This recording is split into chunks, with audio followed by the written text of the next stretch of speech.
This hearing of the Committee on Oversight and Government Reform will come to order. I want to welcome everyone here today. Without objection, the chair can declare a recess at any time.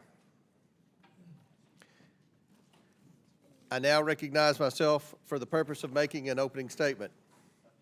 Good morning. Today, the House Oversight Committee will continue to examine the consequences of reckless and dangerous sanctuary policies that jeopardize public safety. 3 sanctuary state governors from Minnesota, New York, and Illinois are here to testify under oath about why they allow criminal illegal aliens to roam free in American communities. Let me be clear.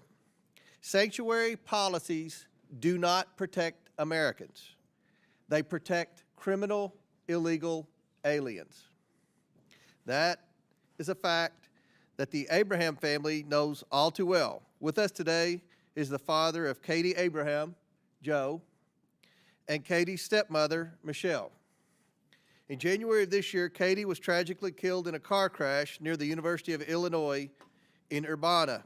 Urbana, like the state of Illinois, is a sanctuary jurisdiction. Katie's killer was a previously deported criminal illegal alien who was driving drunk.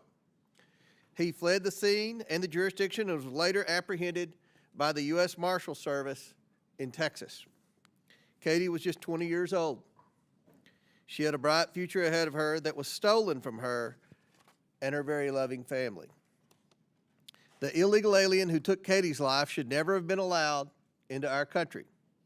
This was a preventable crime. Unfortunately, there are too many instances where criminal illegal aliens have harmed Americans.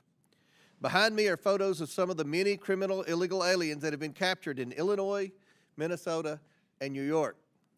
These criminals have been convicted of crimes including vehicular homicide of a woman, sexual abuse of children, slashing a victim with a machete, and carjacking, among many other crimes. It's absolutely sickening that sanctuary jurisdictions seek to protect these criminals rather than protect Americans. Instead of putting America first, the Biden-Harris administration deliberately dismantled the border security to unleash the worst border disaster in American history. Their radical policies allowed millions of illegals to flood into our country. Americans voted to end the Biden border crisis, and President Trump has delivered on his promise to secure the border. He has taken bold, decisive action to restore our sovereignty and make America safer with each passing day. And here in Congress, we are working to pass the One Big Beautiful Bill to fund U.S. Immigration and Customs Enforcement so it can carry out the mass deportation of criminal illegal aliens. Despite President Trump's efforts to secure the border and enforce the law, Democrat-run sanctuary cities and states are siding with illegal aliens. For today's Democrat Party, it seems unlimited illegal immigration isn't a failure of policy, it is the policy. And that agenda is being pushed at every level of government. And this comes at a steep cost to public safety, strains law enforcement resources, and imposes a massive financial burden on both federal and state taxpayers. That's not just bad policy, it is a serious oversight failure. Congress must confront this absurd reality. State and local officials are actively undermining federal immigration enforcement, even when it's aimed at making their own communities safer. It's time to determine what legislative action is needed to stop this subversion and restore the rule of law. It's growing more and more absurd every day. In recent weeks, we've witnessed a Democrat senator who traveled to a foreign country for a wellness check on a foreign MS-13 gang member and now indicted human smuggler that ended with a photo op and margaritas on the rocks. The fervor among Democrats who take the side of illegal alien criminals grew so strong that I even had to deny a written request from members of this very committee to go on a taxpayer-funded junket to visit with this same MS-13 gang member. Earlier this year, I launched an investigation into the radical pro-illegal immigration policies of sanctuary jurisdictions. At an Oversight Committee hearing with some of our country's worst sanctuary city mayors earlier this year, the public was able to clearly see how they care more about illegal aliens than their own citizens. They have pledged not to cooperate with federal law enforcement officials, not even to hand over criminals in their custody who were originally arrested by their own local law enforcement officials for crimes. The absurdity does not stop there. Several of those local officials pointed the finger to laws and policies that their state governments put in place. I invited these governors here today because, as the chief executives of their states, they willfully ignore federal law, shield illegal aliens, and pass the cost of free services onto their hardworking taxpayers. It's hard to figure out whose side these governors are on. They shield criminals while their own citizens pay the price. Just a few weeks ago, Minnesota Governor Walz stood at a commencement podium and smeared ICE agents as, quote, Trump modern-day Gestapo, end quote. Comparing brave law enforcement officers who risk their lives to uphold federal law to Nazi thugs is not just wrong, it's vile and disgusting.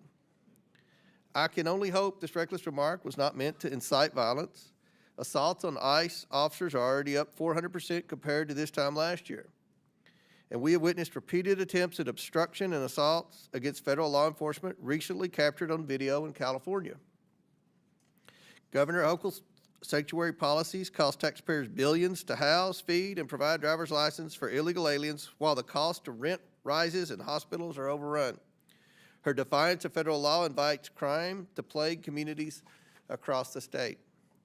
Governor Pritzker faces lawsuits for obstructing ICE as he turns cities like Chicago into havens for drugs and crime. He's yet another governor providing free care to illegal aliens that many of his own citizens lack. These governors handcuff law enforcement from doing their jobs, harbor predators, and call it compassion. It's not compassion, and it's costing lives, hurting Americans, and draining taxpayer money.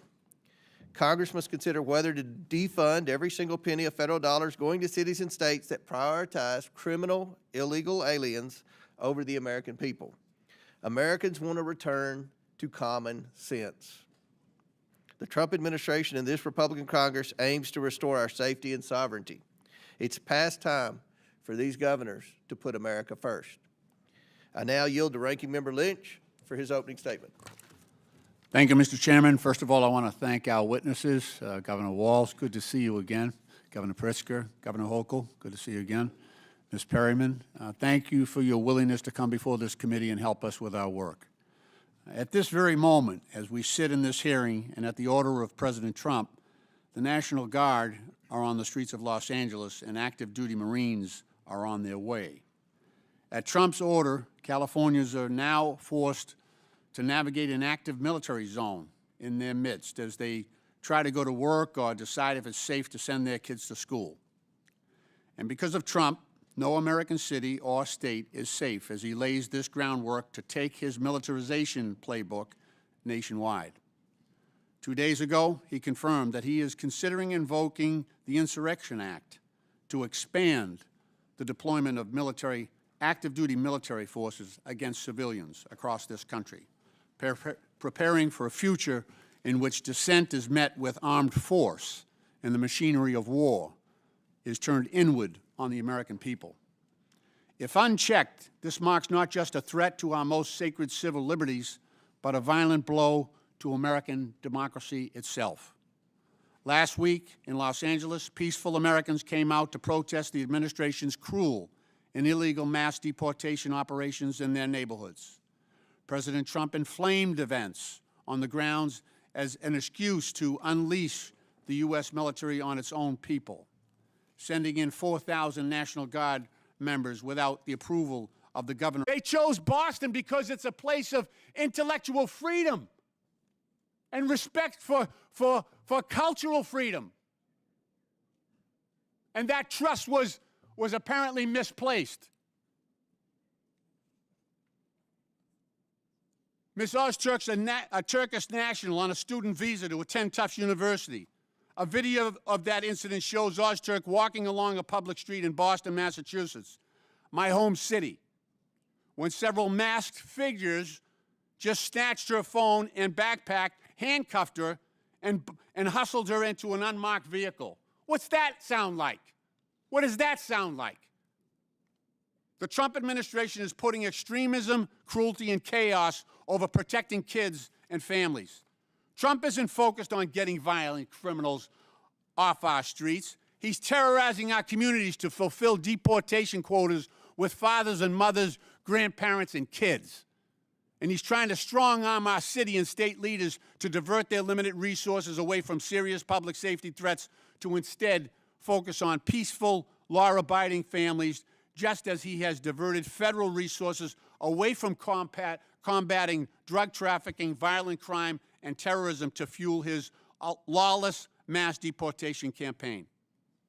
Trump isn't trying to protect us. He's trying to divide us. It's us and them. He's trying to divide us.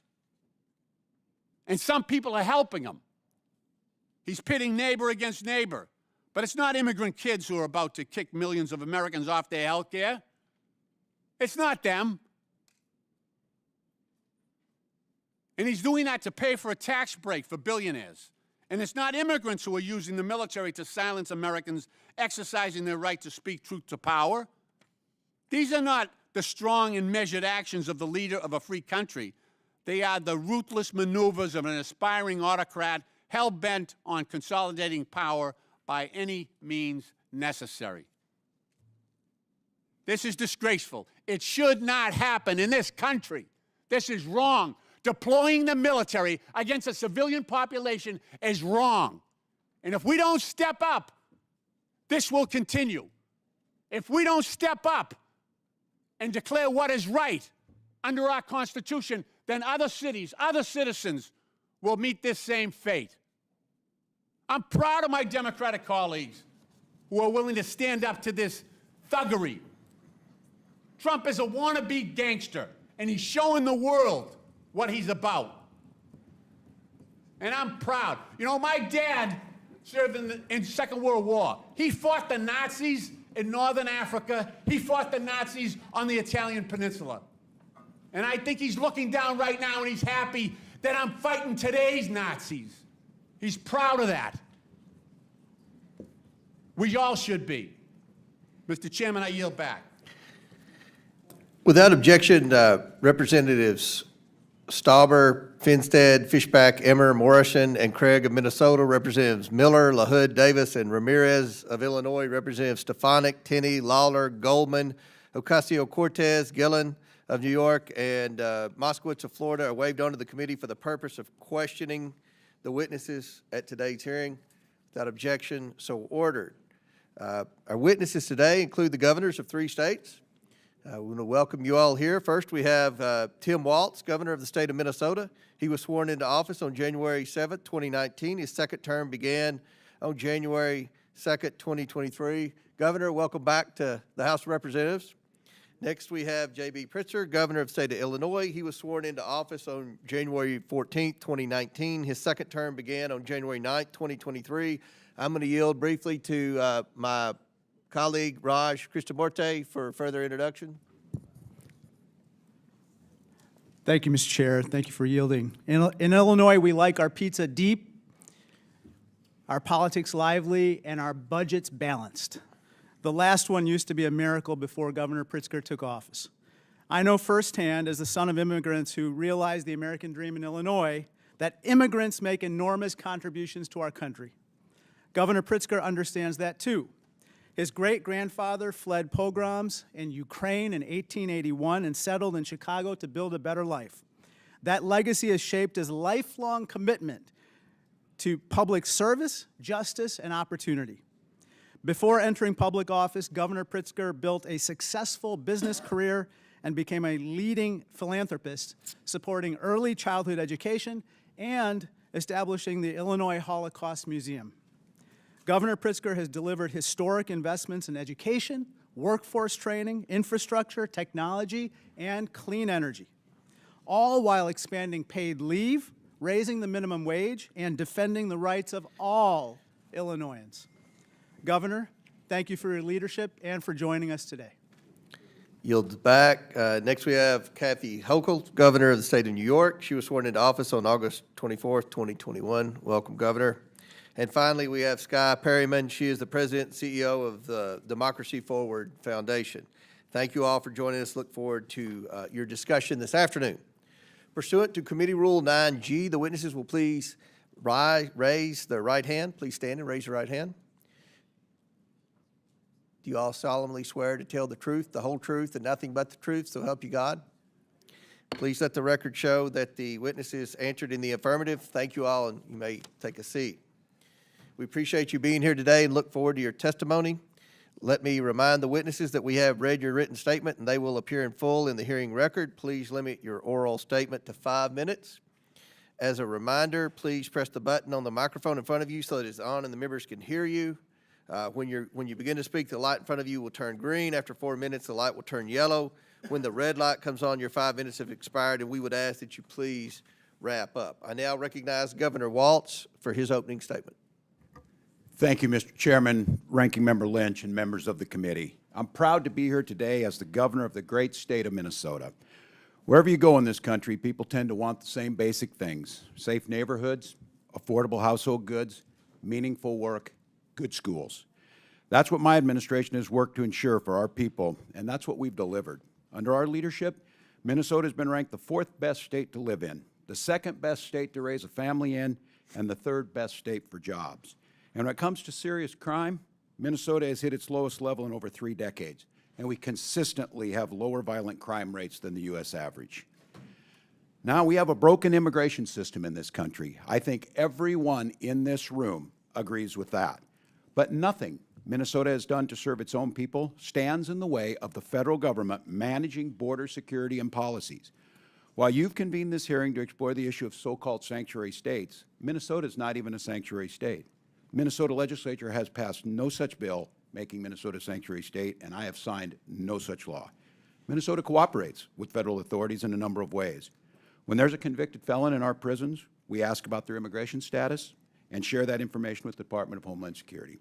We also cooperate with Homeland Security requests when there's a judicial warrant and when due process has been afforded by our Constitution has been served. But enforcing immigration law is not the role of local and state governments. The fact is, Congress has given federal agencies the authority to enforce immigration laws across this country. That includes Minnesota, and I support them doing so. It's the federal government's job to secure the border. That's why when I was in Congress, I visited the southern border and voted for bills that would have increased funding for Border Patrol, made it easier to hire qualified agents, and deployed advanced technologies to the border. Most importantly, I recognize that securing our border does not mean we sacrifice our constitutional values. Unfortunately, the cruel and misguided policies of this current administration fail to live up to those values. Minnesotans are angry with what they've seen happen to their neighbors. They're angry that the federal government has been snatching people up, putting them in prison, and deporting them without a shred of due process.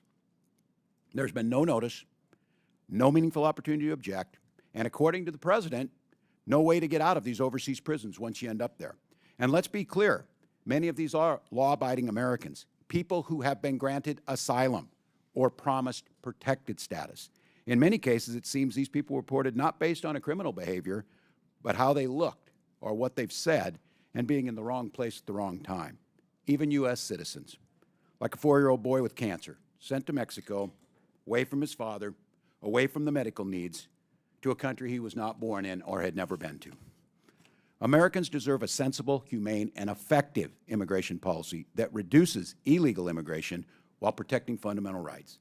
Meanwhile, the administration continues to make life worse for hardworking Americans in a lot of other ways, trying to slash Medicaid, Social Security, Medicare, making basic household goods more expensive, and telling people they just need to do more with less. The American people deserve better. You all have the power to legislate, to investigate this administration's abuse and overreach, and protect the American people.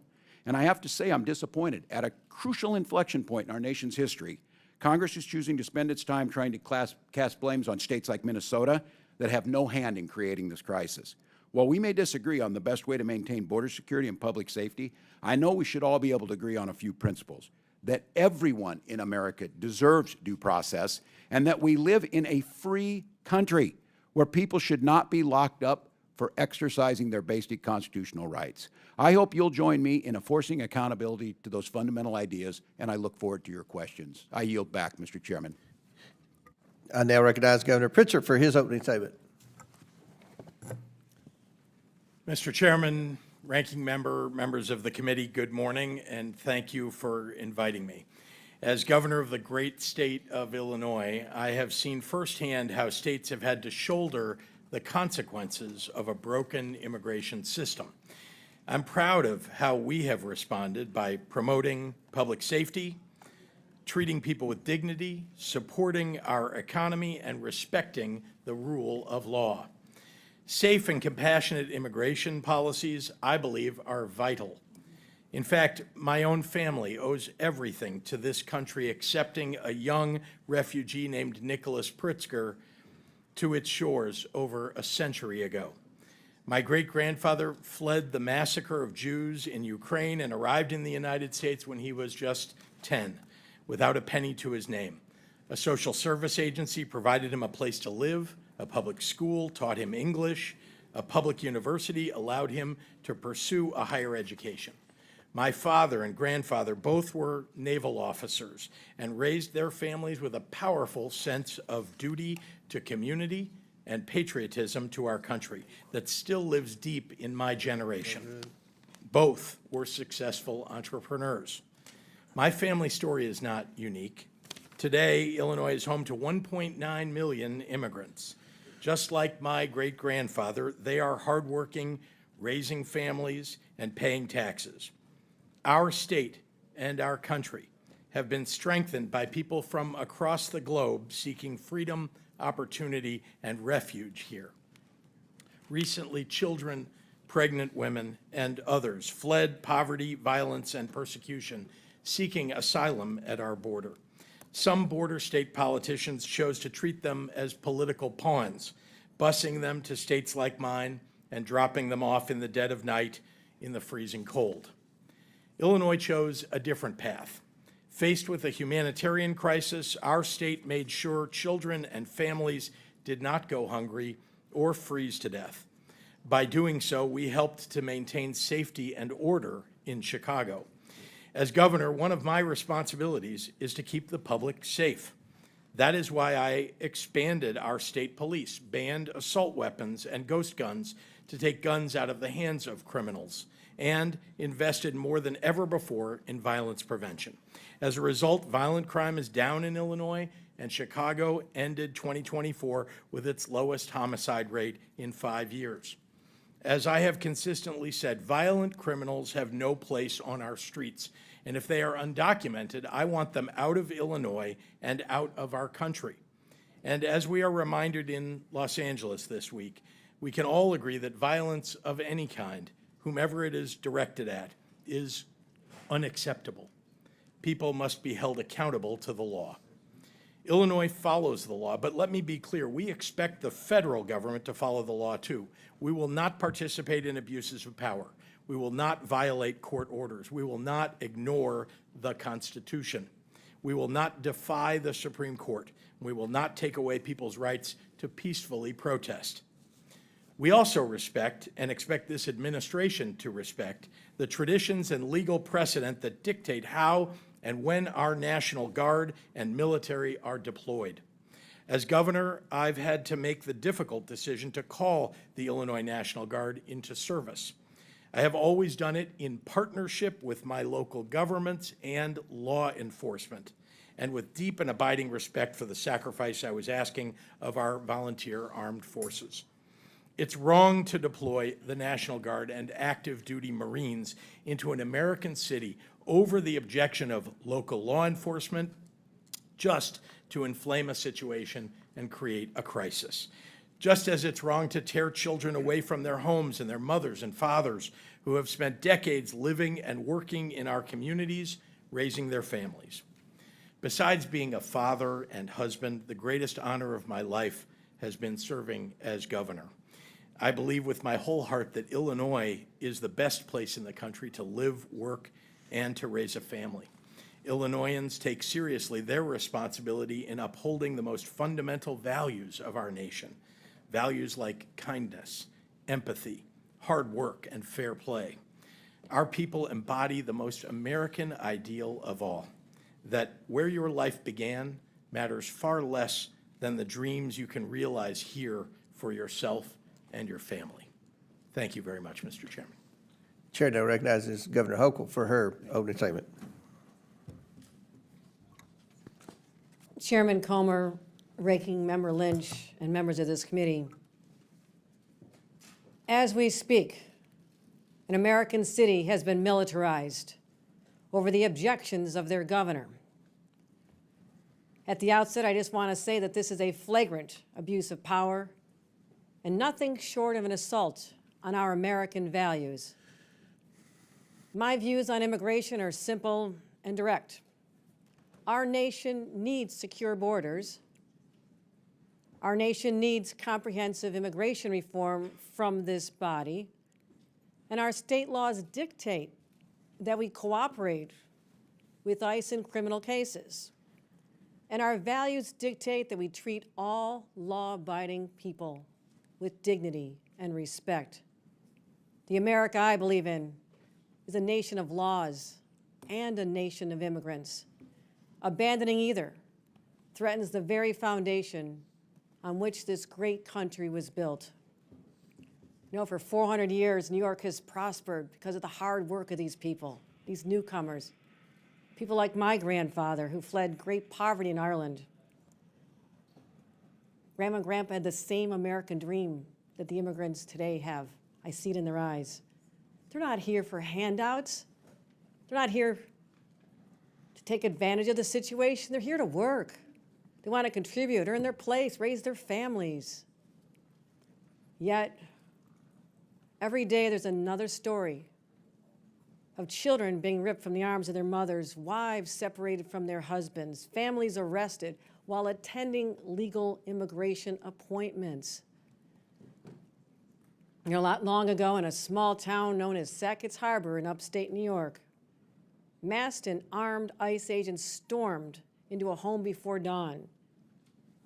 They abducted a mother, her 3 children, including a 3rd grader. They were cast into a living hell in a detention facility in Texas. I immediately contacted Borders Czar Tom Homan and demanded their release. In Jefferson County, more than 60% of the residents voted for Donald Trump. And those people protested in the streets. Local Republican lawmakers, business owners, school leaders all spoke out. Finally, after 2 long weeks, the family was finally returned home. In New York, we understand the difference between going after criminals and traumatizing law-abiding families. Now, some of you will use this hearing to stoke fear. I'm here to talk about the facts. New York has managed an unprecedented immigrant influx because of a broken border. Yet at the same time, our state has become stronger and safer. Today, New York has the lowest homicide rate among the nation's top 10 states. We didn't achieve this with indiscriminate roundups, not by tearing apart innocent families, but by investing $2.6 billion in public safety, engaging in smart, targeted policing, and partnering with law enforcement, federal law enforcement, to apprehend and deport serious criminals. And since I've become governor, we've cooperated in handing over 1,300 convicted criminals to ICE. But what we don't do is civil immigration enforcement. That's the federal government's job. New Yorkers need their state troopers on our highways, seizing guns and drugs. States like mine are doing our part, but we can't be expected to fix the broken immigration system. You know, and the very people who go on cable news and rail about the border are the same ones who torpedo bipartisan legislation each and every time. So here's my message. If you truly care about public safety, if you truly care about the economy, if you truly care about human dignity, then sit down, negotiate, have real reform, secure the border, revive legal pathways, and let people work. At the end of the day, I'll go home and do my job keeping New Yorkers safe. I hope that you will do yours. Thank you. And I now recognize the Democrat witness, Ms. Perryman, for her opening statement. Thank you, Mr. Chairman and Acting Ranking Member, for having me here today.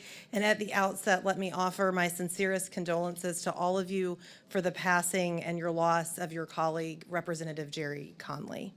I'm here today as a lawyer and as the president and CEO of Democracy Forward Foundation, which is a national nonpartisan legal organization that is committed to achieving democracy and a nation that enables all people to thrive. At Democracy Forward, we represent people and communities who make up the very fabric of our nation on a pro bono basis in federal and state courts and regulatory bodies throughout the country.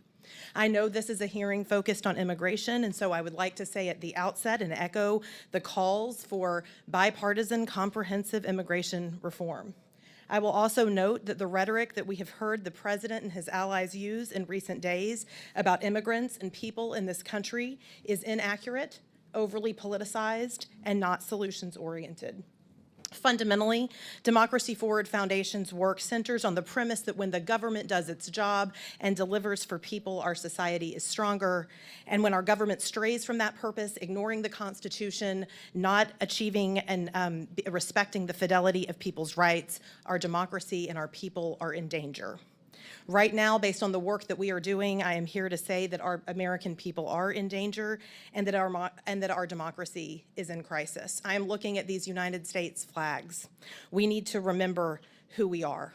We right now have a president who has proclaimed without irony that he is a king in a nation that next year will celebrate 250 years since it threw off the reins of monarchy. Since Inauguration Day, the president and his administration have acted beyond the lawful bounds of executive authority. They have usurped the power of this Congress. They have sought to eliminate due process of law. They have ignored court orders, and they are targeting people, civil society organizations, and lawyers. These are anti-democratic actions that present an overall threat to every single American and their well-being and to our values in America. That is why at Democracy Forward Foundation, we have had to go to court to file more than 70 legal actions in federal and state courts and agencies and offices since Inauguration Day to protect the American people's rights. From stopping the president's federal funding freeze, to blocking the decimation of the Department of Education, to having to safeguard due process, to challenging DOJ and Elon Musk's attempts to access personal data on behalf of individual Americans, our team is in court every single day on behalf of people of all identities and ideologies, people in red states and blue states, people in small towns, urban areas, and rural communities. Our work at Democracy Forward demonstrates that the United States Constitution is still here, and it is here for all of us.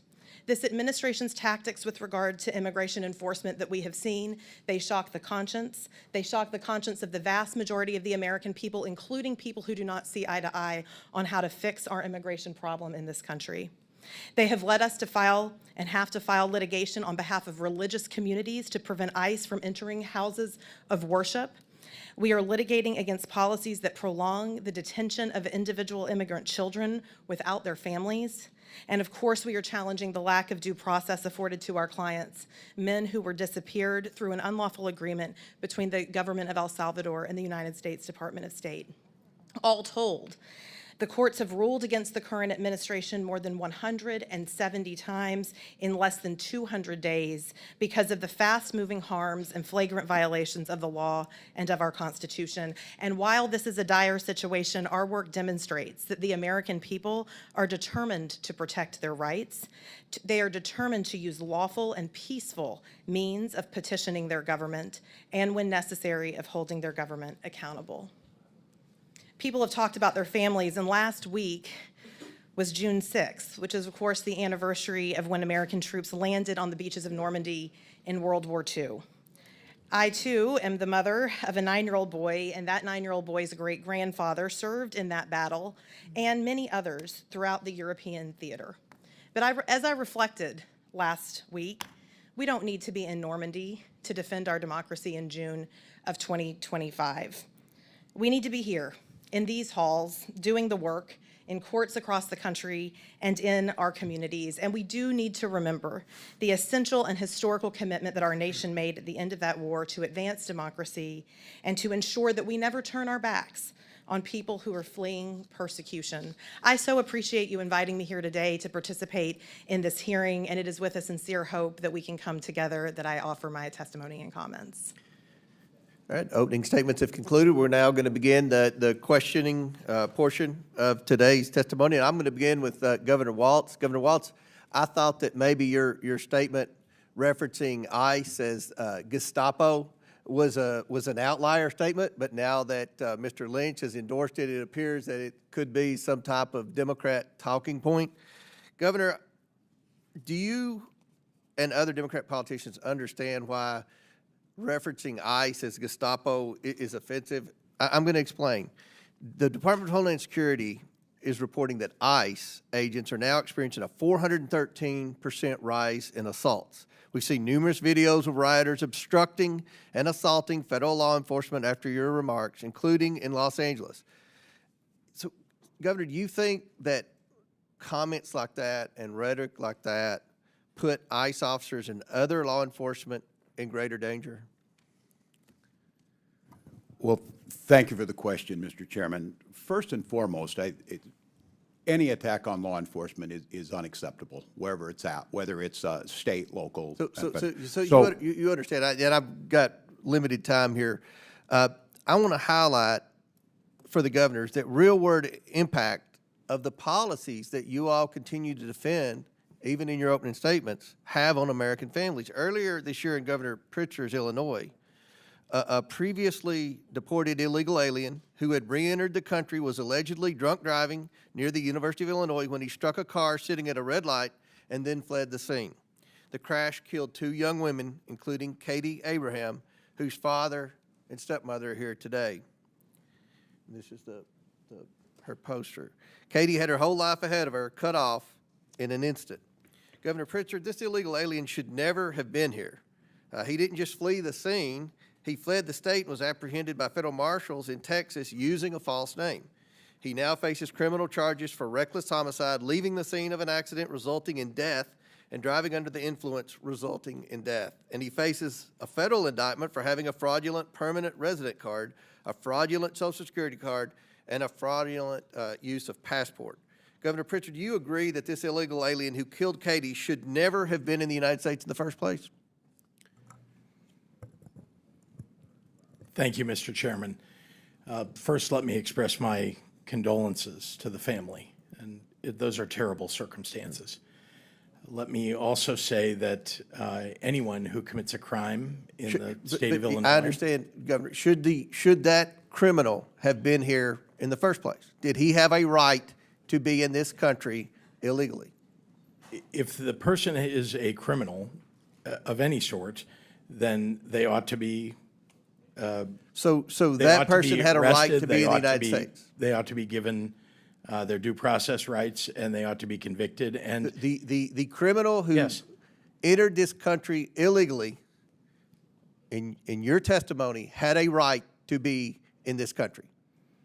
no, I'm suggesting to you that when and I have responsibility for the state of Illinois, I can tell you that it's the responsibility of the federal government to manage immigration in this country. And if you're suggesting that the federal government didn't do its job, that is up to you to Let me ask you determine. this, Governor. I can tell you that in the Do you state of believe Illinois— that do we you follow believe the that law. President Biden did his job in securing the border? I was critical of things that President Biden did. I think I've been very public about that. I wrote a letter to the president telling him that. Okay, thank you. Now back to Governor Walz. You were obviously selected by Vice President Harris to be your running mate in 2024. I'm curious, did you ever ask Vice President Harris about former President Biden's and then President Biden's cognitive decline? No, not that I can recall, Mr. Chairman. You saw President Biden's disastrous debate performance. I'm just curious, you never did comment to Vice President Harris like, wow, he may not be on the top of his game. Nothing was ever mentioned to Vice President Harris? And the reason I ask, obviously, is because I know you watch CNN, and other networks have interviewed a lot of people, including Jean-Pierre and Buttigieg and others that have suggested that they were shielded from President Biden and weren't allowed to speak to him, and that you know, his mental decline was obvious. You never discussed that with Vice President Harris?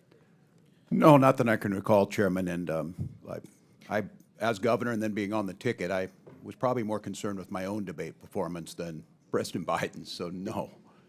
Let me ask you this, Governor. Do you believe that the Biden-Harris administration secured the border? You mentioned it's the federal government's role to secure the border, to protect Americans from illegals entering the country, I guess. Do you think they did a good job of that? I think the border has been broken for a very long time through many administrations. It's one of the reasons why Vice President Harris was advocating so strongly for the bipartisan bill that... Did she mention her role as the border czar, when you all were out campaigning? Or? Not that I can recall, other than that we talked about the need to pass the bipartisan border legislation that would have done many of the things that, as a governor, I know would have made our jobs easier. But President Trump secured the border without any legislation. I mean, that was kind of a myth that was in the media and a Democrat talking point, that we needed legislation to secure the border. The border's secure. Everything's fixed? That's step one. Step two is to deport the criminal illegals, and that's where we're facing obstruction in your all state. So I'm sure there are a lot more questions that will pertain to that. My time's expired. I now recognize Ranking Member Lynch for his questions. Thank you, Mr. Chairman. It's worth saying again that Democrats oppose violence and lawlessness in all its forms. I do want to point out that the vast majority of protesters have been peaceful.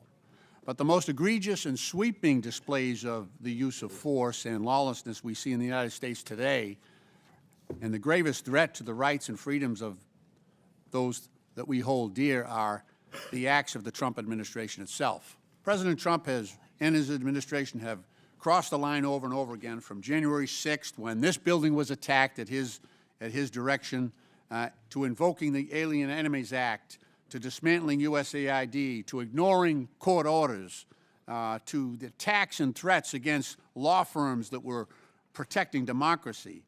As in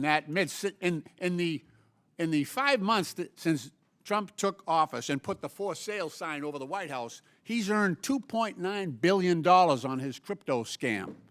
I mean, to call this unprecedented, that word has lost all its meaning. He keeps making history, but the wrong kind. Just the act of sending the National Guard and troops and active duty Marines to L.A. was already an overreach. Supposedly, now we hear reports that those soldiers and Marines were sent to quell protests, but now are detaining civilians and are being trained to perform immigration enforcement functions. Ms. Perryman, what else could go wrong with the National Guard and Marines deployed in L.A.? What are the risks to the Americans who live, work, and exercise their right to freedom and to free speech there? Well, I would just say that what our Constitution recognizes and how good government functions is really based on trust. And when we look at National Guards, it is the governors that often call the National Guards in. And so, of course, the fact that we are seeing a situation where the president has taken this step without cooperating with the governor and with local communities there is deeply concerning.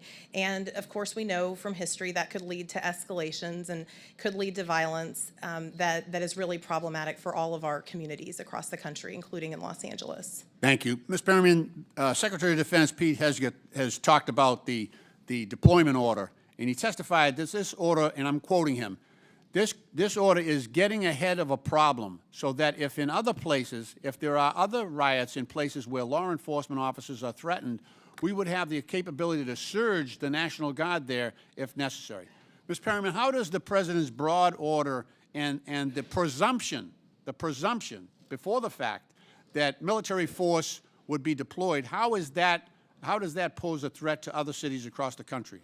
Well, again, it appears to be an escalation, and the main thing that's really important to so many Americans across the country, as well as local law enforcement in so many areas, that local law enforcement is there to help people be able to peacefully protest. And so there are ways that people in this country can express their views. We don't all agree with each other. And right now you really see the White House, for whatever reason, I think escalating, maybe seeking to create some made-for-TV moments. It's not clear. But I do think that there is a lot at stake here, as you've heard this morning. Thank you. I want to ask each of the governors, this is a general question. How could each of the governors answer briefly how President Trump's policies, his assaults on the rule of law and his interjection of military force into California, how that would threaten your states, especially where Secretary Hagel has said that he would support that expansion? Mr. Walz, Governor? Well, thank you, Ranking Member Lynch. Well, first of all, it's one of the federalism policy of this, especially when it comes to posse comitatus and the Insurrection Act. Governors are in charge. Our National Guard, as all of you know, serve in either Title 10 or Title 32 status under the role of governor. Right. And on all of these operations, the absolute pinnacle and the most critical piece is the coordination amongst them. And as a governor not being notified as local law enforcement, it creates a chaotic situation that they cannot operate as a joint unit. And governors are always there. We do it for floods, we do it for civil unrest, but doing it without causes immense danger, not citizens to, but to those very law enforcement officers who are then put in that chaotic situation. Thank you. Governor Pritzker? Local law enforcement are the ones who indicate to the governor or to their local officials who talk to the governor about their need for National Guard. And indeed, I've had that situation in the state of Illinois and called out the Guard when I needed to.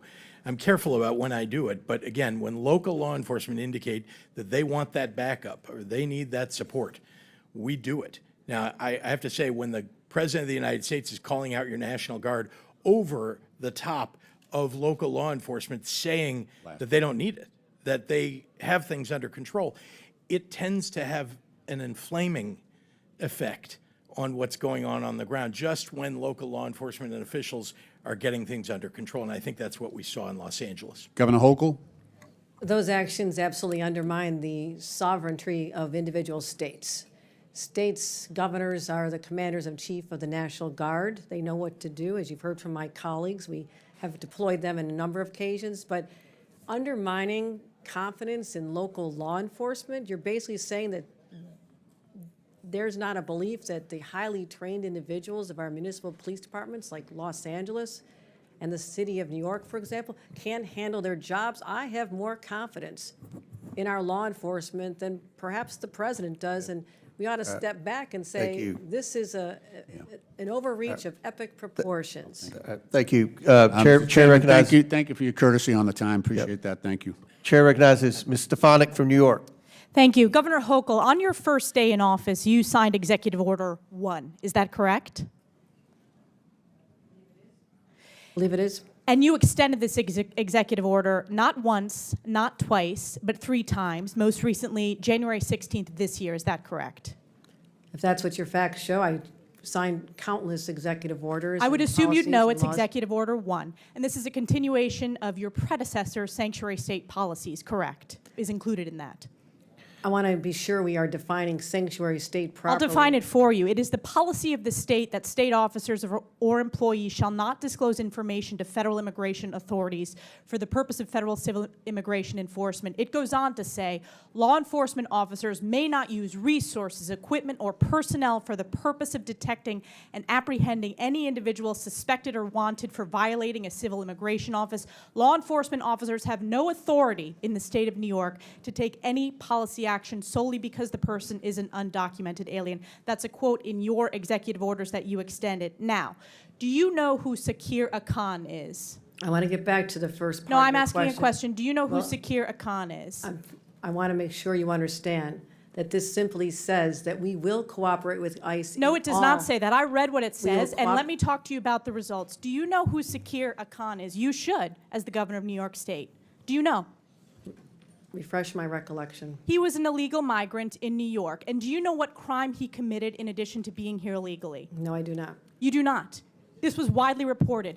He found a 15-year-old girl, threatened her with a metal pole, told her to get into the back seat of his car, he took her clothes off, and he violently raped her in Albany, New York. Do you know who Sebastian Zapita Khalil is? I'm sure you'll tell me there's many cases, whether they're These are here- high-profile cases. New Yorkers know about them, and you don't. So let's talk about Sebastian Zapita Khalil. Do you know who that is? I don't have the specific details at my disposal, no. Well, this is an illegal migrant in New York because of your sanctuary state policies. Do you know what crime he committed? I'm not familiar at this moment.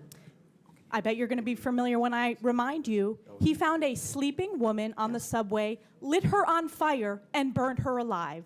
This is in Kathy Hochul's New York. And as I'm sure you are aware, and I'll remind you, that ICE issued an order to detain this violent criminal, but that was rejected by New York officials due to sanctuary state laws. Now, do you know who Raymond Rojas Basilio is? I just want to say this, these crimes are horrific. Because of condemn your them, because of and I your would say sanctuary state policies. In all of these cases, we would work with ICE to remove You them. did not in this case. They are If they need walking our on the assistance. streets because of your policies and your executive order that you signed 3 times. Now, Raymond Rojas Basilio, do you know who that is? I'm telling you this. I will You don't know explain who you it the is. policies of New York. We cooperate with, I know you're just You do trying not. to. You do not. Specifically, Miss- ICE was told not to detain this individual, and he burned a woman alive on the New York subways in Kathy Hochul's New York. So I will keep on going. What about Raymond Rojas Basilio? Do you know who that is? I'm going to tell you our overall policy, which will address all this. I'll tell We you do who not- that is. He is an illegal who molested an 11-year-old in our state because, again, of your sanctuary state policies. This illegal was shielded from federal immigration enforcement and able to commit this heinous crime. And what about Wilson Castillo Diaz? Do you know who that I am is? telling you this. We do cooperate fully with ICE in criminal prosecution. Our sanctuary You're not advocating for regulations these victims. only deal This with is a civil 5-year-old who enforcement. was raped Civil on Long enforcement. Island in Nassau County.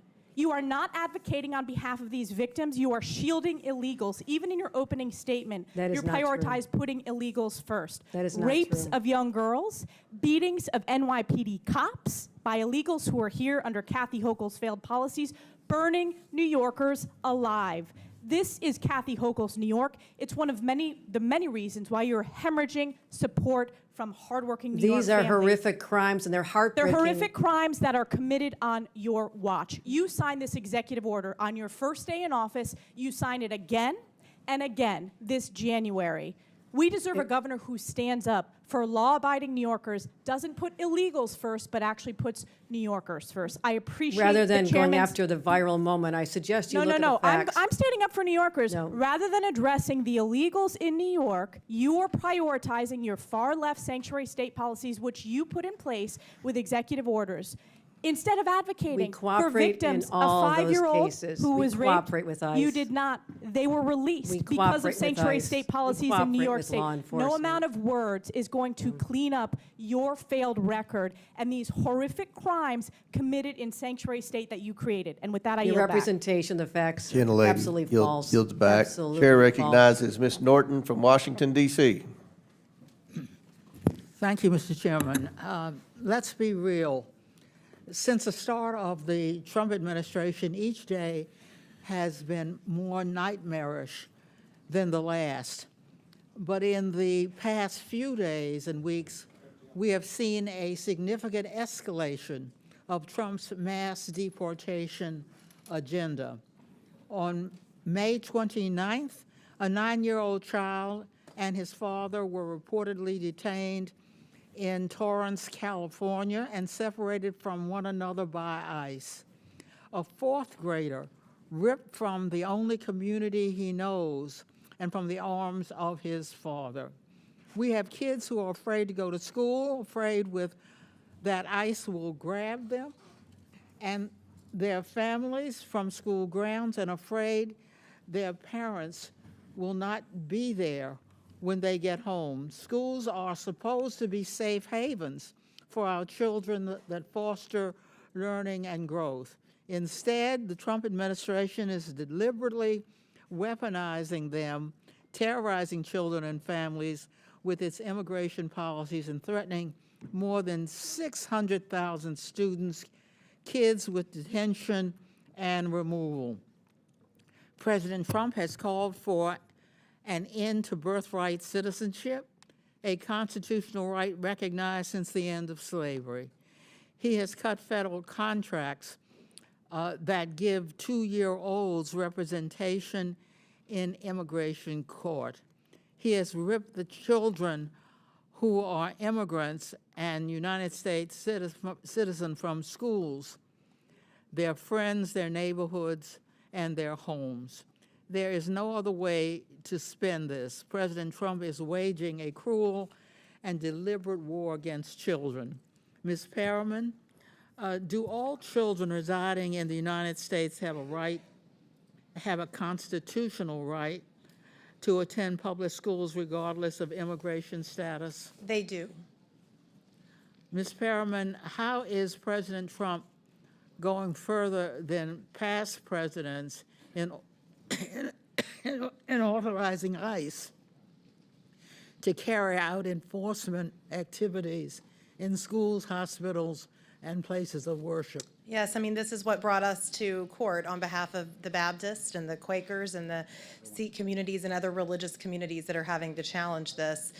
For more than 30 years, the country had a policy that prevented indiscriminate enforcement activities at what we call sensitive locations. That includes houses of worship, and it includes schools. We saw in the early days of this administration, the Department of Homeland Security rescind that policy and endanger people, all people, not just immigrants, but people who are seeking to engage in communal worship, people who are seeking to go to school, and to be present in other sensitive locations like hospitals. Governor Walz, what does it mean for children in Minnesota if ICE comes to their classrooms? Well, thank you, Congresswoman. Minnesota prioritizes education. We're proud of our education system. We're proud that when students come to school, they get a good meal, they have well-qualified teachers, and it's a place where it's safe. It's a safe place where they can learn. We prioritize it because our economy depends on it, and it's the right thing to do. Disruptions at places like school, when ICE is free to operate in Minnesota within the laws, but to disrupt schools, to disrupt and come to those schools, not only the impact to that individual student, but to the entire learning environment in those schools are disrupted by it. And again, we agree with everyone here, those committing crimes is where we need to focus, but being on campuses in elementary schools is not getting at that. Thank you. Governor Pritzker, when ICE detains and arrests parents as they drop off kids at school, how does this affect educational outcomes? Thank you very much, Congresswoman. Let me begin by saying that, as you may know, under President Trump, ICE showed up in Chicago nearly immediately and began terrorizing our neighborhoods, our schools, and parents. Indeed, many parents felt like they needed to go into hiding, even though their children needed to go to school every day. And so disrupting that environment, frankly, not just for the children, but for the parents and for teachers and the entire school community, it is something that, we believe in Illinois in educating all of our kids, making sure that they get what they need in our public schools. In fact, we've invested significantly in making sure the results have been very good. 8th graders in Illinois rank 2nd in reading in the entire country. 8th graders in Illinois rank 5th in the country in mathematics. And it's because we have a safe environment, but not when Tom Homan brings Dr. Phil with the overreach of force with ICE to disrupt our education system, and particularly our elementary schools. Thank you. Gentlelady's time's expired. Chair recognizes the Majority Whip, Mr. Emmer from Minnesota. Mr. Chairman. Thank you, Mr. Chair. Welcome back to Washington, Governor. I'm going to run through a series of facts before I get to my questions, so let's get started. Governor Walz, you signed the Health and Human Services Omnibus Bill into law in May of 2023. That bill expanded Minnesota Care to provide free health care to illegal aliens. You signed the Higher Education Omnibus Bill into law in May of 2023. That bill allows illegals to have their college tuition paid for by the state. You signed the Driver's License for All Act into law in March of 2023, and that bill allows illegals to receive driver's licenses. So, you claim you're not a sanctuary state. You just provide free health care, free college, and driver's licenses to illegal aliens. One reason you're here testifying before us today is because you refuse to cooperate with ICE. While states like Florida and Virginia empower their law enforcement to detain and remove criminal illegal aliens, you, sir, have done just the opposite. Your Attorney General is directing law enforcement to ignore ICE immigration detainers. Do you agree with the Attorney General's guidance? Well, Congressman, it's good to see you again, and thank you for being here. First, I would say as my job as governor of Minnesota is to make Minnesota the best state in the Do nation. you agree with the Attorney General's guidance? Congressman, what I would say on this is that Minnesota follows all law. I Sir, would say it's a very easy question. And The again, guy- if you claim you're not a sanctuary state, you just claim that you support policies. You're not a sanctuary state, but you support policies that prevent ICE from doing their job. Congressman, Isn't that right? That is incorrect, Congressman. We follow the same laws when Well, you were in the Minnesota sir, House. The law sir, has not changed, if sir. you'll allow me, I've got limited time. Well, that's what you tweeted, by the way, sir. And on May 23rd, 2018, you tweeted, quote, "I support policies that keep law enforcement from enforcing federal laws," close quote. On May 17th, just this spring, at the University of Minnesota Law School's commencement ceremony, you said, quote, "Donald Trump's modern-day Gestapo is scooping folks up off the streets." When you said the words modern-day Gestapo, you were referring to ICE agents. Gestapo, by the way, sir, was the official secret police of Hitler's Nazi Germany. So you're calling ICE agents modern-day Nazis. Given the attacks on ICE agents that took place in Los Angeles over the weekend, don't you regard your dangerous inflammatory rhetoric as a problem?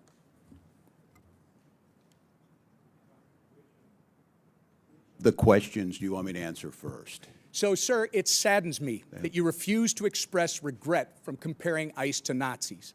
ICE agents are brave Americans who get up every morning, leave their families, and put their lives in harm's way to protect our country, sir. You, at the very least, owe an apology to these dedicated public servants. I will say, sir, inflammatory rhetoric such as yours and the other governors on this panel is responsible for putting a target on the back of every ICE agent who is risking their life to protect our communities. Minnesota is all too familiar, by the way, with the chaos that ensues when you refuse to work with law enforcement to enforce the law. In May 2020, looting, acts of violence, and arson occurred on your watch in Minneapolis after you refused to bring in the National Guard. Governor, your agenda is clear: free health care, free college and driver's licenses for illegals while handcuffing law enforcement when they're trying to protect our citizens and their communities. If you think that's not a sanctuary state, you shouldn't be governor.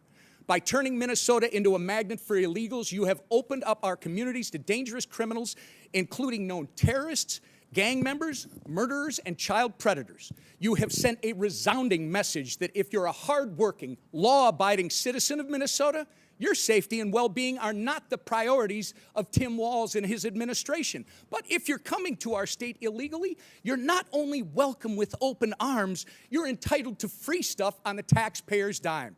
This is absolutely disgraceful. Governor Walz, your sanctuary state agenda has been defined by your utter failure. You have failed to enforce the rule of law. You have failed to uphold our national sovereignty. And most importantly, you have failed the people of Minnesota. The time for radical sanctuary state policy, sir, is over. The voters made that clear last November when they elected President Trump and Vice President J.D. Vance. You remember him, don't you? Governor, the time for real leaders and real leadership is now. And with that, sir, actually, Mr. Chairman, I ask unanimous consent to introduce into the record the governor's tweet that I referenced from May 23rd, 2018, which makes it clear his hatred for federal law enforcement. Thank you. Without objection, so ordered. Mr. Chairman? Thank you. Yes. Mr. Chair Chairman. recognizes Mr. Mfume. Mr. Chairman, thank you very much. I have a unanimous consent request, and I'd like to present both of those to you at the same time. Proceed. Okay, I ask unanimous consent that we enter into the record an article from The Hill of the 8th day of June. Latinos for Trump co-founder blast inhumane immigration arrest. Without objection, so ordered. Thank you, sir. And the second one is from the Independent of May the 28th.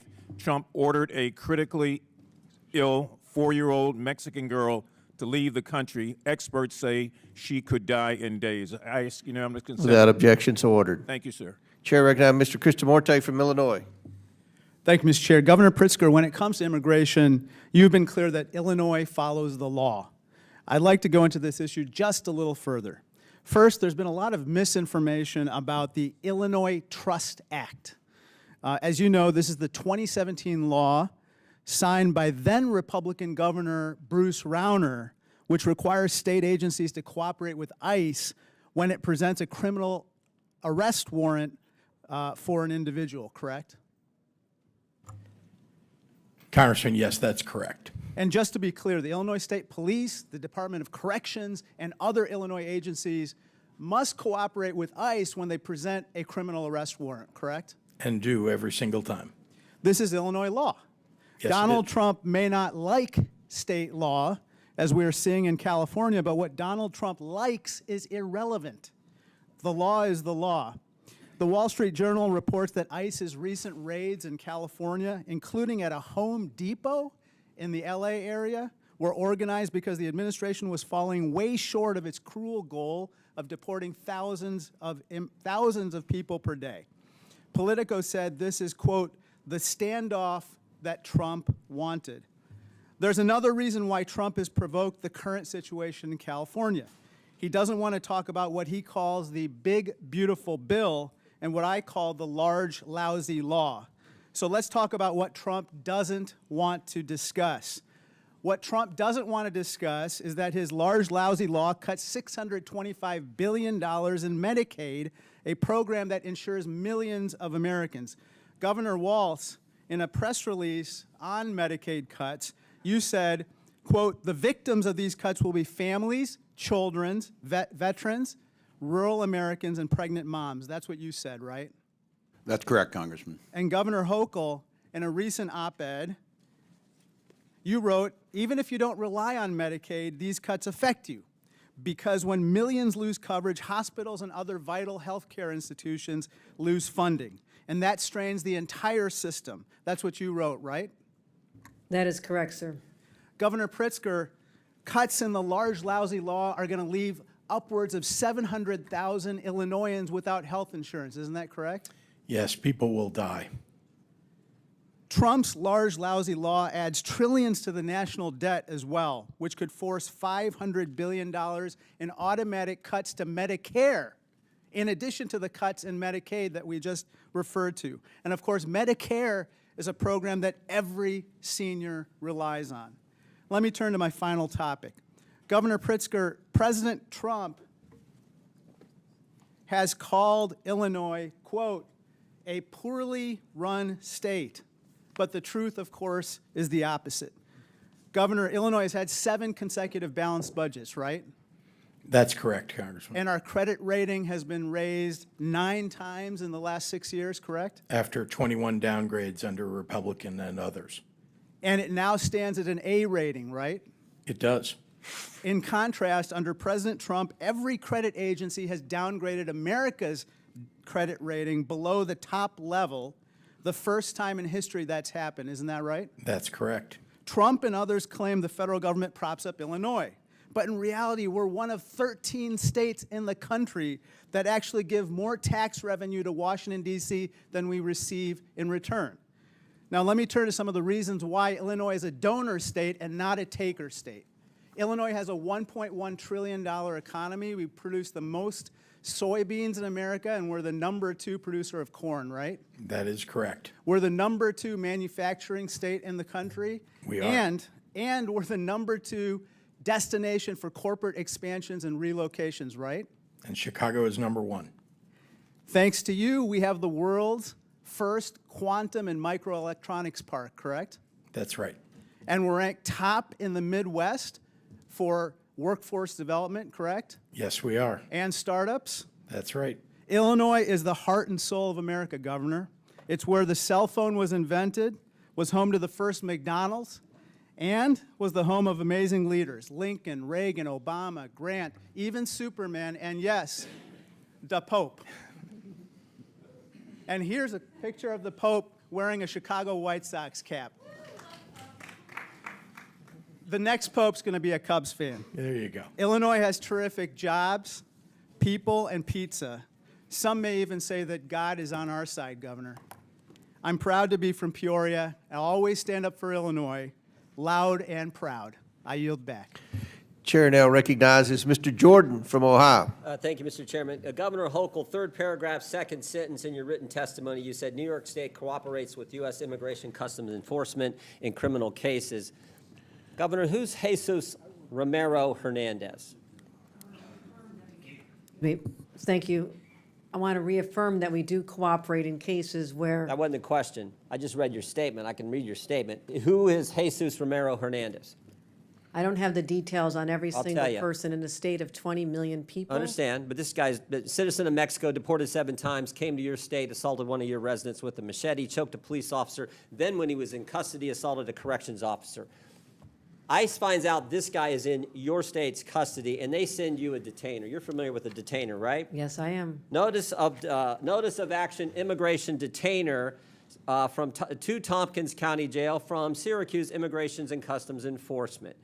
Section 1, they check a couple boxes. The first one they check is a final order of removal against the alien has taken place. That means a court has said this guy needs to go. This machete-wielding, cop-choking, corrections officer assaulting guy needs to go. Then they also check another box and they say biometric confirmation of who this individual is, this alien's identity. So they got the right guy, and a court has said he needs to go. Any idea what Tompkins County Jail decided to do with that detainer order? I will tell you this, the state No, of, it's a specific question. Well, I'm What telling you- did Tompkins County do? the descriptions you have put forth are absolutely chilling and disturbing and course they are. reprehensible to all of us. My job is to which protect is the why I'm people of New asking the York. question. What And did this- Tompkins County do? What I have I responsibility for will tell you, are since you're not going to state answer. courts, We state cannot police. and will not hold Mr. Hernandez. Yeah. We can't keep the machete guy who had choked a police officer and assaulted a corrections officer. We can't keep him. In fact, we have the back and forth from Tompkins County and ICE on January 28th of this year, 8:56 p.m. Tompkins County tells ICE, we're not going to hold this guy. 7 minutes later, ICE responds back, we will be there to take custody this evening. 24 minutes later, Thompson County reiterates, we're not going to have him. We're not going to turn him over. 10:45. ICE arrives at the jail. 1 hour and 18 minutes later, and guess what? Mr. Hernandez is not there. They couldn't wait 1 hour and 18 minutes for a guy who assaulted one of your residents with a machete, choked a police officer, and then when in custody, assaulted corrections officers. That is sanctuary policy in a nutshell, and that is what your state supports, and so do these other governors. That is what is so wrong, why the American people hate this concept. You're conflating what the state of New York does is I control state police and prisons. We have turned over 1,300 people. So you disagree with it? We turn over Did the sheriff 1,300 make the wrong people. call? Those are local policies that we would not have done in the state of New York. State of New York, that is So a you're local saying the sheriff's decision. wrong? I would say this, if it happened in a state prison, we have already turned over 1,300 people. And in Sheriff in fact, Tompkins County, I a wanna say Democrat or this. Republican, Governor? There Hochul? have You any been idea? times, excuse The me, sheriff in Thompson County, a Democrat or excuse Republican? me, excuse me, there have No, been excuse me, times. I when- ask the questions, you give the Well, I'm answers. Is he a asking Democrat or for a Republican? Do you second. know? I'm asking for this moment to explain that I'm sometimes I'm waiting for asking, ICE is he to a come Democrat pick or up Republican, people. and do you agree with the believe actions he's a he took? Democrat. Do you agree with the actions he took? How about that question? They are in conflict with what the state of New York would do. Well, maybe they're scared. By the way, he is a Democrat sheriff. Maybe the county guys are a little scared because you said this. I'm quoting from, it looks like the New York Times. We all know you can trust them. This is last month, May 25th. You said, we have some counties that are renegade counties and work with ICE. Maybe they're nervous of being called a renegade county by their governor. So the Democrat sheriff says, we're not going to keep the machete-wielding, cop-choking, corrections officer assaulting guy. We're not going to keep him here for you to get here. We can't even wait an hour and 18 minutes. Oh, you know what else was interesting in this case? You know what else was interesting? There was actually an arrest warrant from United States District Court, Northern District of New York, signed by Judge Wiley Danks, magistrate from Syracuse. There was an arrest warrant, and they still couldn't keep him. The state of New York cooperates. We cooperate in removal of individuals who've served time. We respond to detention. You're confusing, and maybe there's a I'm lesson asking the in question. Okay, so civics will here you that's say on the necessary. record right here, I got 12 seconds. Will you say on the record, was Tompkins County wrong in the actions they took on January 25th, 2025, when they wouldn't hold the guy for 1 hour and 18 minutes? Was Those are Tompkins not the County policies wrong? that we would have in the state No, of no, New York. Those but- are not the policies we would have in a. Were they nation. wrong? Should Because they, I've should already they have turned said that guy over to ICE? It's a I've- simple question, Governor. that was a horrible situation. The person should not have been out there, and It's a horrible situation, but it's a yes or no question. it is a response that this is a locality. Do you agree or In the disagree? state of New York, Agree or the person disagree? should have been Yes held. or no? The person should have been held, and in the state of New York, we would have turned him over. That is in conflict with what we would do as a state appreciate with the chair's respect to indulgence. prison. I yield back. And I want to know why ICE won't come and pick up the individuals who have served time in our state. I have cases where they have not even shown Governor, a up. court order and a detainer for a guy who did the things Mr. Hernandez did, and Tompkins County can't hold him an hour and 18 minutes, and you won't say that's wrong? I have said we cooperate when there's a criminal case where someone has committed a This is crime. We sanctuary turn them policy. over. This is sanctuary policy in a nutshell. You won't even You're condemn something that anyone mischaracterizing. with common sense knows is ridiculous. You're mischaracterizing the Chair- laws of the state I of had the New York. facts here. That's Oh, all can I right. do one other thing, Mr. Chairman? Now he's been rearrested, and guess what? This guy who's now been rearrested, there is imminent danger that this inmate will do injury give to him a himself and minute. to others and presents a threat to safety, security, and good order of the facility, so he's not permitted to leave his cell. So this guy's not even allowed out of his cell, but they let him out on the street a few months ago.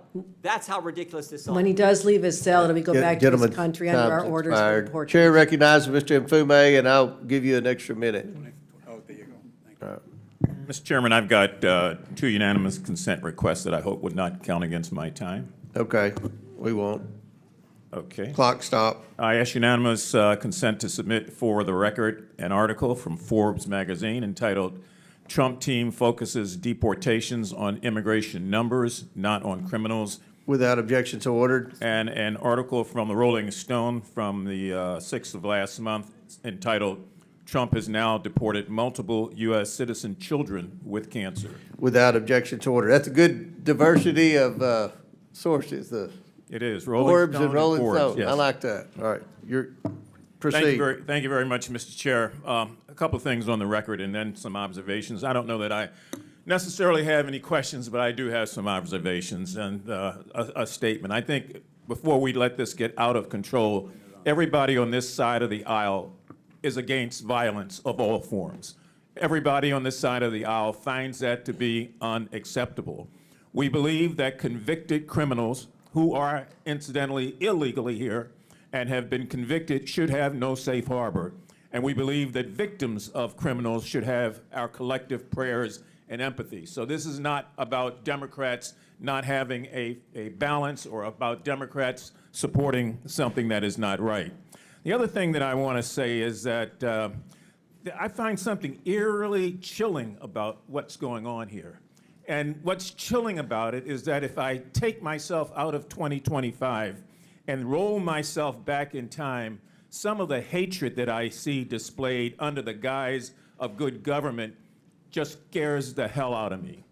We're not that far away from situations that existed where things like this affected other groups. And I'm not talking about anybody that's a convicted illegal criminal. I'm talking about innocent Americans who live in our neighborhoods, who do the work that we won't do, who abide by the laws, who play by the rules, who love their new country and who cherish their faith.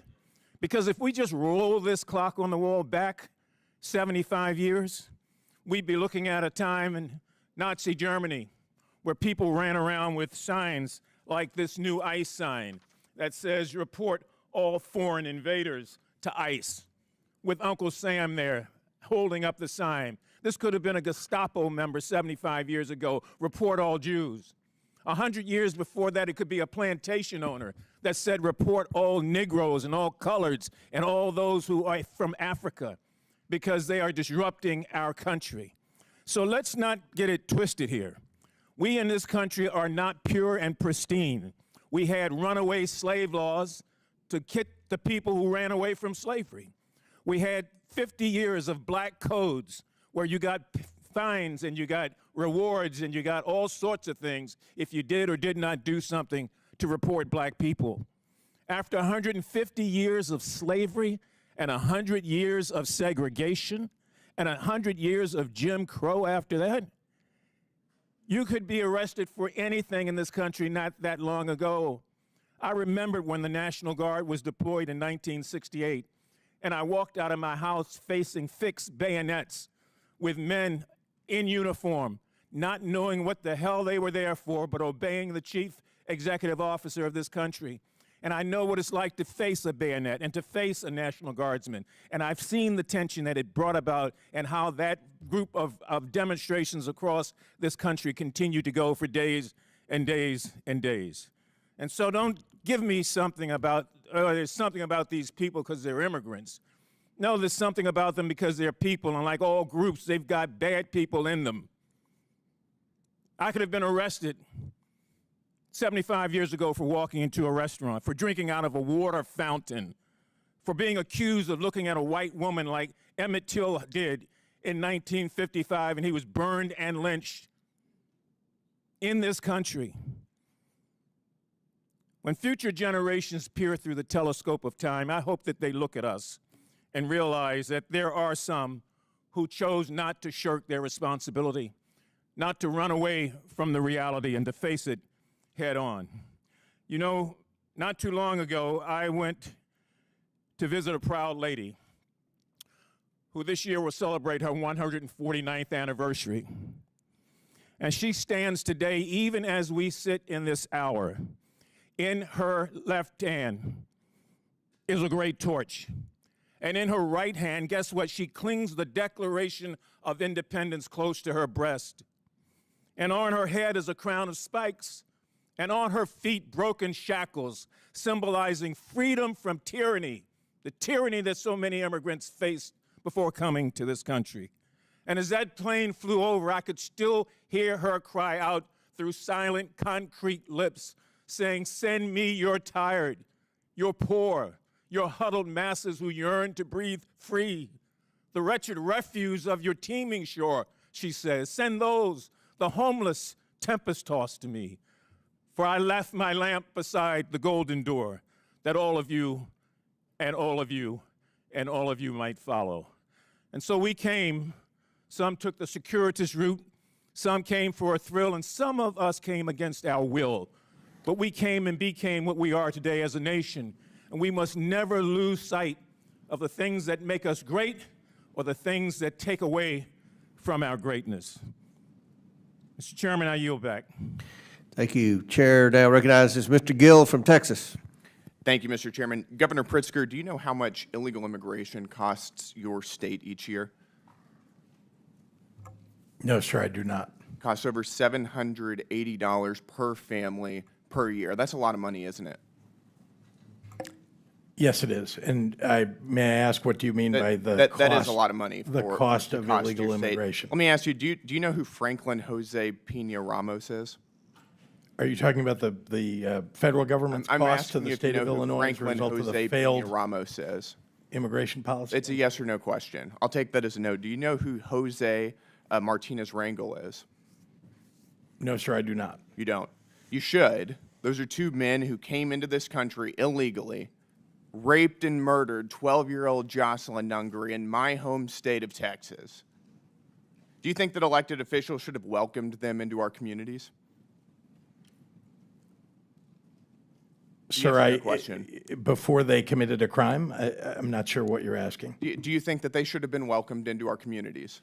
That's a very straightforward question. Someone who commits murder, no. Someone who commits murder should be Why apprehended. did you state during Biden's border crisis that illegal aliens, quote, should have been welcomed and helped by elected officials? When you say illegal I'm aliens. asking you, These are should people these who are people have been given welcomed and asylum. helped into our communities? People who are That's an asylum easy seekers. yes or no question. You're mischaracterizing them. It is your position that they should have been welcomed into our communities. Is that correct? There were That's asylum from seekers your who were own here statement. legally. And There then were they asylum went on and seekers. murdered and raped 12-year-old Jocelyn. Someone who Nunnery. commits murder should be held accountable. We do that in the state. And of you think Illinois. they should have been welcomed into our communities before they did? I don't know how you can tell before somebody commits a crime You can that they are secure going the to border commit the and crime. not let illegal aliens come into our communities. Do you support abolishing ICE? Asylum seekers. Do you support abolishing ICE? No, I believe we need an immigration force in the United States. You In don't. fact, You believe a budget is a moral document. Is that correct? I do. You do. You tweeted that. Your administration gave $12,000 to the Organized Communities Against Deportations, which just this past month was marching in the streets of Chicago with signs saying abolish ICE. Do you support this? I do not. Is this a support reflection of abolishing your an moral immigration values? force. Is this a reflection of your moral values? I do not support abolishing an immigration force. That's good to hear.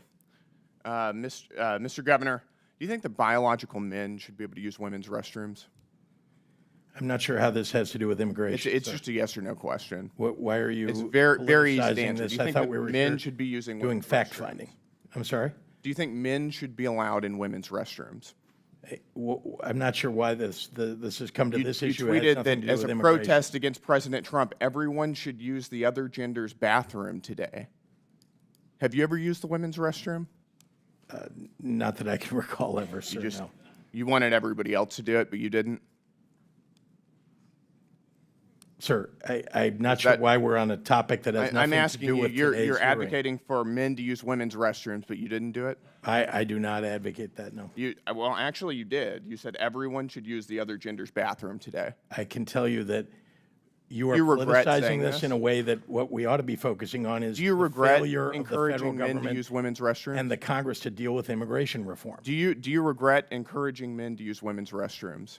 Again, you're taking us on topics that have Did you ever nothing to consider do that with women don't the want you in subject their- that you in their invited us here bathrooms? for? So you're admitting that this is just a political circus. No, Is I'm that what you're doing? asking you This because is you put nothing this to do on with the immigration internet for everybody and to really see. about you grandstanding. I'm asking you, have you ever considered that women don't want you in their bathrooms? That's a private space that they don't want you or any other man in. Congressman, let's talk about You your can't say that failure to normal vote people can for say that Medicaid. they In don't- fact, you want to that take they don't think Medicaid away. men should be in and women's SNAP restrooms. And That's a veteran very services. straightforward question. You apparently want people And you're to encouraging die men to in the use United women's States restrooms because you where there want to could be take healthcare underage away. girls. Do you think that's appropriate? Sir, if we're going to Do you think that's politicize normal? this, let's talk about what you're doing to people in you this think that country that's normal? by virtue of your votes. All right, let's move on. with Let's President ask, Trump. do you support Hamas's agenda? Sir, I do not. They are a terrorist organization. Your administration gave a grant to the Muslim Civic Coalition, which just 2 weeks after October 7th was marching in the streets of Chicago to, quote, stop the U.S.-backed genocide against Gaza. Is that a reflection of your values? I have spent my life fighting anti-Semitism. No, I'm asking, is this a reflection of your values? I'm not sure why you're attacking Because me your about something in an administration organization. gave money to this organization. I'm explaining to you that what we do in the state of Illinois is stand up for what we believe are You didn't our have to rights give and money to freedoms. the Muslim Civic Coalition. People to have march the and right to call, express themselves. to That- stop the we don't- U.S.-backed genocide against Gaza. That was your choice. I know that was your Republicans want to administration. take away people's right to free speech. We don't in the state of Illinois, and I They've do got not the believe right to that free is speech. proper. They don't have the right to tax dollars, and you gave them to them. You want to take those rights away from people. I understand.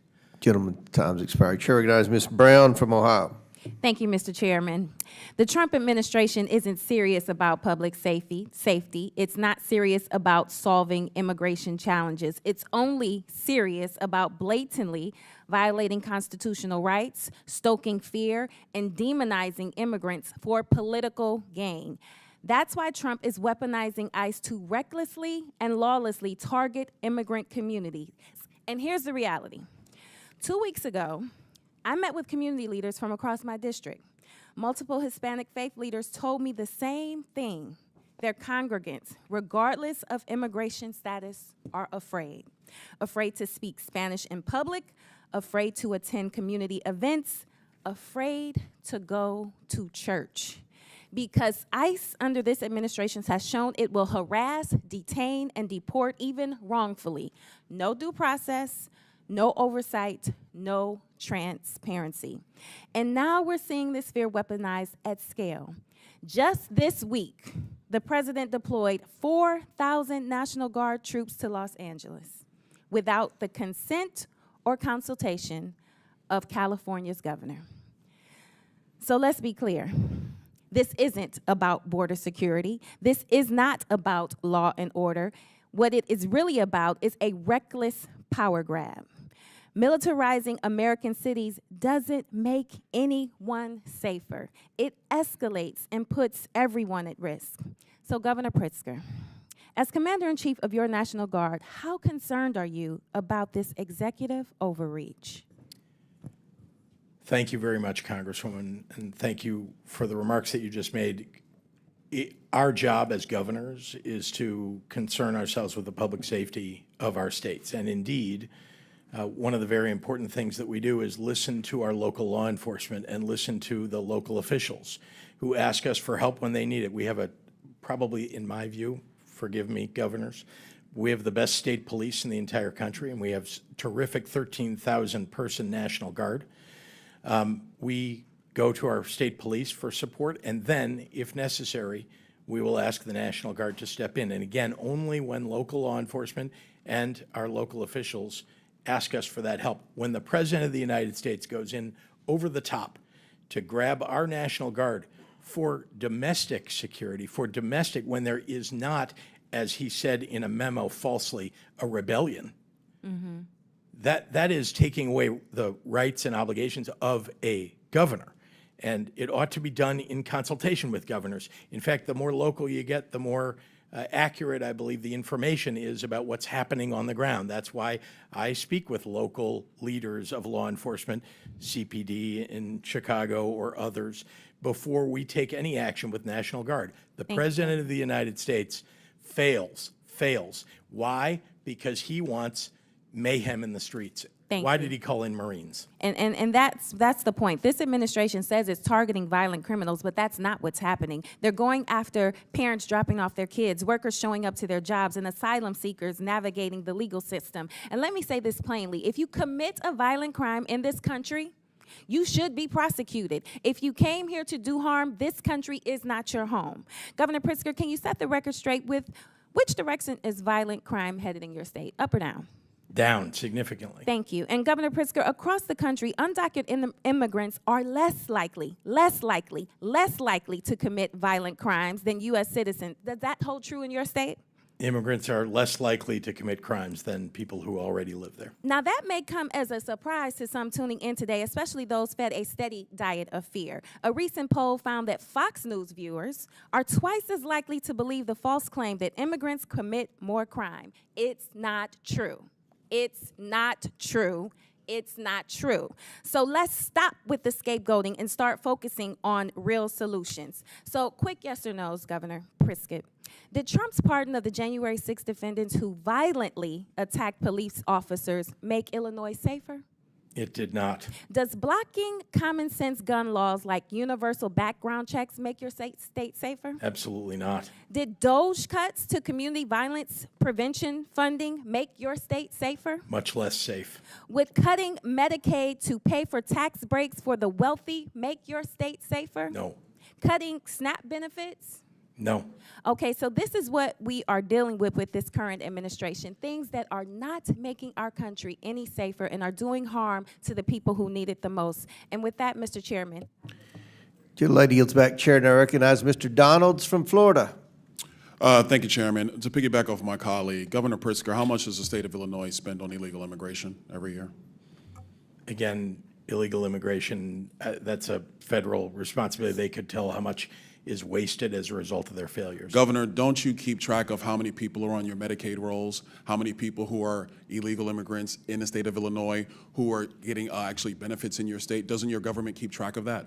They don't get Medicaid in Illinois or any state as far as I know. Governor Pritzker, You do not keep track of any public service dollars in the state of Illinois that goes to illegal immigrants or goes to people in your state who are not legal residents of the United States and of the state of Illinois. You don't keep track of that. We absolutely keep track of our budget, and we're very closely, and in fact, it's been balanced for 7 years in a row, unlike the Republican before me, yeah. You know, it's interesting. I noticed that in the state of Illinois, you guys don't really keep track of your money, because I asked your mayor in Chicago similar question about a month ago, and he didn't have an answer. It was quite interesting. I think this might be an Illinois problem. Governor Hochul, in your state, you are spending about roughly $4 billion on illegal immigration. And at the same time, you are actually asking the federal government for $4 billion to finish Penn Station. Don't you think it would be better to stop funding illegal immigrants in your state and actually use those resources to finish Penn Station as opposed to coming to the federal government for the money? Penn Station is owned by Amtrak, not by the state, so it's an appropriate use of their dollars, and Donald Trump has agreed to spend upwards of $7 billion. I appreciated that very much. What we spend on immigrants, the immigrants who are here hardworking to live a life and working on our farms and taking care of our parents in nursing homes and taking care of our children, they have been coming here for 400 years. And we don't keep track of individuals based on their status. We make sure that people have services so we don't end up with an unexpected.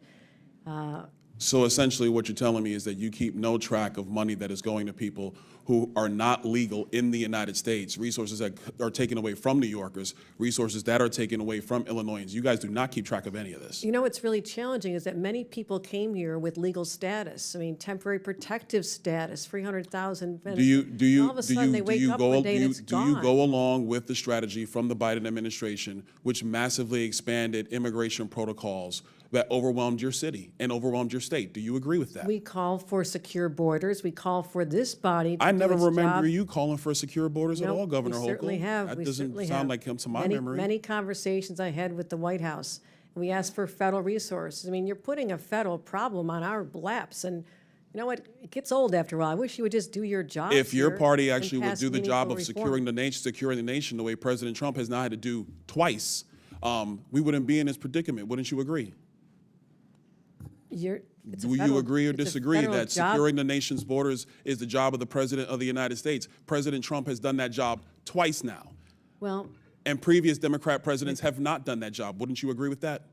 this has been a problem that's been in place since I was a young staffer here on Capitol Hill. We worked on immigration, and Ronald Reagan signed amnesty for 3 million people. You know, it's to interesting get you in bring up situations, so- Reagan's amnesty in '86. You know, part of that deal was to actually build border wall and secure it, but the Democrat Party refuses to build border wall. You oppose it every single time. Is that your position? Do you now support border walls, There Governor has Hochul? been many times when bipartisan legislation is presented to this body and people just walk away from it. They refuse to do the hard work of governing like governors like us have to do every single day. When I leave here, I'm going to go home and govern a state. I'm not going to tweet about this experience because I have too much work to do taking care of New Yorkers. And You're keeping really them not doing a safe. good job, Governor Hochul, because a lot of New Yorkers are actually coming into my state, in Florida, many of them. They come all the time because they actually want to come to a state that is well-run, that protects citizens, does not allow illegal aliens to victimize citizens like they are victimized in the state of New York, like they are victimized in the state of Illinois, like they are victimized in the state of Minnesota. They choose states like Florida and Texas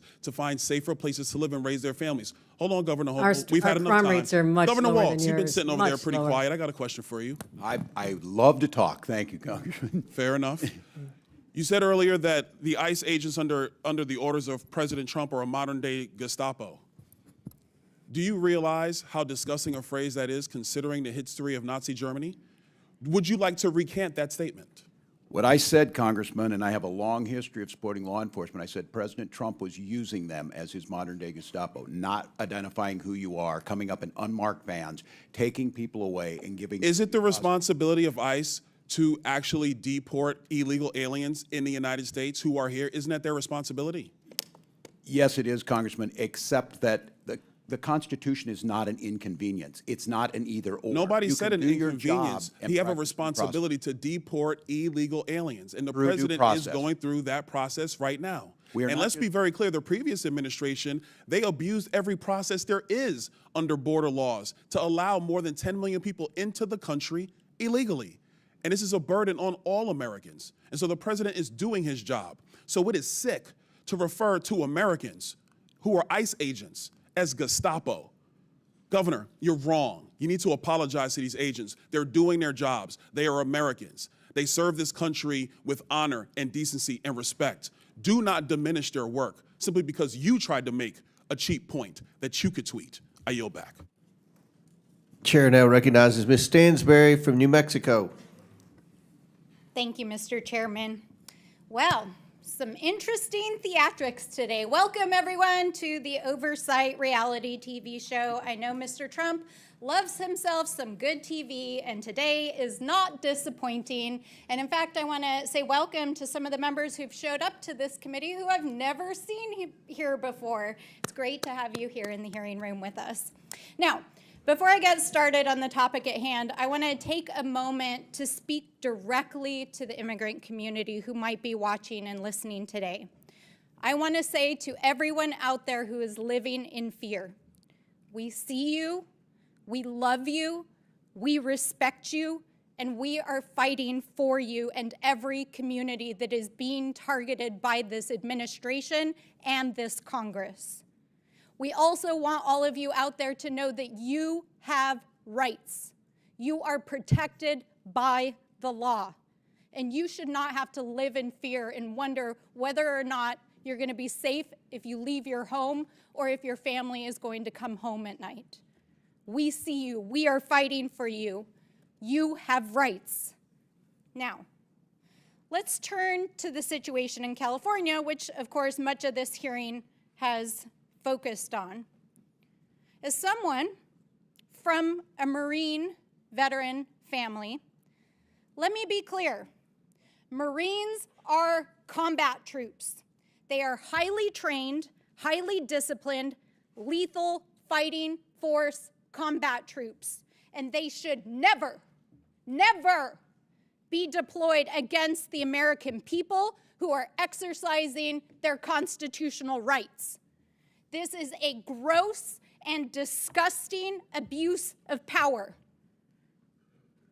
A disgusting abuse of power by fake tough guys who think that they can intimidate our communities while taking away their rights. And this is from the same man who dodged the draft and called our military service members suckers and losers. That's your commander-in-chief. And here, these folks here and the president want to say they're for our military and our veterans while they're illegally deploying service members, violating state sovereignty, gutting the VA, firing generals and lifelong service members. And you all want to sit in here and play like you're with the military and the American people while Donald Trump is planning to spend $45 million of your hard-earned taxpayer dollars on a fake military parade this Saturday that they can't even fill, that they put a super PAC ad on Craigslist to recruit citizens of the city of Washington, D.C. to go stand in the parade route. Congratulations, it's made for TV. But this is serious because this is an abuse of power. So I want to read a list of grievances: obstructing the administration of justice, refusing to assent to the laws for the public good, sending swarms of officers to harass our people, keeping standing armies without consent of our legislatures, transporting Americans overseas to be tried for pretend offenses. Mr. Chairman, I wonder, do you know where these offenses come from? No? Aw, that's too bad. Because it's actually the Declaration of Independence. That's right. It's the Declaration of Independence. And my colleagues across the aisle might want to bone up on that in the U.S. Constitution before they go attacking our communities, especially as we head into the 4th of July holiday and celebrate our independence from an abusive and mad king. Because here in America, there are no kings, and we reject people who believe they are. And no one is above the law, and we will hold them accountable.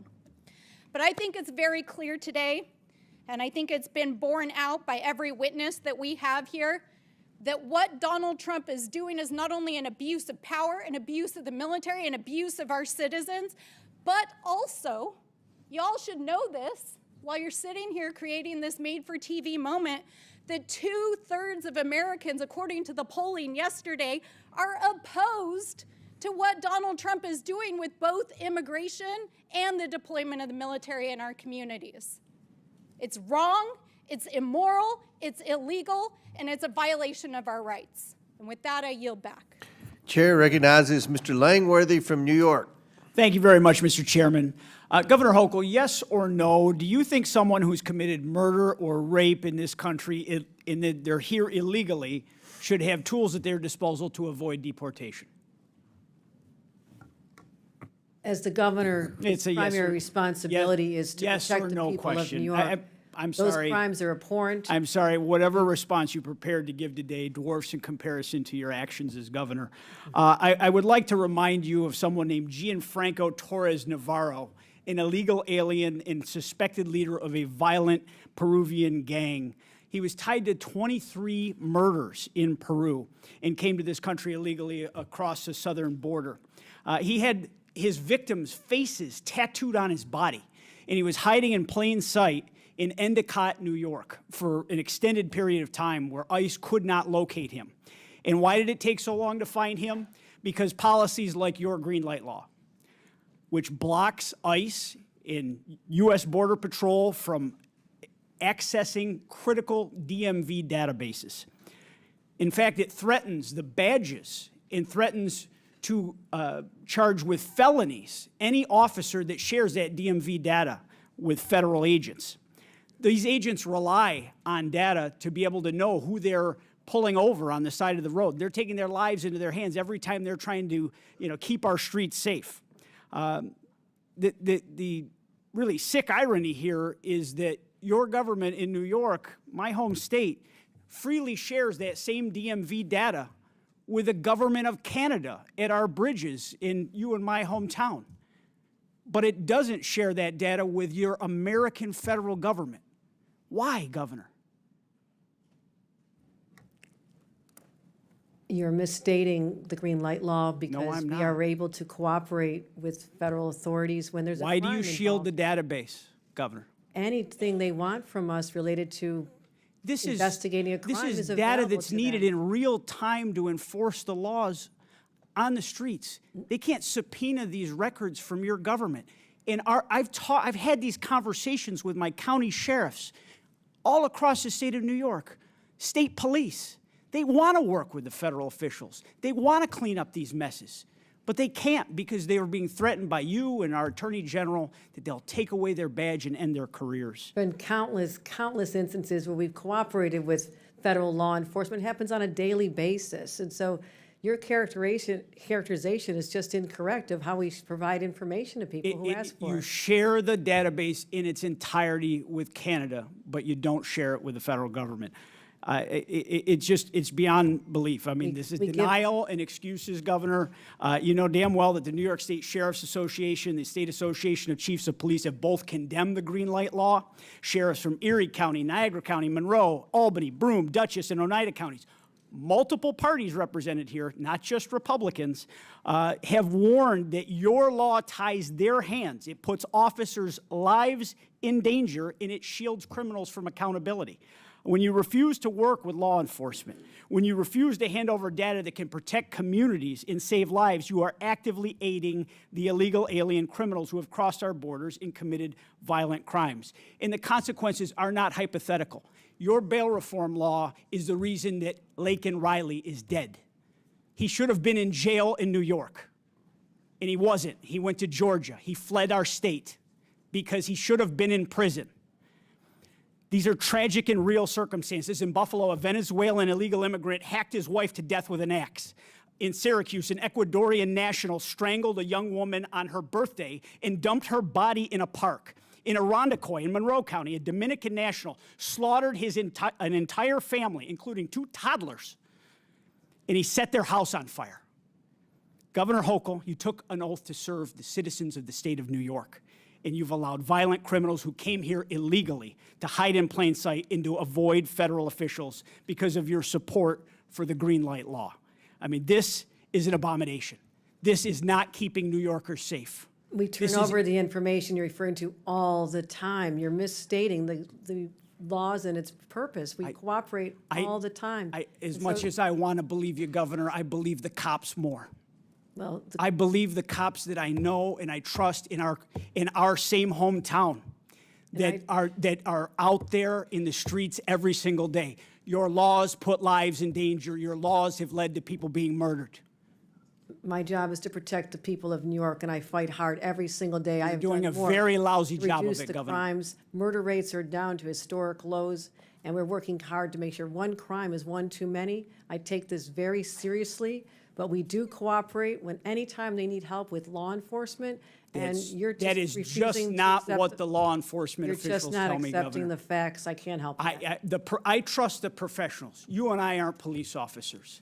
I trust the people out in the field that wear a badge, that are honorable, decent, hardworking people. And that's why they should And be you have a record of disrespect to law enforcement, just like you disrespected every corrections officer in the state of New York. You have a lot of gall to come here and criticize the president for using the National Guard to actually bring law and order to the streets of our country.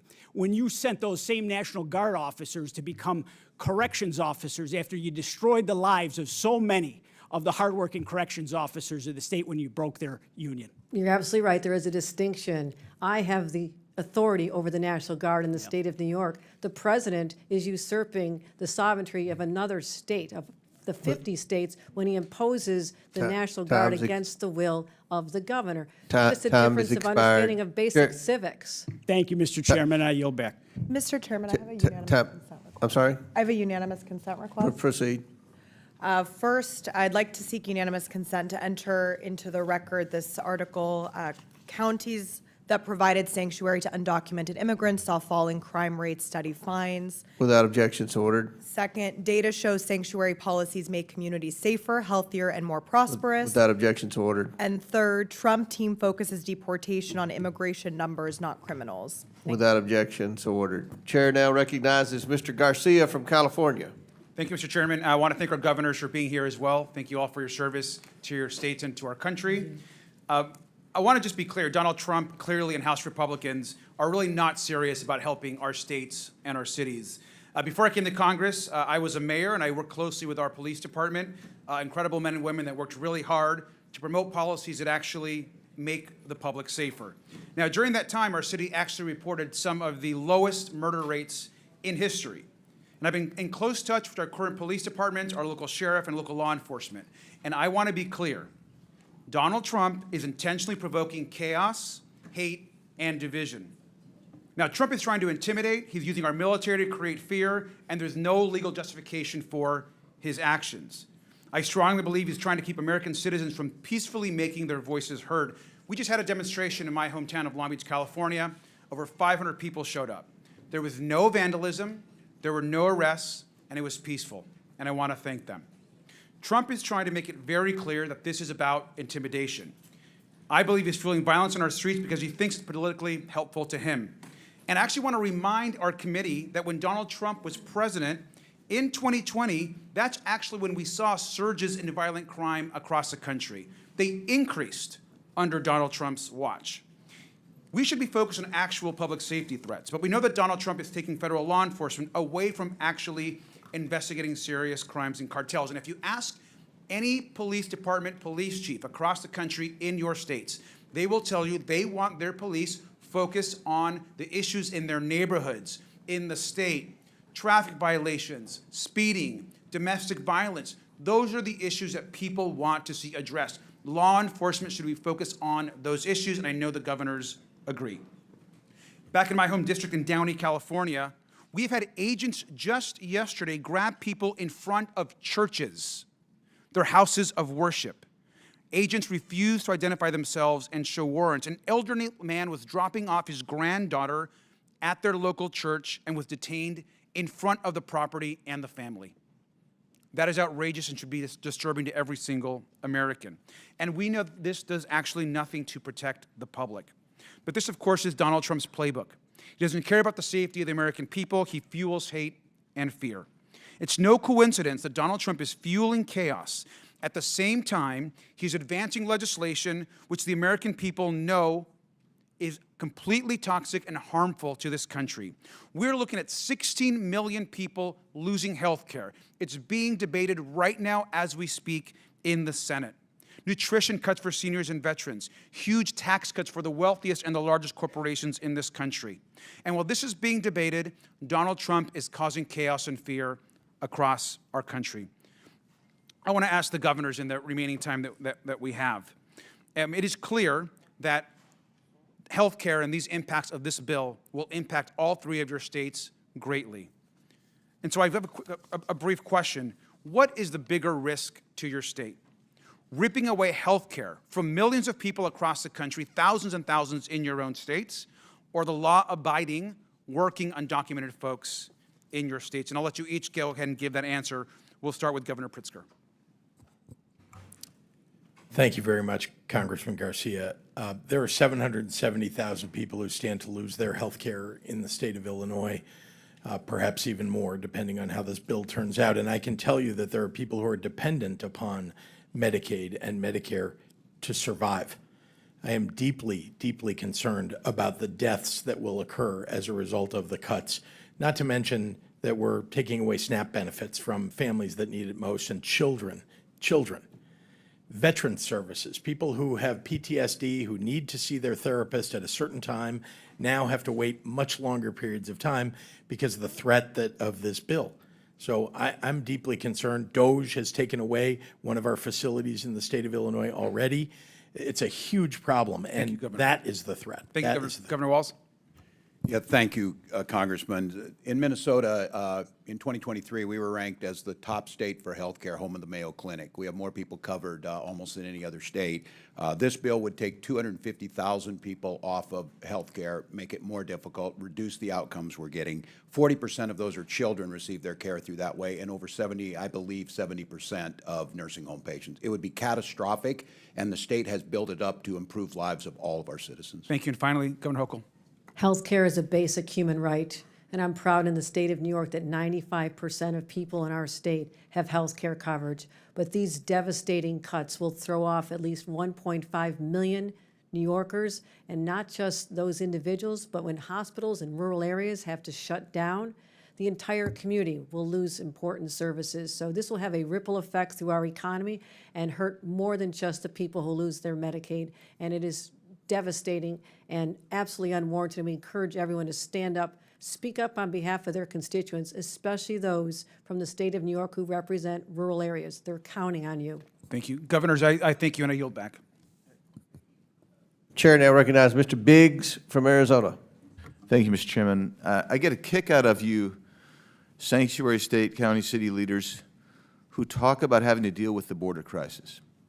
Cracks me up, actually. But at least, Governor Pritzker, you did call it a crisis in your statement. I appreciate that. Ultimately, as you said in your statement, you received 50,000 illegal aliens into Cook County. And Governor Hochul stated that New York received about 220,000 illegal aliens. That's fantastic that you know those numbers roughly. Now I want you to imagine you're a southern Arizona community of about 80,000 people, sitting right on the border. And over the course of the Biden administration, a couple of million people came through your little town. And I quote you, Governor Pritzker, Illinois didn't ask for this crisis, and I'm going to tell you, neither did Yuma, Arizona.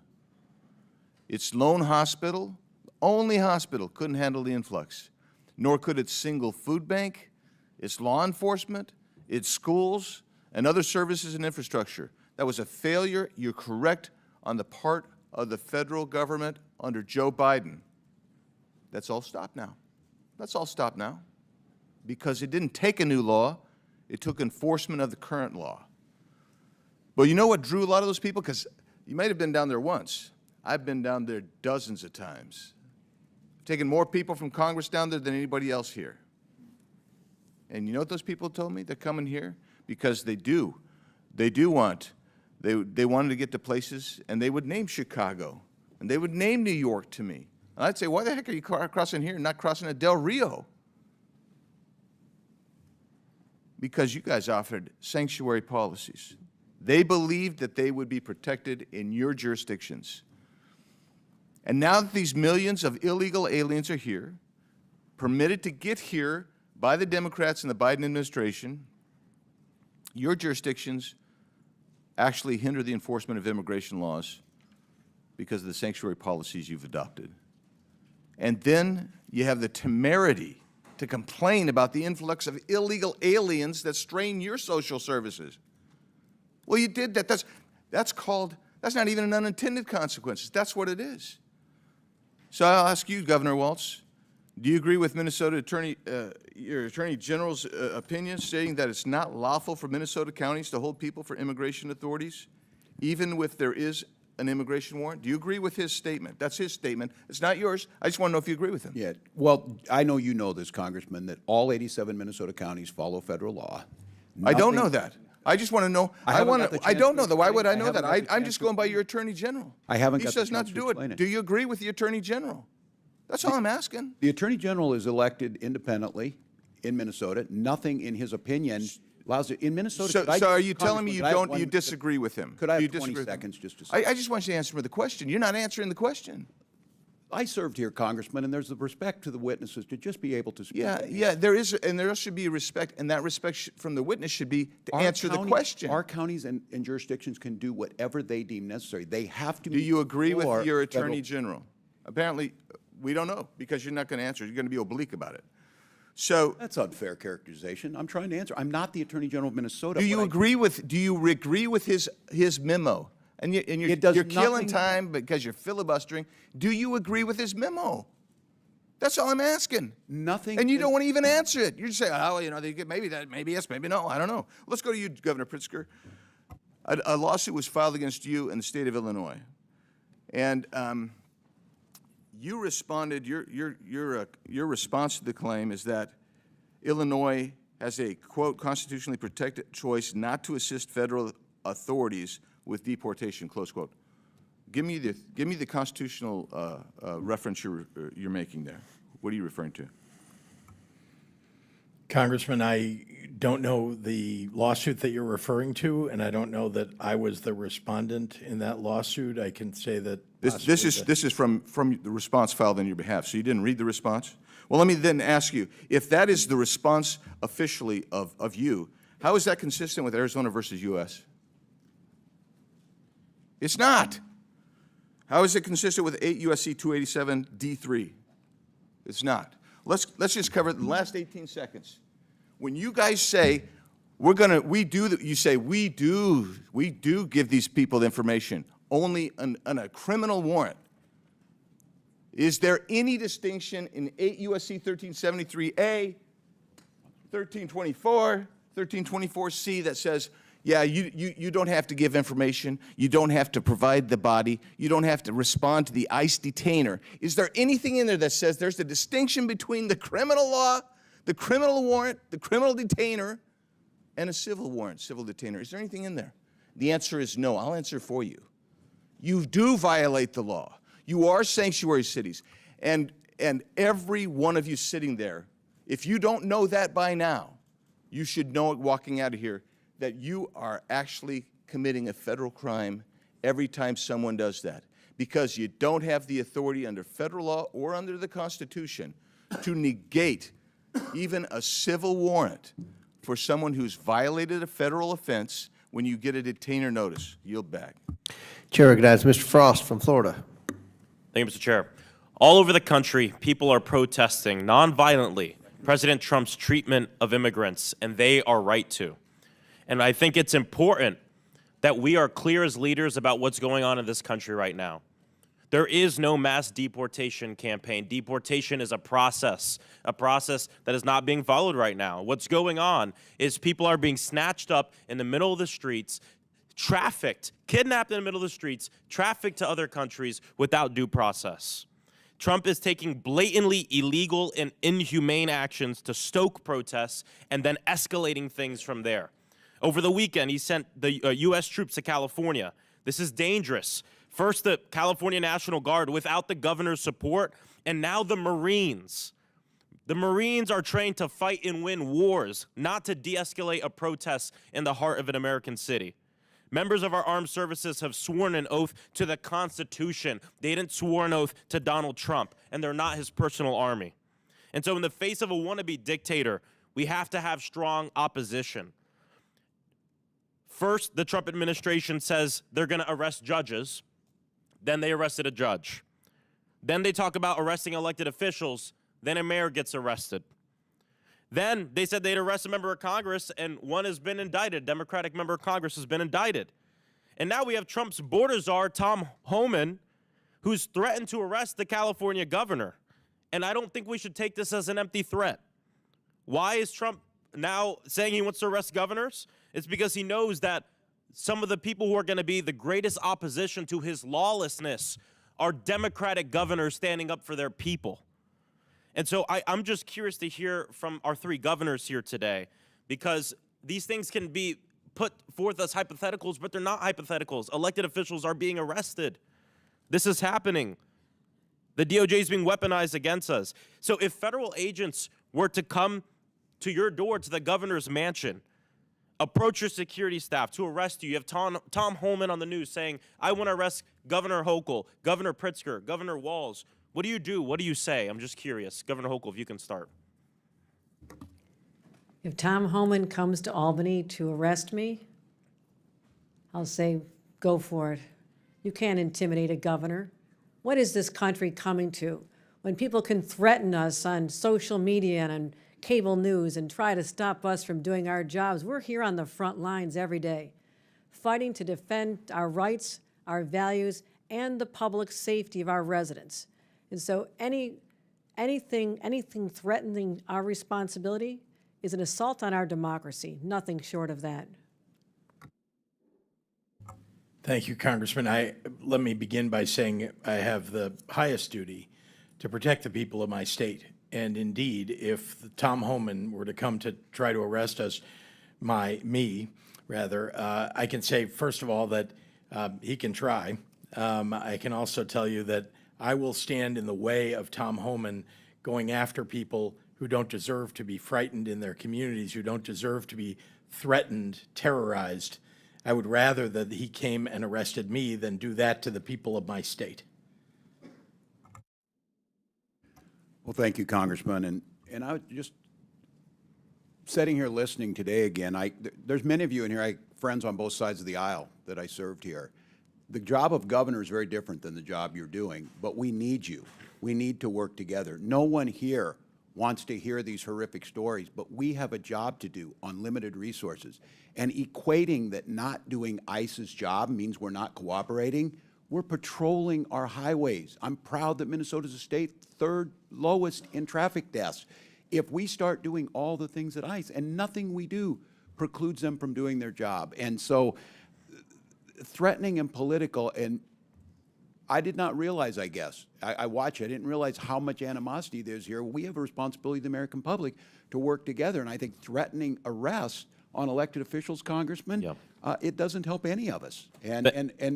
Governor Pritzker's right.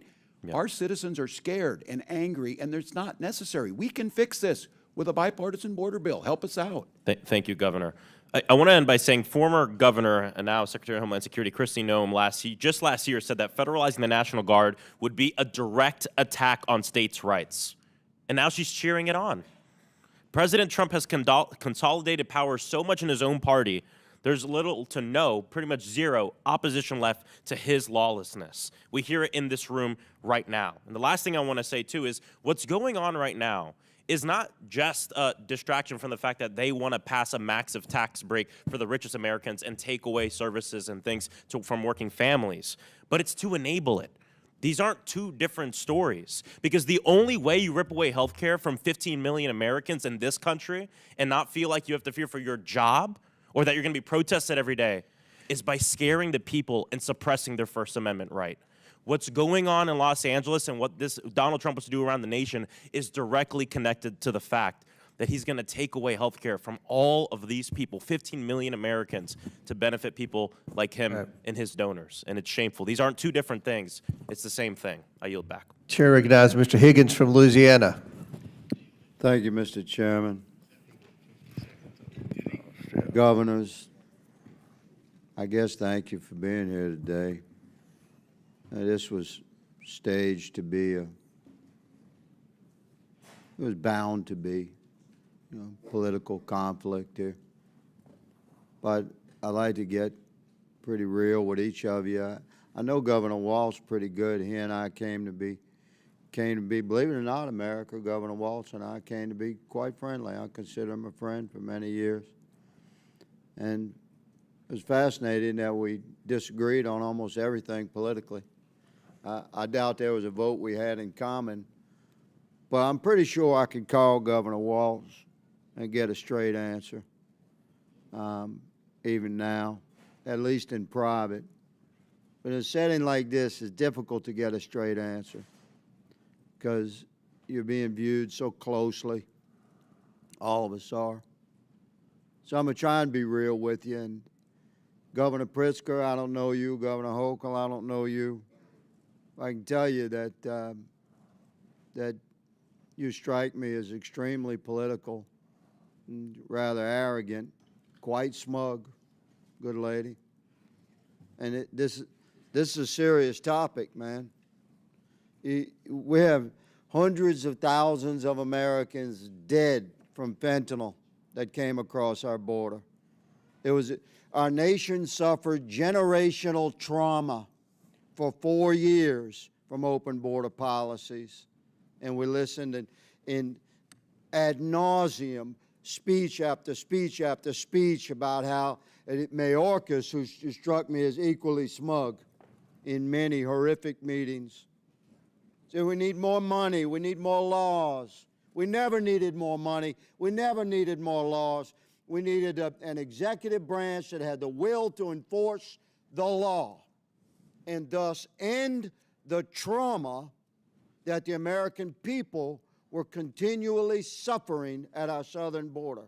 Now, the impact of that policy remains, and sanctuary cities are a large part of this thing. Now, I don't know the life of you three, your background. I don't know if you've held the hand of a mother or father had to deliver to them the news that their child had been killed by a violent criminal. Prayed with that person, but I have. And the victims of crime commonly have a simple refrain. Why? Why? Why did this happen to my family? And I'm going to ask you, Governor Pritzker, and you, Governor Hochul, what do you say to those people when, have you ever had the courage to speak with one in person, in private, without cameras, and when they ask you why was this horrible person invited to Illinois or New York? Why do your sanctuary policies encourage, why did this guy that killed my daughter, why was he in my state? Why? Representative. Don't tell me it's limited resources. Representative. Don't tell me it's limited resources. I'll let you know when it's time for you to answer the question, madam. Okay. Don't tell me it's limited resources, because we're talking about the resource of righteousness and goodness. And God controls the bank of righteousness and goodness. And there's no limit to that withdrawal. Governor Pritzker, what do you tell a family when they ask you why? Why was this murderer in my state that came here across the border illegally and was encouraged to come to my state by your policies? Go. You said invited or encouraged. 50,000 people invited were and encouraged by 50,000 sanctuary people were policy. shipped to my Yes, state yes, yes. by a Don't border beat around state the governor. bush. Own it, man. I'm not beating Own around. it. I'm telling you, 50,000 people were shipped to my state by a Would you ship Republican them back? border state governor. 50,000 is a smidgen. We have 15 million cross the border. I understand. I'm glad they bust some to your state. I have been clear your sanctuary about policies favoring border Governor security. Hochul, There was a I'll give bill you the last last year couple of on that seconds very here. subject, sir. On the Governor question of Hochul. what And I'd you say to opposed that it. family, I would say my heart is breaking for you. I'm a mother When you describe the pain of a family like that, I've been there. I have held victims' families in my That's a arms. good start. And I'll tell you Mr. this, Chairman, you appear my to be a time has religious expired. person, I yield. but we are called. Gentleman's time's expired. Chair recognizes Ms. Lee from Pennsylvania. Mr. Chairman. I recognize the ranking member for unanimous consent. Okay, a couple of things. One, I want to raise a point of order. It is against the rules to attack or to breach the decorum with respect to our witnesses. You can't. Well, the ranking member has a look different like this, definition or of you attack look like than I that. do. You That's look for like sure. this. You cannot criticize the countenance of a witness when they come before the committee. You can raise issues, no question, but you cannot personally attack a witness. That is not within the rules. That is not in accordance with decorum here. And I would raise that same concern if Did the ranking if one of member our not call members us was attacking. Nazis? All right. Secondly, Proceed with unanimous consent. Secondly, unanimous consent. I have asking unanimous consent to submit a document entitled "Trump Wants to Cut Funding to Sanctuary Cities and Towns, but They Don't Actually Violate the Federal Law." Without objection to order, Chair now recognizes Ms. Lee from Pennsylvania.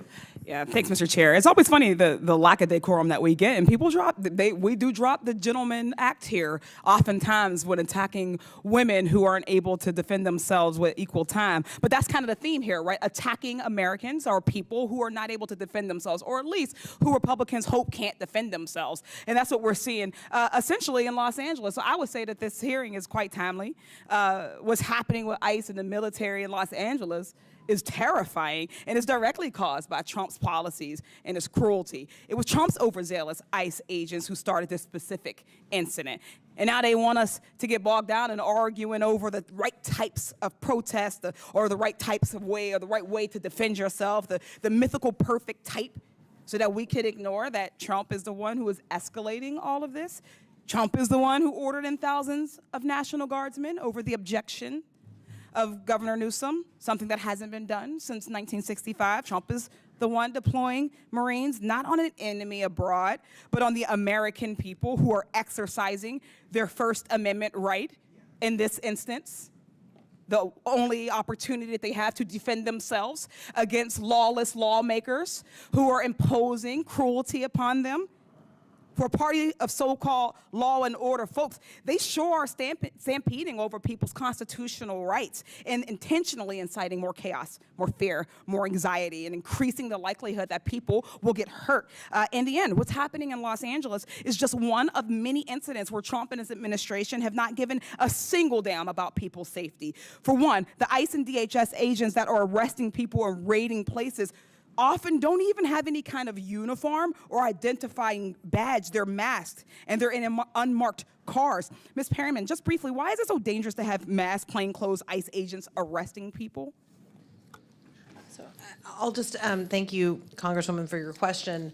I'll go back to what I said before, that we know our Constitution recognizes and our country recognizes the importance of trust between local law enforcement, the federal government, and governors. And what we're seeing here is a breach of trust. It's an escalation, and it's dangerous for the American people. Trump said he was only going to go after undocumented criminals, but that's clearly not the case. Whether through incompetence or straight up racial profiling, ICE and DHS agents are wrongfully arresting U.S. citizens. We've talked about it today, and catching these mistakes often happens too late, after an American citizen has already been illegally thrown into another country, and Trump's administration is doing nothing to get them back. These agents are also going into previously protected spaces, as we've discussed, like churches and schools and hospitals. DHS agents tried to get into an elementary school by lying that they had the permission from the parents. That is a cartoonish level of evil.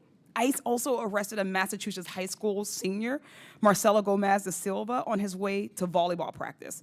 Governor Walz, you're a former teacher and coach. Do you think these kinds of actions create instability for students? And do you worry about increasing anxiety of kids coming to school? Well, thank you, Congressman. I certainly do. Creating that safe environment where our kids can come and the expectation is to learn, they certainly do. Once again, there's no reason to use these enforcement actions at those locations when there are other tools. And I think, again, this false equivalency that we do not want violent criminals to be to be arrested, detained, and go through due process, we do, but hugely detrimental to the educational system, hugely detrimental to a system that is dependent on trust and the goodwill of everyone in that school system. So yeah, it is detrimental. Thank you, Governor Walz. These same kids getting arrested are often being separated from their families. They are scared. They're alone. An attorney is one of the few resources they had access to that is now being taken away as well. The Trump administration has canceled contracts with legal groups that represent those undocumented children in immigration court. This is going to force thousands of kids as young as 2 years old to represent themselves very quickly as we're running out of time. Ms. Perryman, how's a 2-year-old supposed to represent themselves in court? A 2-year-old can't represent itself in court, him or herself in court. And I'll just say that we are in court every single day seeking to try to ensure that people have access to legal representation, which of course this administration is really seeking to curtail. They're seeking to ignore due process rights. I was going to say, would you say that it is due process if a 2-year-old is left to represent themselves? Absolutely. It's a flagrant violation of our Constitution. It's also something that shocks the conscience. We'll leave it there. Thank you. I yield back. The witnesses have requested a 15-minute bathroom break, but before we do that, I'm going to go to Dr. Fox for 5 minutes of questions. After Dr. Fox, we'll take a 15-minute break for the witnesses, and then we'll start back with Mr. Kassar. So Chair recognizes Dr. Fox from North Carolina for 5 minutes. Thank you very much, Mr. Chairman. Governor Walz, as you're aware, Minnesota saw the largest COVID-19 fraud scheme in the nation. The so-called nonprofit Feeding Our Future falsely claimed to have served 91 million meals to children, for which it received nearly $250 million in federal funds. According to the FBI, the $250 million in federal taxpayer money was, quote, funneled into luxury homes, cars, and lavish lifestyles while families struggled. In March, 2 individuals were convicted in connection with this case, and I understand related investigation continues. The FBI stated that, quote, the egregious fraud uncovered in the Feeding Our Future case represents the blatant betrayal of public trust. The FBI will not allow criminals to rob federal programs and walk away unscathed. We'll expose their schemes, dismantle their networks, and ensure they face the full weight of justice. Do you support the federal government's efforts to bring to justice those who stole federal taxpayer money at the expense of hungry children in your state? Thank you, Dr. Fox, wholeheartedly. And this is a great example. When the federal government works with the state, we reported it, they prosecuted them, they are in prison. So do you support federal efforts to bring to justice those who commit federal crimes in Minnesota? I most certainly do. Okay. Does Minnesota honor ICE detainer requests? Congresswoman, thank you for the question. I've been making sure I get my opportunity here. Minnesota follows all federal law. State law requires, and I would say the state law requires all state and county facilities to ask for immigration status when a convicted felon is committed and tells DHS if they're undocumented. All state facilities. DOC calls DHS before a convicted felon leaves prison. We have a controlled handover. How can we be sure that your state is serious about cooperating with the federal government to enforce our immigration laws? We do it on a daily basis, Congresswoman. And again, I say this is the floor. Counties can do more, but here's the confusion we have right now. Last week, a list of supposed sanctuary cities or counties were put out. Many of those were counties in Minnesota that had gone above and beyond. Their sheriffs said it put them at risk because they were doing that. They were sharing information and doing what they're supposed to do. It's a coordination issue. But you said in your answer it's only if they've been convicted of crimes that or a judicial warrant. Or a judicial warrant. That's correct, after due process has been served. So that you don't cooperate if they're illegally here and the ICE comes to get them. If they have gone through the process, Congresswoman, and they have received due process, and ICE's job is to come and get them. It's what I've been saying all day. But if they're here illegally, then they're here illegally. There's no, they've broken the law already. Many are here as asylum seekers. They've overstayed a visa. I have another question to ask you, Governor. As I've said before in this committee, innocent American taxpayers are collateral damage in the Democrats' pursuit of open border policies. Americans pay with their wallets, their safety, and all too often their lives. This is unacceptable. I'm sure you're aware, Governor, that your state has spent hundreds of millions of state taxpayer dollars to address the surge of illegal aliens in Minnesota. Are you also aware of any NGOs operating in your state that provide services to illegal aliens, and have those NGOs received any federal funding? I can't answer that at this time. I don't have it in front of me. Well, we have to end the shameful practice of NGOs working against immigration law enforcement efforts. That's why I introduced H.R. 245, the Grant Integrity and Border Security Act, to stop NGOs who work against U.S. laws from receiving a single cent of taxpayer funds. Americans should never tolerate a government that uses their own tax money against them. And Mr. Chairman, I yield back. Gentlelady yields back. Before we recess, recognize the ranking member for UC. Thank you, Mr. Chairman. I ask unanimous consent to submit an article from the Seattle Times entitled "National Sheriff's Association Head Tears into Fed's Sanctuary List." Without objection, so ordered. Pursuant to the previous order, the committee will stand in recess for 15 minutes. Committee stands in recess.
The committee will attempt to come back in order. Give the witnesses a second to find their seats, and then we'll recognize the next questioner.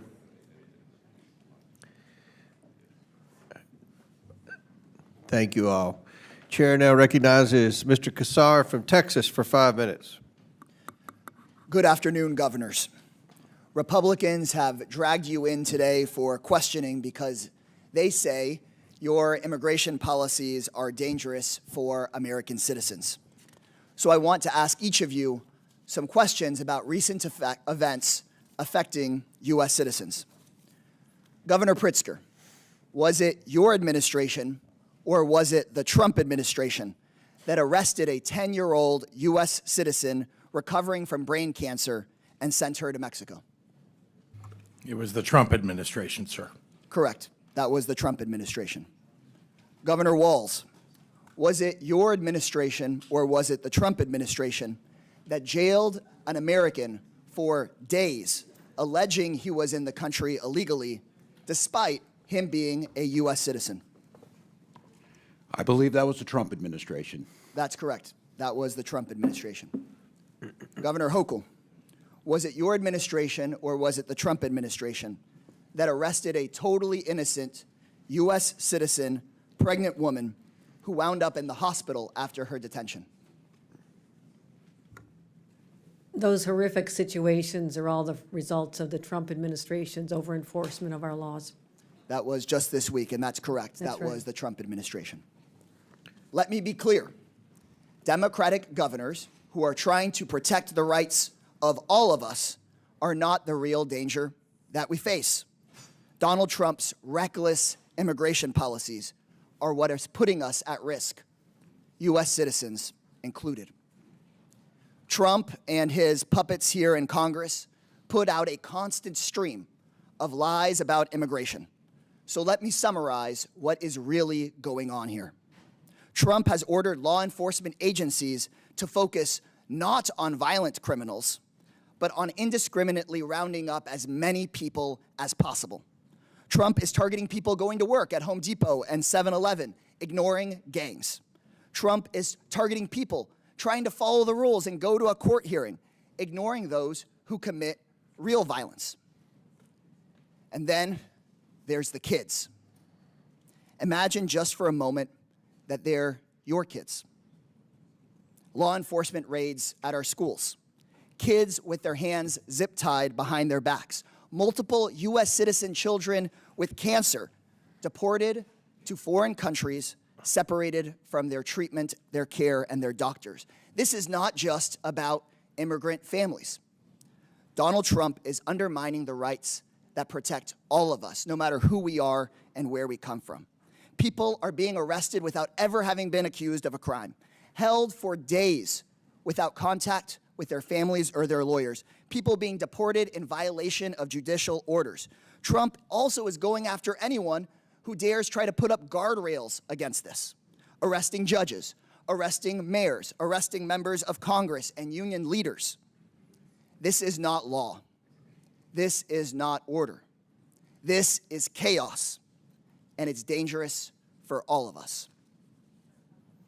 Around the country right now, people are peacefully protesting to show the world the awful things the Trump administration is doing, tearing families and communities apart, ignoring the rule of law, making us all less safe.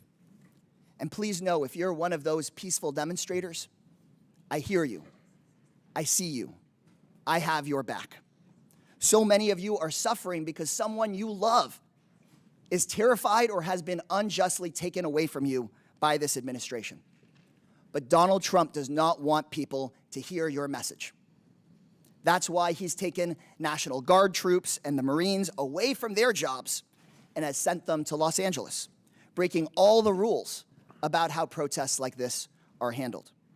Trump and Governor Abbott have even sent troops to my district in downtown San Antonio, a place that has been perfectly orderly and peaceful.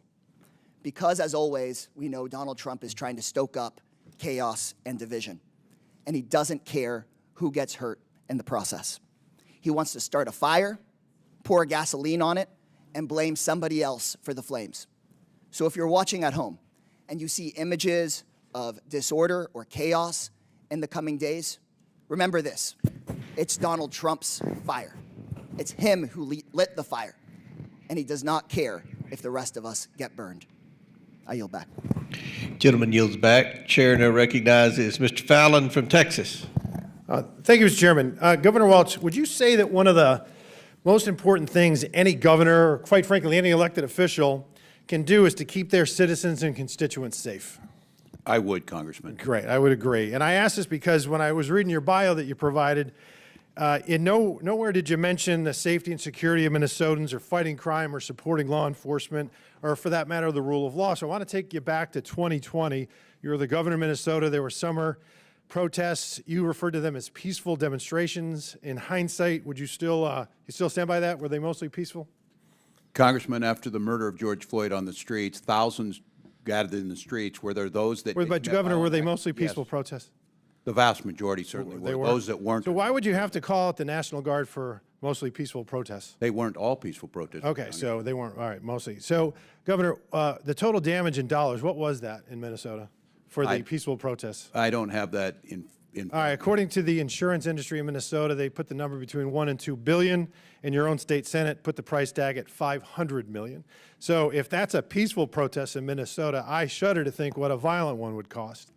Governor, I'd like to keep things simple. Okay. I did not call it that. We had folks who were there, and they're in prison. Okay, great. I'd like to keep things simple as far as when we talk about federal detainers, and I've talked to several federal law enforcement officials about this. So a detainer is issued when someone's already in custody and confined, jail, prison, court.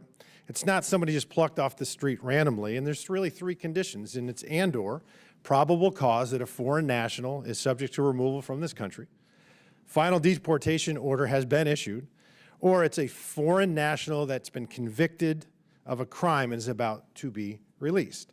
So sanctuary states won't cooperate with federal law enforcement. In Minnesota, do you cooperate sometimes, never, or all the time? We follow federal law in all 87 counties and all the jurisdictions. Some of them do honor detainer requests. Some do and some don't. That's correct. Okay. Counties have the ability. Okay. So, Governor, would you commit here and now, and this is really simple, I think it's commonsensical, to compel state and locals in Minnesota to cooperate with all federal detainers issued by federal law enforcement when it involves a foreign national that's been convicted of a felony? And I'm talking about kidnappers, rapists, child molesters, murderers, predators, parasites, scumbags.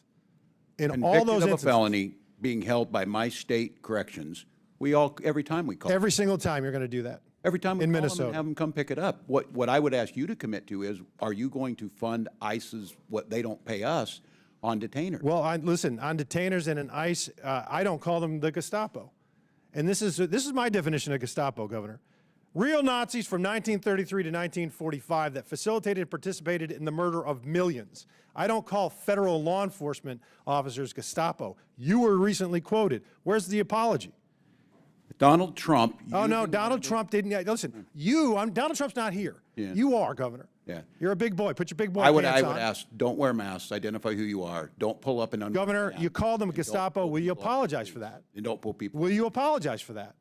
Congressman, my job, I'm a history Okay, so you won't. Okay, we're going to move on. No, Mr. Chairman, I reclaim my time. If you won't answer the question. I think that's hyperbolic demagoguery. I mean, you said that in a speech, maybe you got a little carried away. I don't know if you apologize for that too, that you were, quote, going to kick Republicans' asses. I mean, I didn't say that. You said it. And that's dangerous rhetoric, especially when you use Gestapo. That's lazy too, and it's terribly inaccurate. The fact of the matter is, again, time and again, you've excused violence and you use dangerous, irresponsible rhetoric. And you can choose between being on the side of law enforcement or the side of vicious criminals, and you've chosen the latter time and again. I don't know why. Maybe it's because you want to impress your limousine liberal friends when you're eating wine and cheese, or you're getting your coffee every morning at the hemp store. I don't know, but I think it's ignorant, and I think it's culpable, and I think it's disgusting. And I can see why the American people on November 5th made it a very bad night for you and a very great night for our future. Mr. Chairman, I yield back. Chair now recognizes, is Ms. Crockett here? Okay. Then Chair recognizes Mr. Bell from Missouri. Thank you, Mr. Chair, and our witnesses for being here today. I think that it's important for leaders to be honest and understand the nuance of issues. And as my grandmother used to say, all the easy problems have already been solved. We're left with the tough ones. And so it's important to our constituents that we're explaining the nuance in these issues. And this hearing is yet another attempt at dismantling the system of power and the rule of law in America.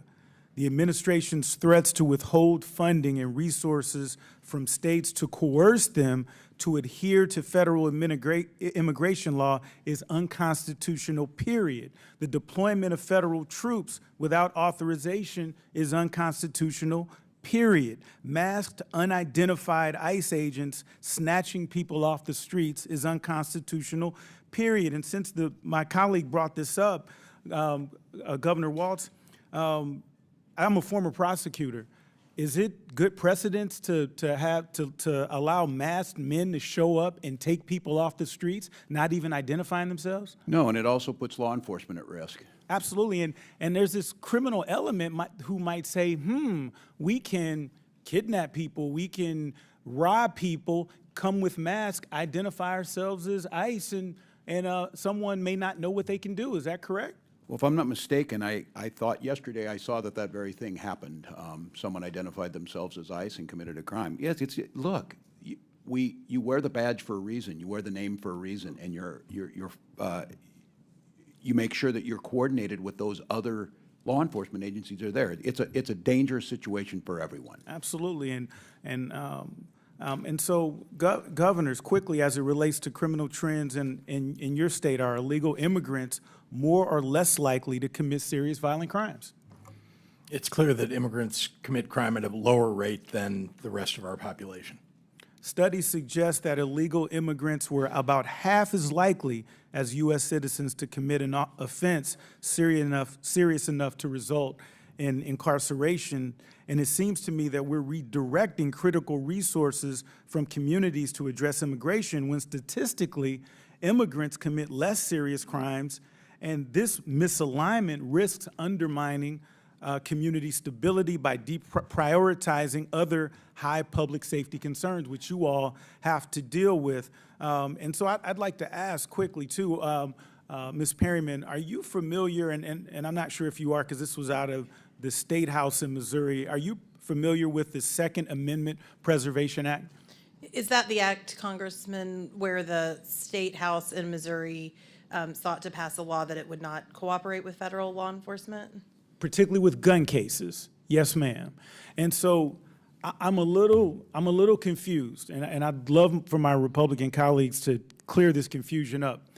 On one hand, when it involves immigration, they're saying that that states like yourselves should do the job for them, reallocate resources from places that you're doing tremendous work in to do the federal government's job.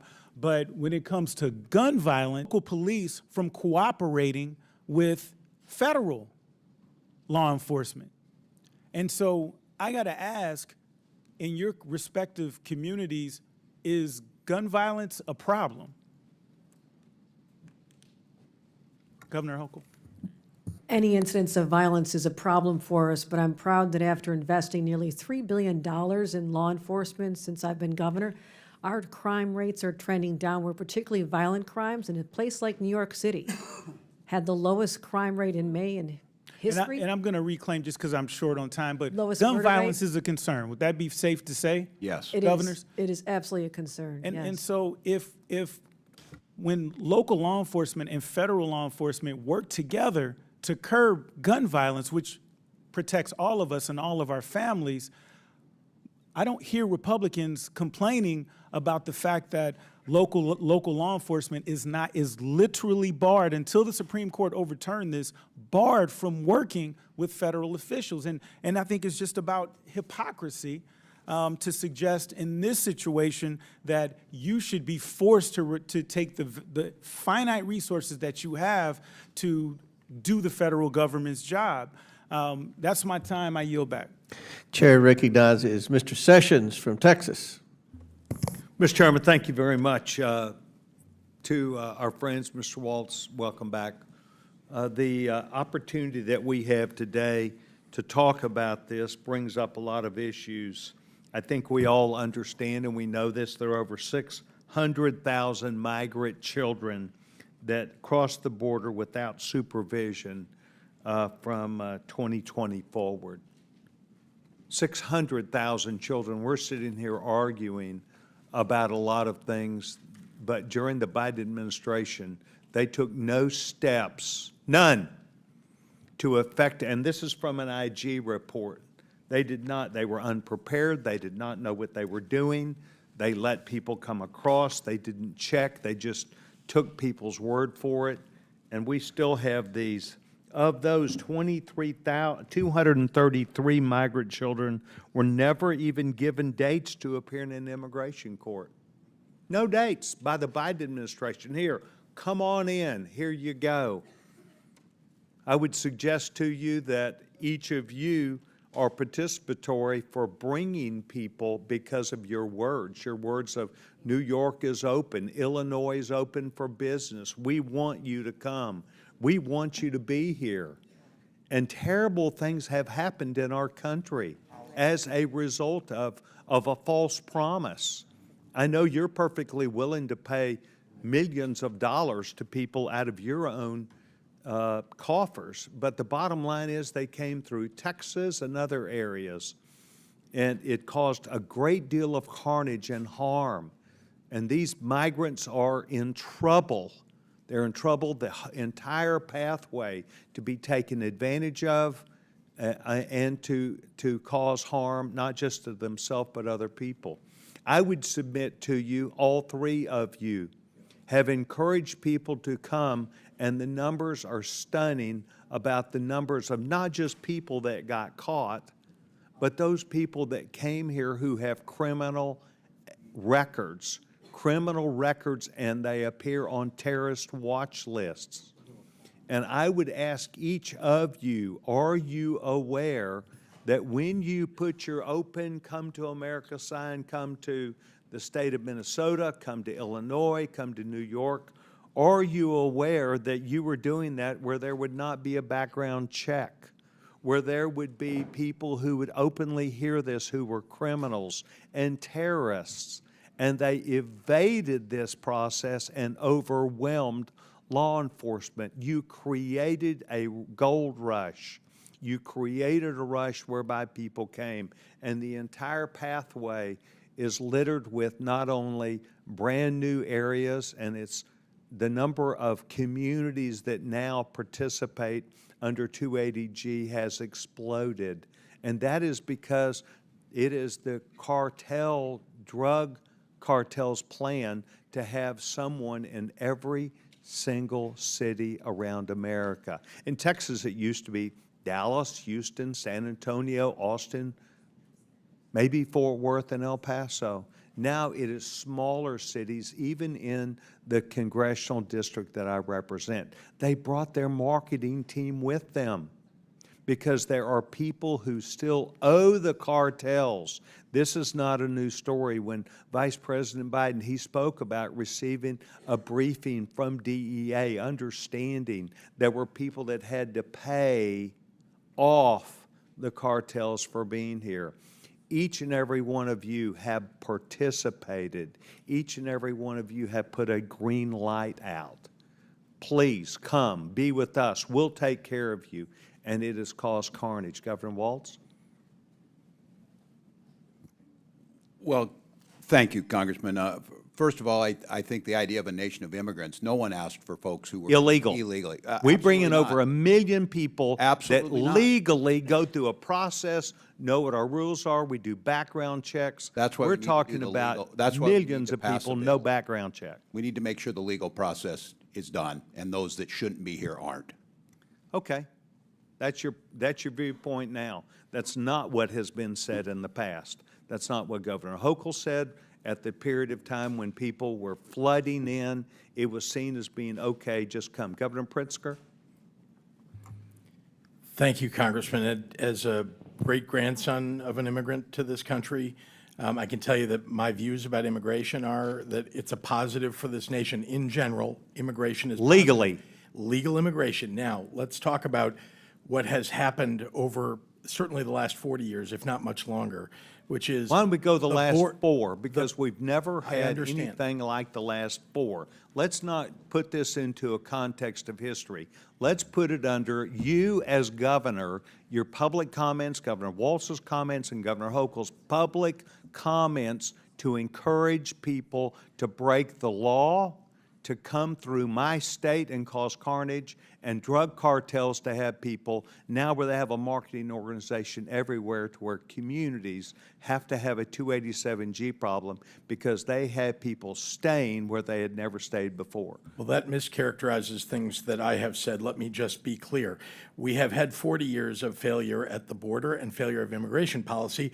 We'll talk about the last 4 years, right? There were people that came to the border, because the federal government decided that, because there's law that allows this. Right? There was not law that allowed it. There was a presidential directive. Okay, fair enough. We're not in charge of the border in Illinois. I can tell you that. We don't have a border with a foreign Well, you nation other encouraged than knowing there we have Lake Michigan between us and tens of Canada. thousands of children that would come. Governor Hochul. We had 50,000 people who came from Texas because they were shipped to us. And let me tell you, I was in favor of helping them find, helping Texas, indeed, find a way to provide for them. We, as a nation, should be welcoming people to this country. Not illegally. And handling, totally. That's the difference, and you need to say that. Mr. Chairman, I know my time is up. I'd like to Congressman. ask unanimous consent to enter to the record United States Department of Homeland Security Management Report, August 19th, 2024, March 2025, where unaccompanied alien children. Without objection, so ordered. Chair recognizes the ranking member for unanimous consent. Thank you, Mr. Chairman. I, too, have a unanimous consent request for an article from The Nation magazine dated May 23rd, 2025, entitled, "Trump Wants Thousands of Migrant Children to Represent Themselves in Court." Without objection, so ordered. Chair recognizes Ms. Tlaib. Thank you, Mr. Chair. To all the witnesses, all of our governors, thank you for being here. I want to start with questions, just really quick, yes or no. Do you believe in due process for everyone, no matter their immigration status? I do. I do. Yes. What if they didn't vote for you?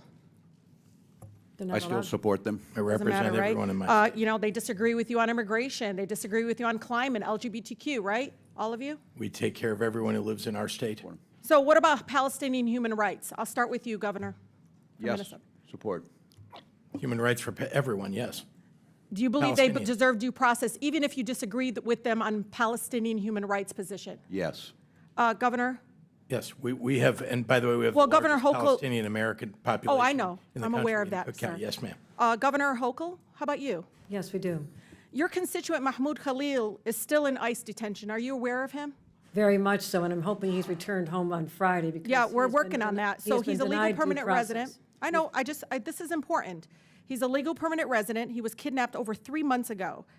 And, you know, one of the things I want to do is, if I may, Chairman, submit for the record a letter from Mahmoud Khalil to his son, who was born while he was kidnapped and illegally detained by our country.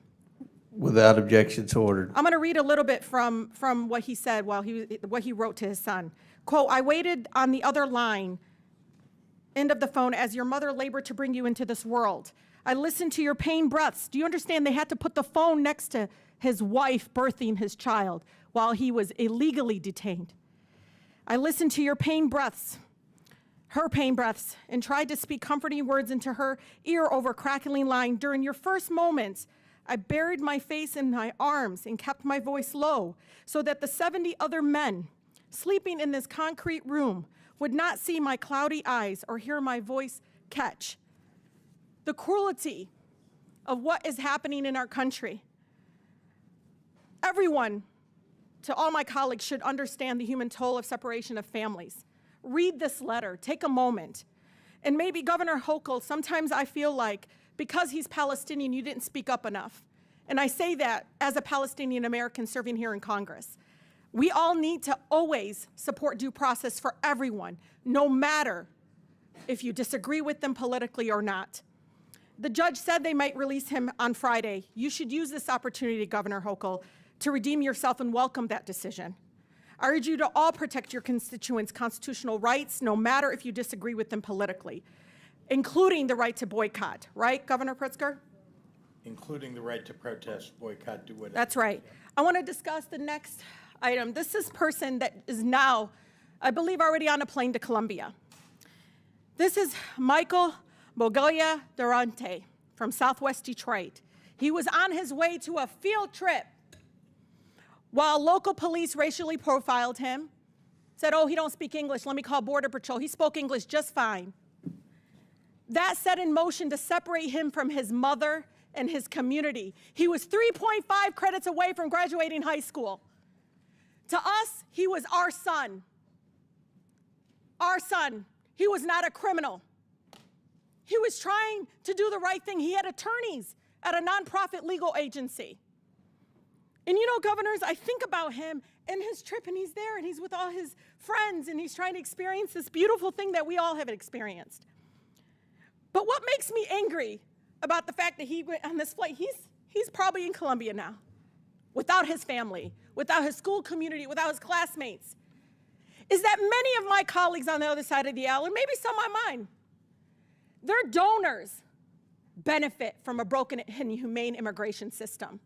The President of the United States benefited financially and personally by having a broken immigration system that keeps our immigrant neighbors in a broken system that doesn't allow them to come out of the shadows. Why? Because that's cheap labor. Let's be honest. They're arresting dishwashers, people at Home Depot at work, and their donors benefit. You know it. The restaurant industry benefit. They know exactly what they're doing. If they even wanted to fix this immigration system, they'd go to the people that employ them. And we know it.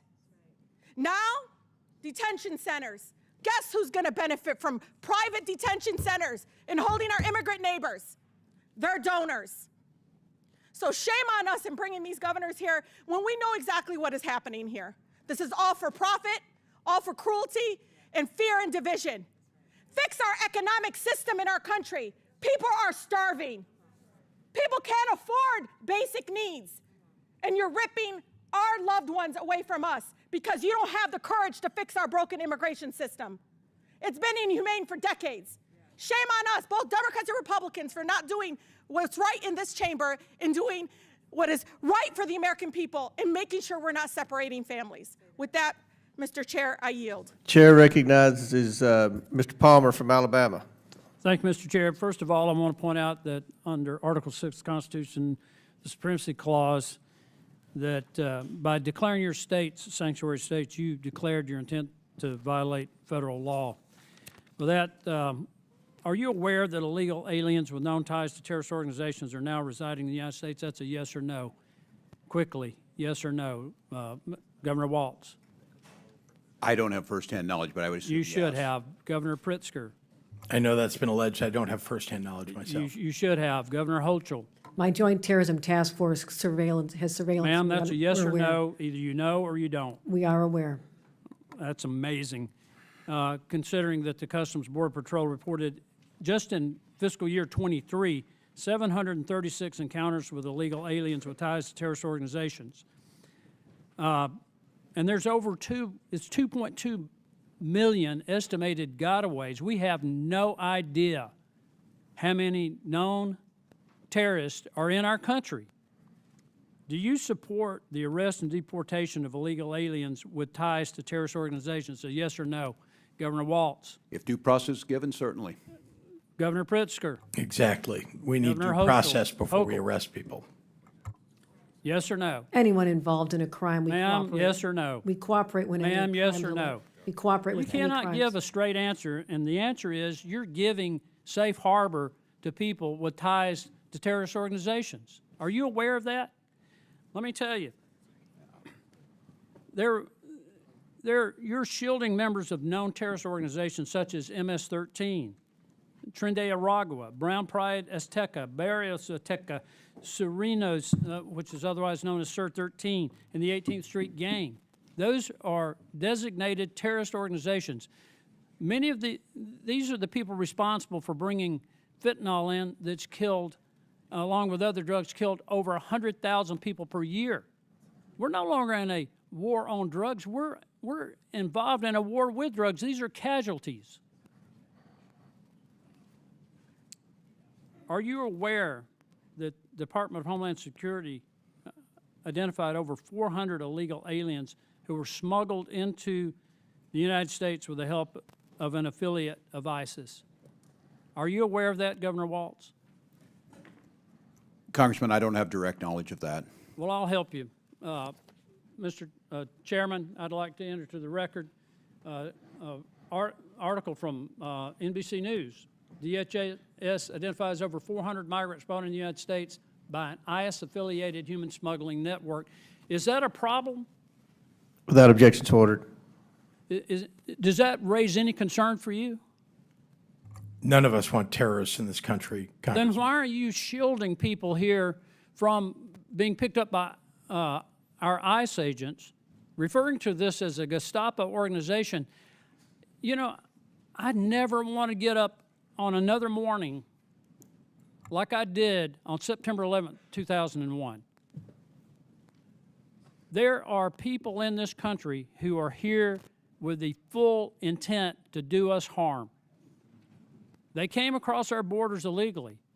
358 of them crossed the northern border into New York. Not all of them into New York, but some of them came through New York. There's arms smuggling across the Canadian border into New York. And you're shielding these people.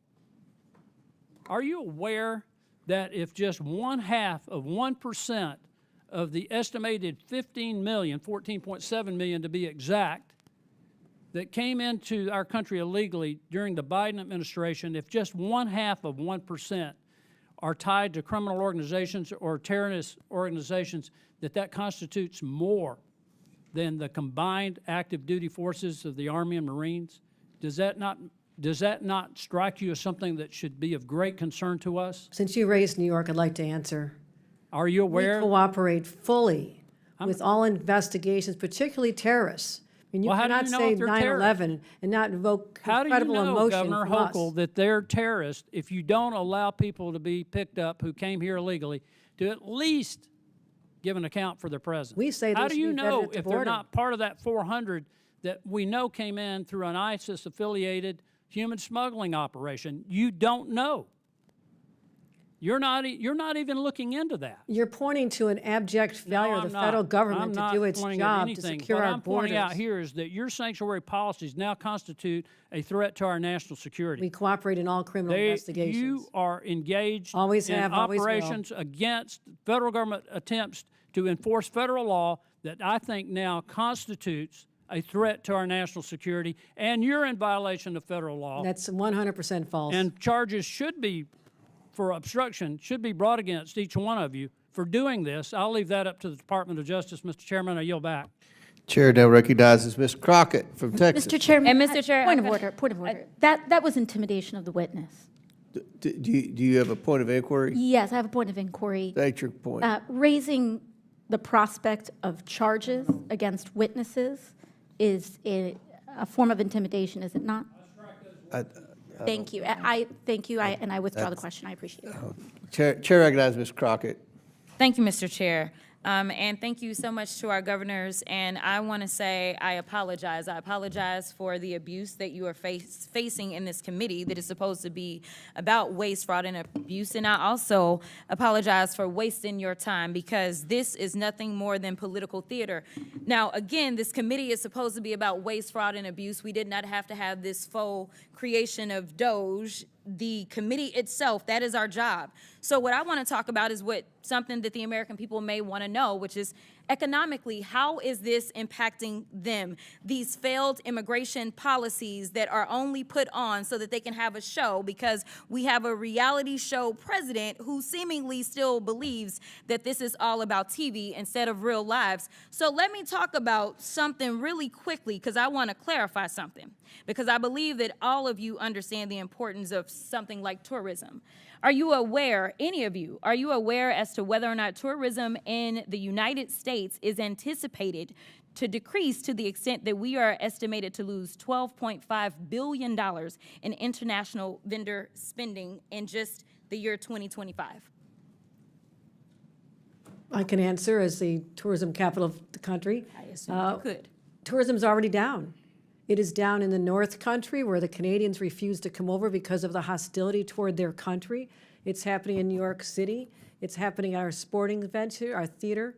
There's a ripple effect throughout our entire economy because of the change in attitude that our country, that once welcomed people from all over the world to visit and recreate and to live here, now feels like a very hostile place to them. It is going to have an economic impact on our bottom line, without a doubt. So let's talk about it a little bit more. So I am supposed to have a number of FIFA games in Dallas, and I am fully anticipating that we are going to have a problem because I've been receiving phone calls that people don't feel safe coming here, and it's not the immigrants. It's this government that is making them feel unsafe. But let me also do this, because they love to cherry pick. They can find, any one person that has been killed, and if they've been killed by an immigrant, then God darn it, every single immigrant is going out and they are killers, and that is the problem. But they don't want to talk about white supremacy. I don't know how many hearings we gonna have about the fact that there's been this one immigrant that killed this one person. And no, I'm not excusing any killings by them or white supremacists, but they haven't had these hearings. We didn't have a hearing on Buffalo and what happened there. We didn't have a hearing on El Paso and what happened there. We didn't have a hearing on Charleston and what happened there. So it's interesting that they pick and choose, because it seems like they love to pal around with the white supremacists, and so they don't want to talk about certain other things. But economically, I want to make sure that we're making this point again, because I know that Governor Pritzker, you were the beneficiary of a lot of things from the state of Texas. And a lot of people believe that Republicans are fiscally responsible, but instead they are actually fiscally irresponsible, because what he spent was a whopping $221 million transporting people from Texas to your state. Something tells me that he could have done something else with that $221 million. In addition to that, I know that there's been some conversations about what's going on in LA, and they want to say that it's riots because they didn't want people to keep talking about, say, the Epstein files or whatever other drama was popping off between the president and his little friend. So they wanted to change the conversation to immigration because they feel like, well, the polling is in our benefit. But let me tell you something. If they cared about making sure we were going to be fiscally responsible, they would tell the American people that it cost them $134 million to send the National Guard to LA for the quote-unquote riots that the governor didn't ask for, nor did the mayor of LA ask for, and they sent them over there, and they say that they care about our service members, yet they sent them and they were laying on the floor. They did not provide for food. So I don't know why we would believe that, number one, they want to fix this. They don't want to fix this, because the brokenness is a feature, not a flaw of the system, because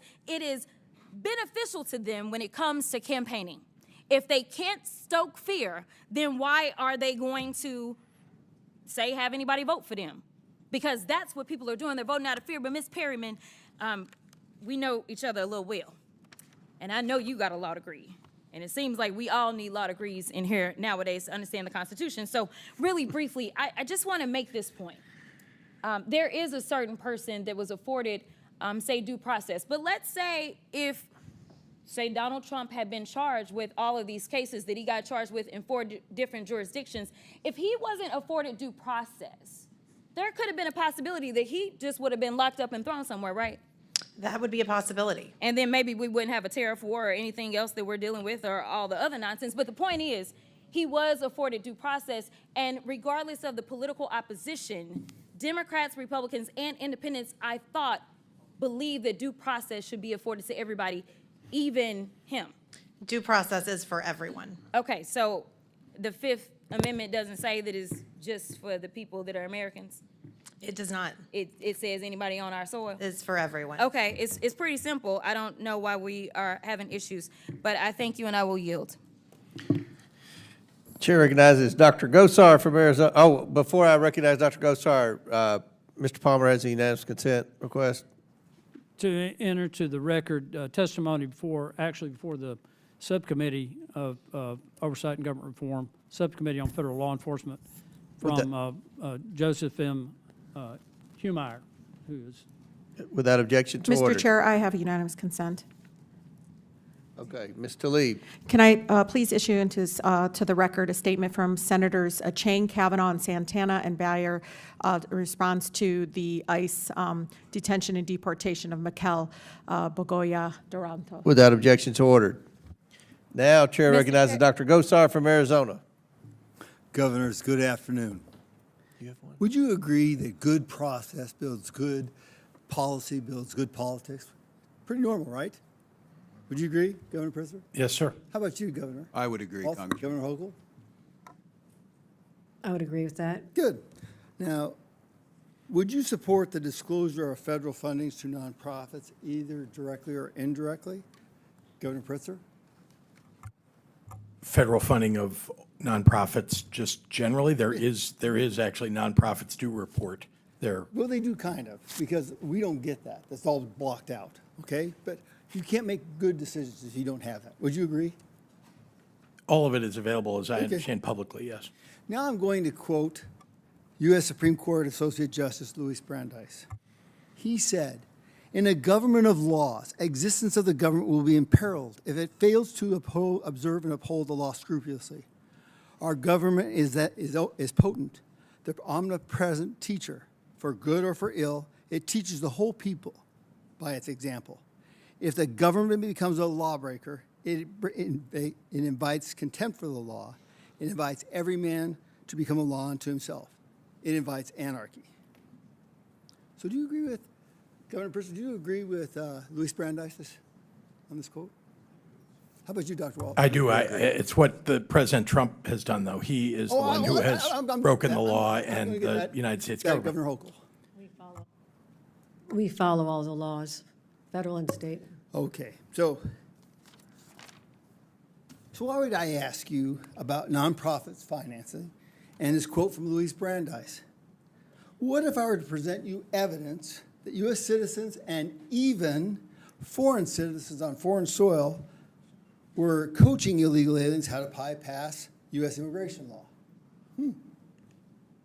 Now let me remind you, as soon as an alien crosses the border illegally, they become criminals under the federal law. Governors or sanctuary policies blatantly ignore the supremacy clause, as Mr. Palmer expressed, of the U.S. Constitution, and it circumvents federal immigration laws to harbor criminals. As of July 2024, under the Biden-Harris administration, there were over 660,000 illegal aliens with criminal histories in the United States. But I'm talking about everyone, not just criminals. Once you violate the law by entering our country illegally, let me be clear. You're aiding and abetting criminal illegal aliens, which is a felony under Title 8 U.S. Code 1324, punishable up to 20 years in prison or life in prison or even the death penalty. Seems kind of weird, but if this aiding and abetting results in someone's death, which this committee and all Americans know has happened. Wouldn't you want to even err on the aspect of caution? I would. I really would. Now, Governor Hochul, do you consider yourself, do you like nature, and do you consider yourself a conservationist? I do. I am one of those. I'm particularly fond of New York State's great state parks, so yes, of course I love nature. Good. So why would you allow illegal aliens to destroy a National Park Service land at Floyd Bennett Field? Yes, I was there. I got to see it all.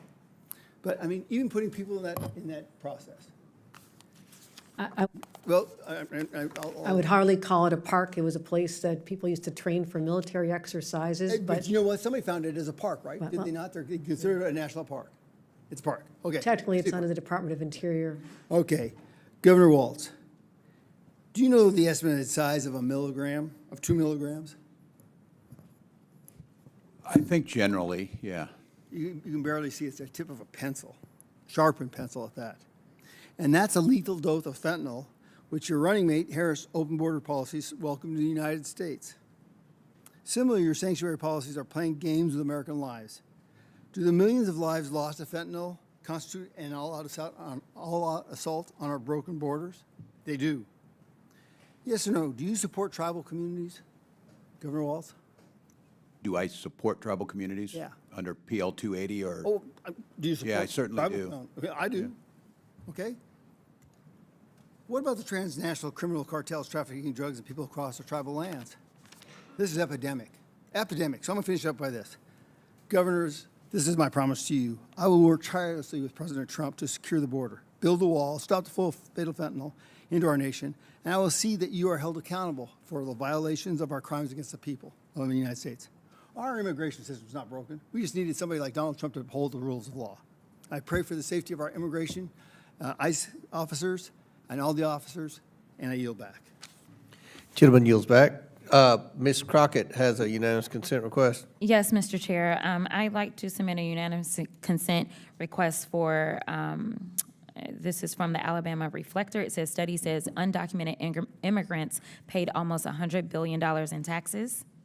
Without objection, so ordered. And my second one is from Reuters. White supremacists behind over 80% of extremism-related U.S. murders in 2022. Without objection, so ordered. Now I recognize Mr. Lynch.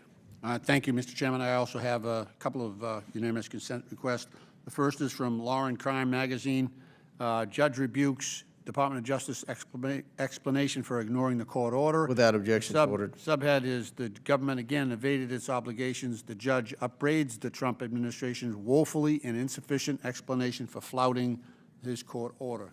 The second one is from NBC News. Trump administration's threat to suspend core U.S. legal right sparks outcry and alarm. Without objection, so ordered. Chair now recognizes Ms. Presley from Massachusetts. Thank you to our Democratic governors for being here today. This hearing is an utter and complete waste of your time. It is a waste of taxpayer dollars. Republicans have called you here alleging that you are circumventing federal law. You are not. But you know who is the poster child, who is violating federal law daily? The current occupant of the Oval Office, Donald J. Trump. To make matters worse, these hardworking governors had to leave their states to be here in a moment when their work is incredibly difficult. Because Donald J. Trump and his accomplices and co-conspirators, who, by the way, Donald Trump doesn't give a damn about your constituents, and he doesn't give a damn about you. He doesn't even respect the seat you hold in Congress as a co-equal branch of government. But Donald Trump and his accomplices, many of whom are in this room, are hell-bent. What you want your legacy to be is that you're tearing food away from our babies and medical care from our elders. These Democratic governors have to stand in the gap and figure out how to stretch budgets and modify programs to keep their constituents fed and alive. Constituents like this precious little soul that I wish I didn't have to leave to come be here. Layla, who drew me this rainbow, a 5-year-old who lives with a rare liver disease, had a successful liver transplant at Boston Medical Center. Thank God. She is thriving today. But Layla will need immunosuppressant drugs for the rest of her life that are paid for by Medicaid. And without Medicaid, well, I shudder to think what might happen to Layla. But for sure, a family will at least go bankrupt trying to do everything to keep their baby alive. That's what these governors, that's the situation that they've been put in because you're a big-ass, ugly bill, and if it comes to pass. And they're dealing with the fallout of this White House pulling federal grants recklessly. Grown men throwing temper tantrums. So again, let me be plain. The Trump administration is breaking the law, not these Democratic governors. Ms. Perryman, how many legal challenges is the Trump administration currently facing? I believe there's over 300 right now. And Ms. Perryman, can you explain how litigation like this has helped to shield and defend vulnerable communities? Absolutely. Without our courts upholding the rule of law and upholding the rights of people, right now there could be federal funds frozen across the country that would endanger things like Head Start and Meals on Wheels and community safety programs, including community safety programs that help prosecutors and help law enforcement in states and communities across the country. The administration has terminated over $800 million in Office of Justice Program grants that we are having to challenge in court, and the list goes on and on and on. Thank you, Ms. Perryman. Thank you for your good work. That's right, in case after case, the media might not want you to know, but we are winning.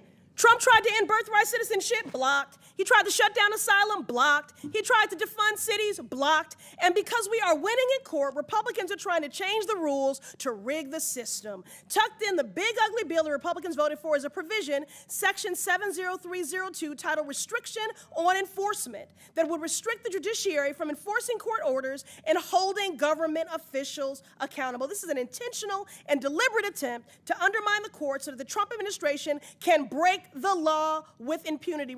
Republicans, Ms. Perryman, pretend to care about law and order, but this provision is the exact opposite. What message does this send to people who count on the courts to protect their rights? It suggests that the people that voted for the bill don't want the American people protected and that they don't want them to access their courts and access the ability to protect their rights. Don't want the American people protected, that part. Allegedly all in the name of law and order and safety. This is about nothing but power and control and abuse of power and terror, which makes everyone less safe. The shame and the sham of it all. I yield back. Chair recognizes Mr. Grofman from Wisconsin. Thank you. Glad to see we have 3 governors here. I hear a lot about Illinois being from Wisconsin. I just had some builders in my office yesterday talking about all the Illinois people building houses in southern Wisconsin to get out of Illinois. In any event, I think we have a very generous country here right now. Every year, about 850,000 new citizens another 8 million new citizens are sworn in, naturalized in this country. I think we have about another 500,000 people coming in this country on work visas, and a little under that coming in on student visas. So we're very generous about allowing people in this country. I should have said 850,000 new people sworn in. In any event, it's not impossible to get here legally. Nevertheless, we have a lot of people every year overstaying visas or still sneaking across the border. And the question I'm going to ask you guys and gal is, do you believe we should have immigration laws in this country? We'll start, I guess, right down the line. Governor Walz. Congressman, the question is, should we have immigration laws? Yes, that's it. Yes, we should. Governor Pritzker. They're very important. In fact, we should have more robust immigration in this country, and it should be done under a law. Ms. Hochul?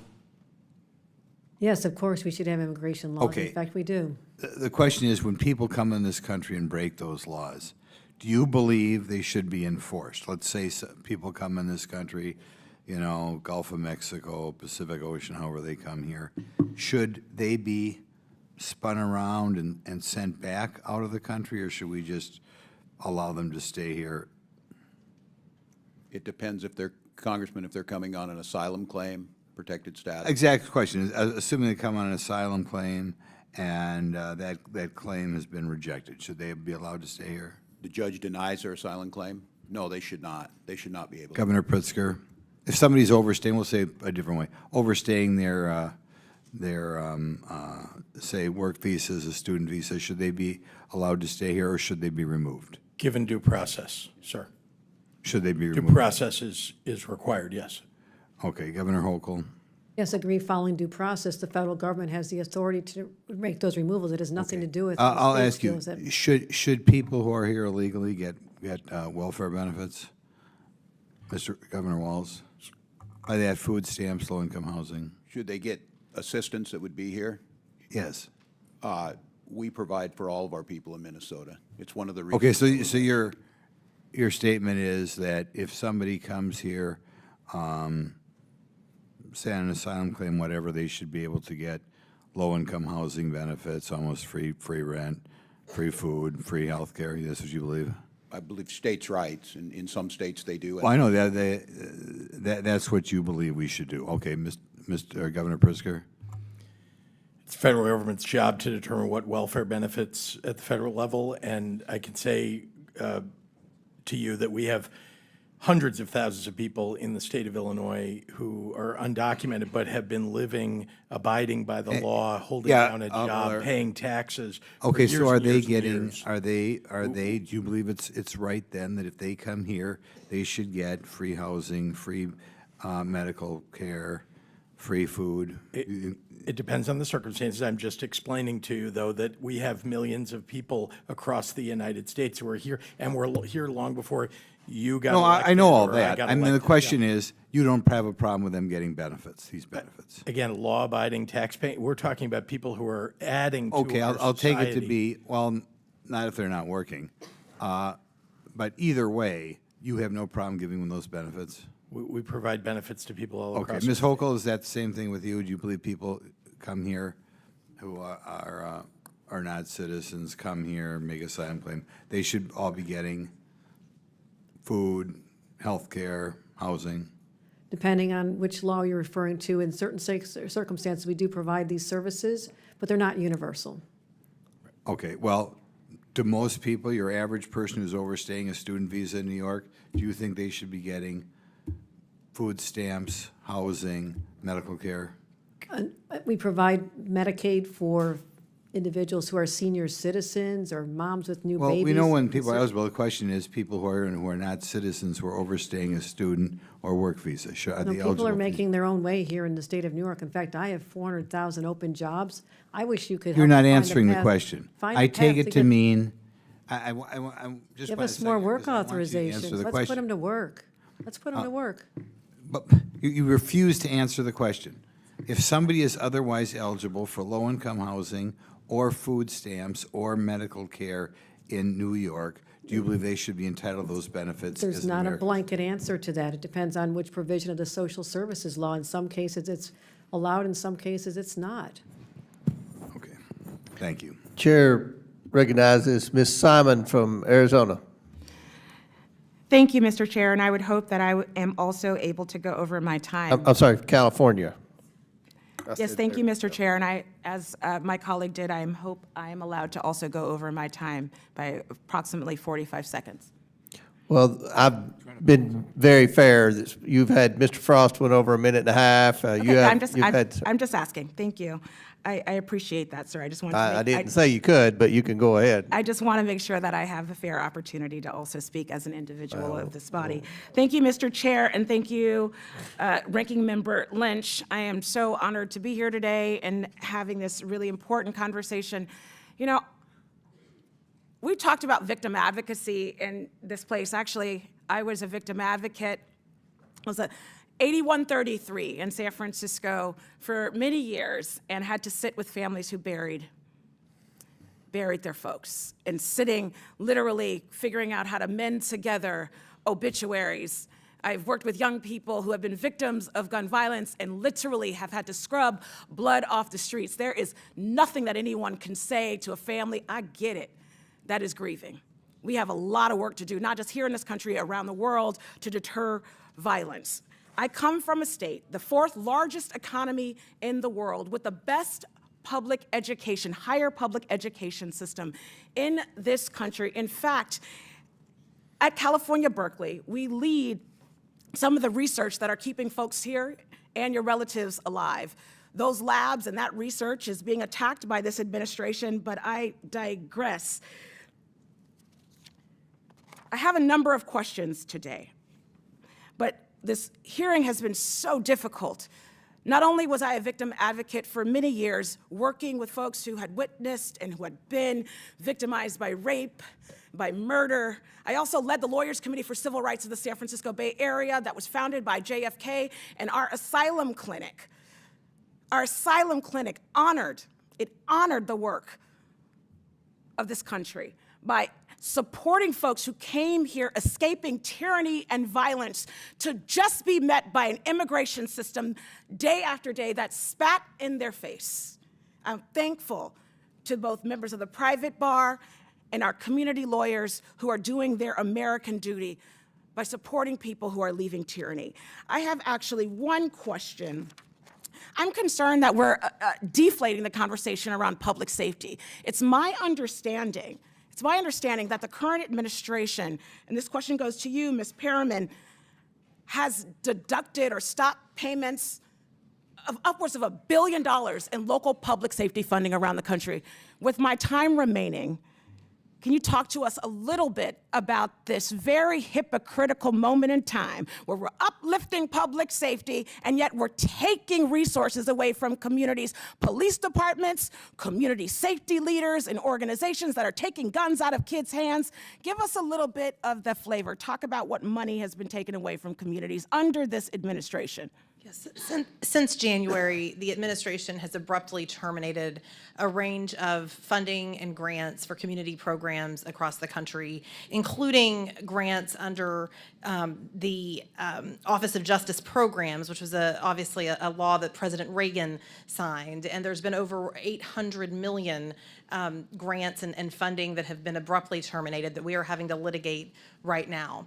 They have also cut off funding for programs that help lawyers and law enforcement become trained in what they're doing in communities across the country to keep people safe. And then I know that one of the colleagues mentioned terrorism, and as part of the administration's broader funding freeze, federal funding freeze that we had to block in the first weeks of this administration and that remains blocked by a federal court, officials from states like Arizona and Oregon swore out declarations in court talking about the risk to counterterrorism funding that they were concerned about with respect to this administration's federal funding freeze. Those are just some examples. Our team is literally in court every single day. Ms. Perriman, so would you say, is it of your knowledge that police chiefs, their grants have been frozen?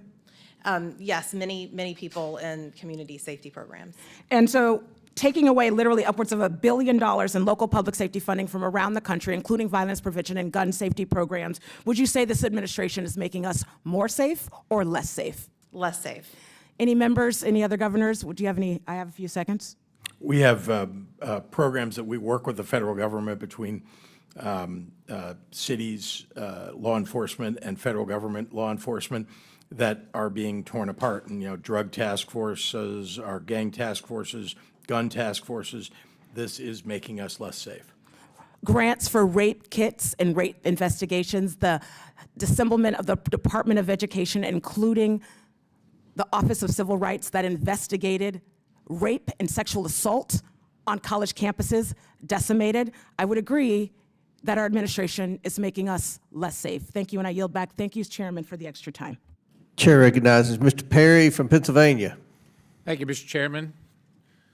Sad to say I'm disappointed today, but, governors, Ms. Perriman, welcome to the House of Representatives. Great to have you here and hear about your thoughts and views on things. Governor Pritzker, you said, I think numerous times now, that the president broke the law. You're an attorney, right? Northwestern? Is that where you went to law school? Congressman, yes, sir. So just, can you cite which law in this regard he's broken? Well, there have been congressionally approved appropriations that this president has cut off, and we've had to go to court. That's illegal.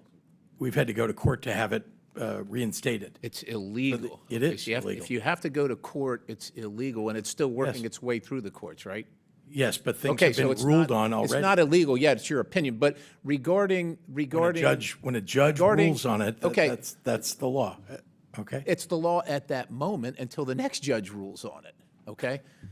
Right? Because you understand the court system. You're the attorney here. I'm not. But you're not saying he broke the law regarding the riots in Los Angeles right now, or are you saying that?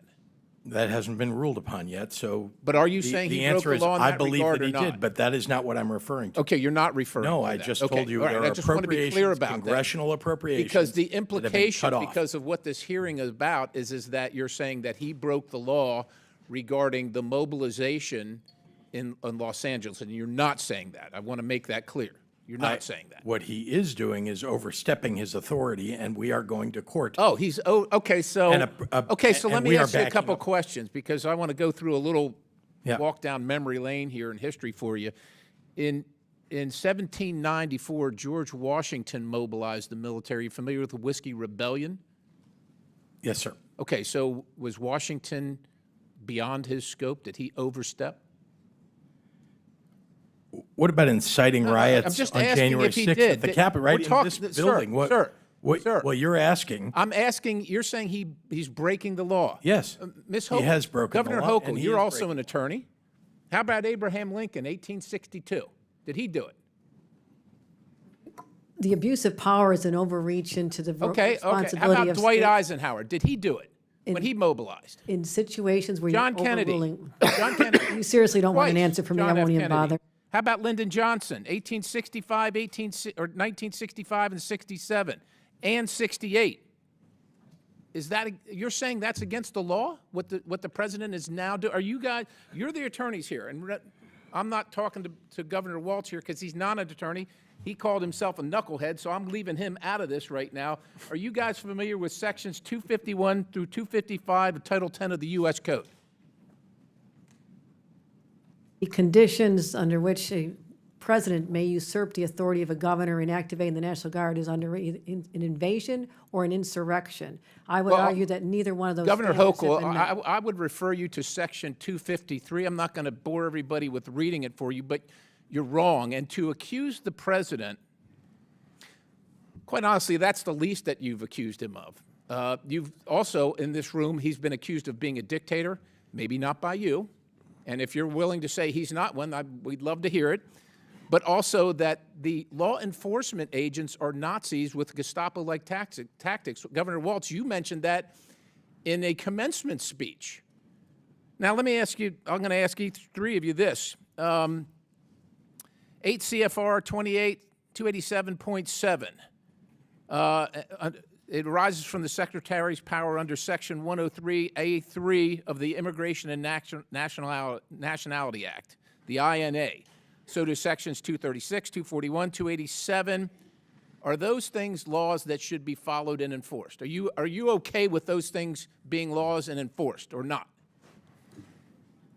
For federal immigration laws are designed to be enforced by the federal government. So you're okay? You're okay with that? Is that each one of you? The state cooperates. I don't know what you read. I don't have that in front of me.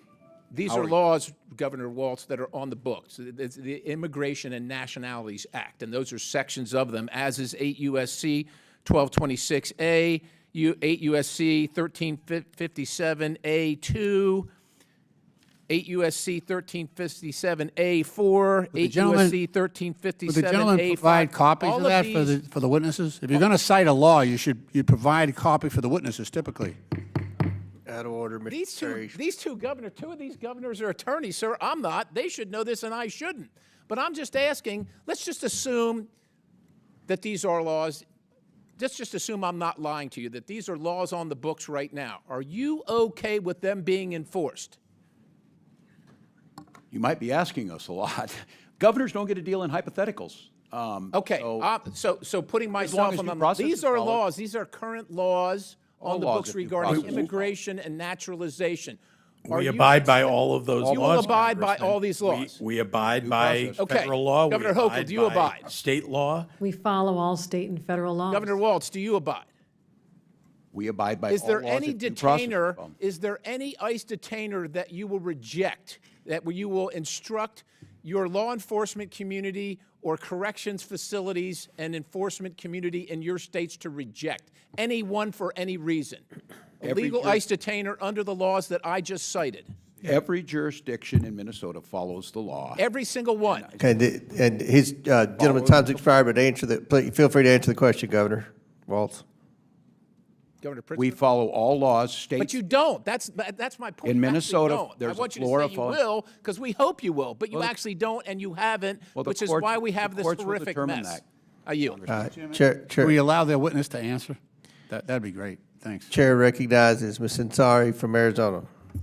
Thank you, Mr. Chairman. Thank you so much, governors, for being here. I am the proud daughter of immigrants who fled an authoritarian regime, and it is especially devastating as a first-generation American to watch Donald Trump's reckless, cruel, and radical policies transform this country into an authoritarian regime. Mr. Perry just mocked us for referring to Donald Trump as a dictator, so let's run through the list.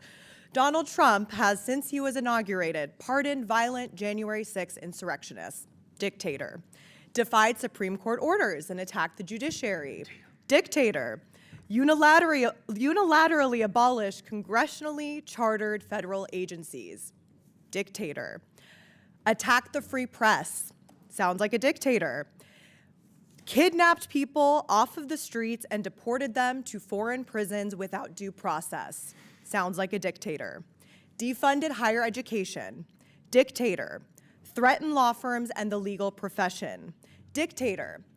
This weekend, he is spending tens of millions of dollars to host a massive military parade for his birthday. Is this North Korea? On top of all of that, our twice impeached president with a 34-count convicted felony president who is not a king has deployed the active duty military in American cities, and he has spent $134 million to do so. He has their guns trained on American citizens without the consent of local authorities or the state's governor to purposefully generate chaos and provoke a reaction. Meanwhile, we have Republicans on this side of the aisle asking governors of states about bathrooms. Like, this is the most dystopian, horrific episode of Black Mirror that I have ever seen.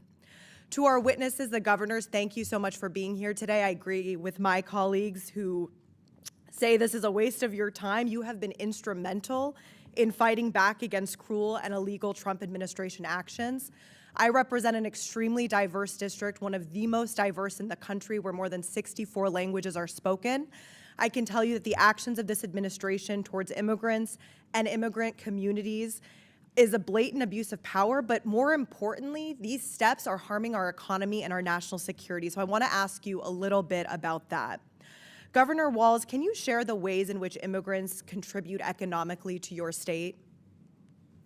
Well, thank you, Congresswoman. Well, there's no aspect in Minnesota life that they're not involved, whether it's economically in the impact that they make, whether it's involved in the arts and the culture that Minnesota is very proud of, whether they're in higher professions, medical students, engineers. And Minnesota is proud to have an immigrant heritage. We set on the land of the Dakota and the Anishinaabe, and all the rest of us came through via immigration. And so the impact is widespread.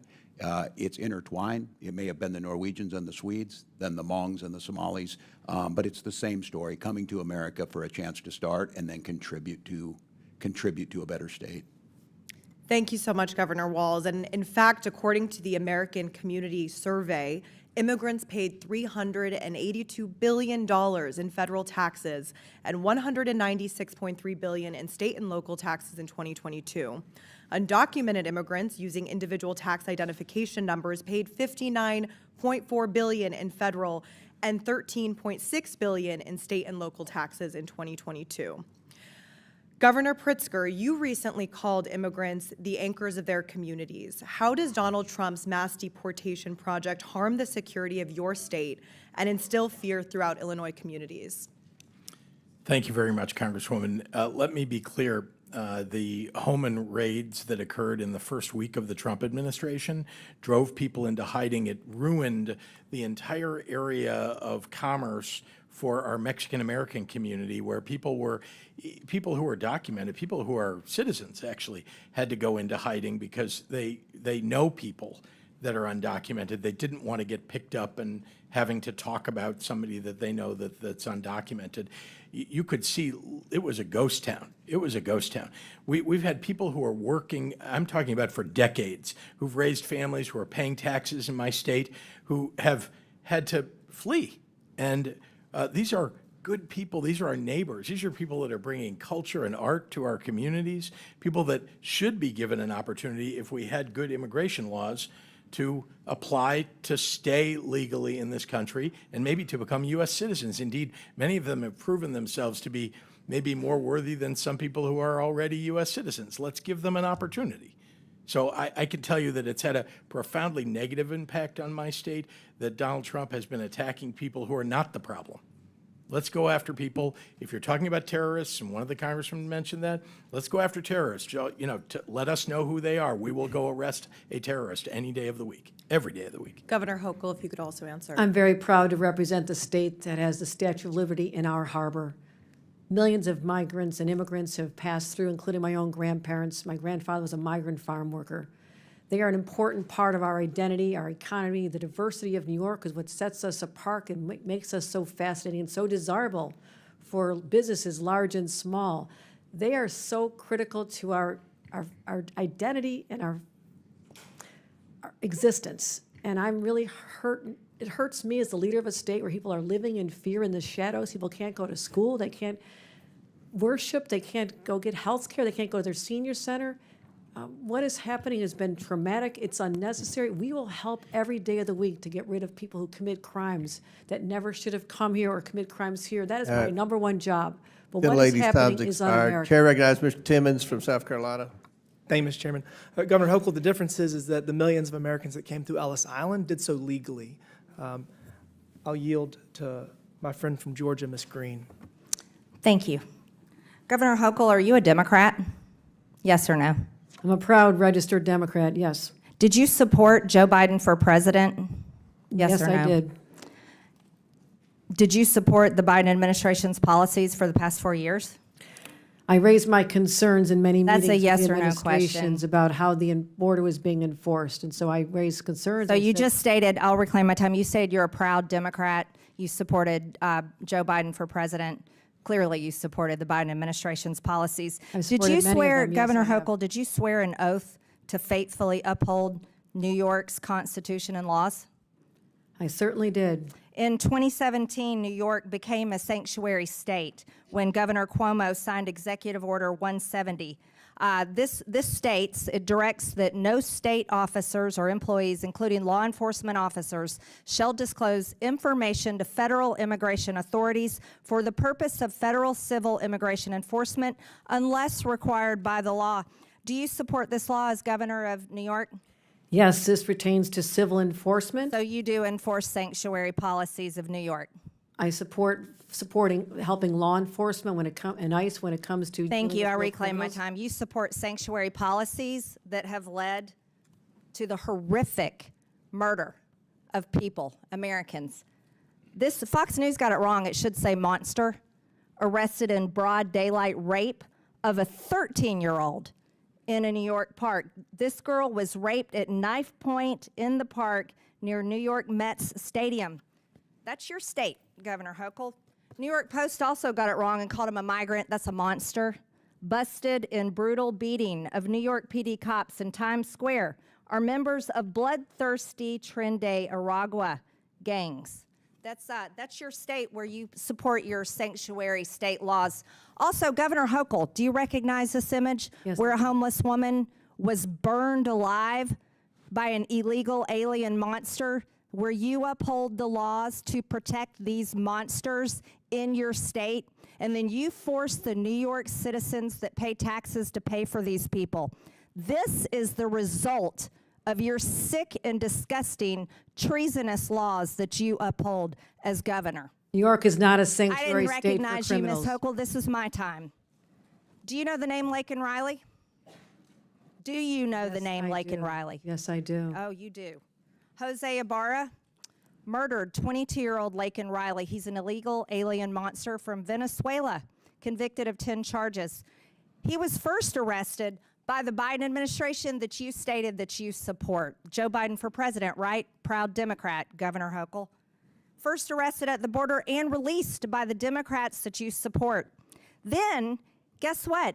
He made it to New York because the Biden administration flew illegals all over the country, and your state was one that accepted them. He lived at the Crown Plaza Hotel in Queens, an upscale hotel that was turned into an illegal alien shelter at the taxpayers' expense.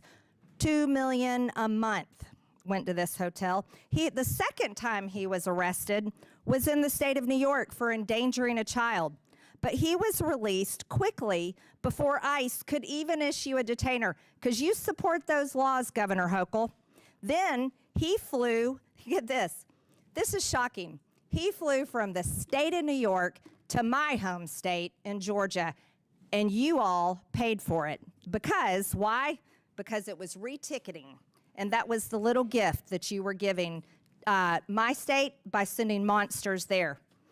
Costs the state of New York $5 to $10 million a day to feed and house illegals. Are you smiling at me about this? I'm not. You look like you got quite a smile on your face. No. Because I can tell you Gentlelady people, will not.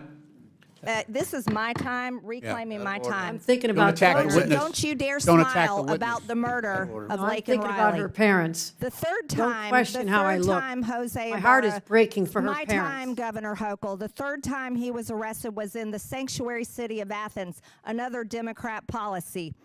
And then he went on and attempted to rape Laken Riley and murdered her.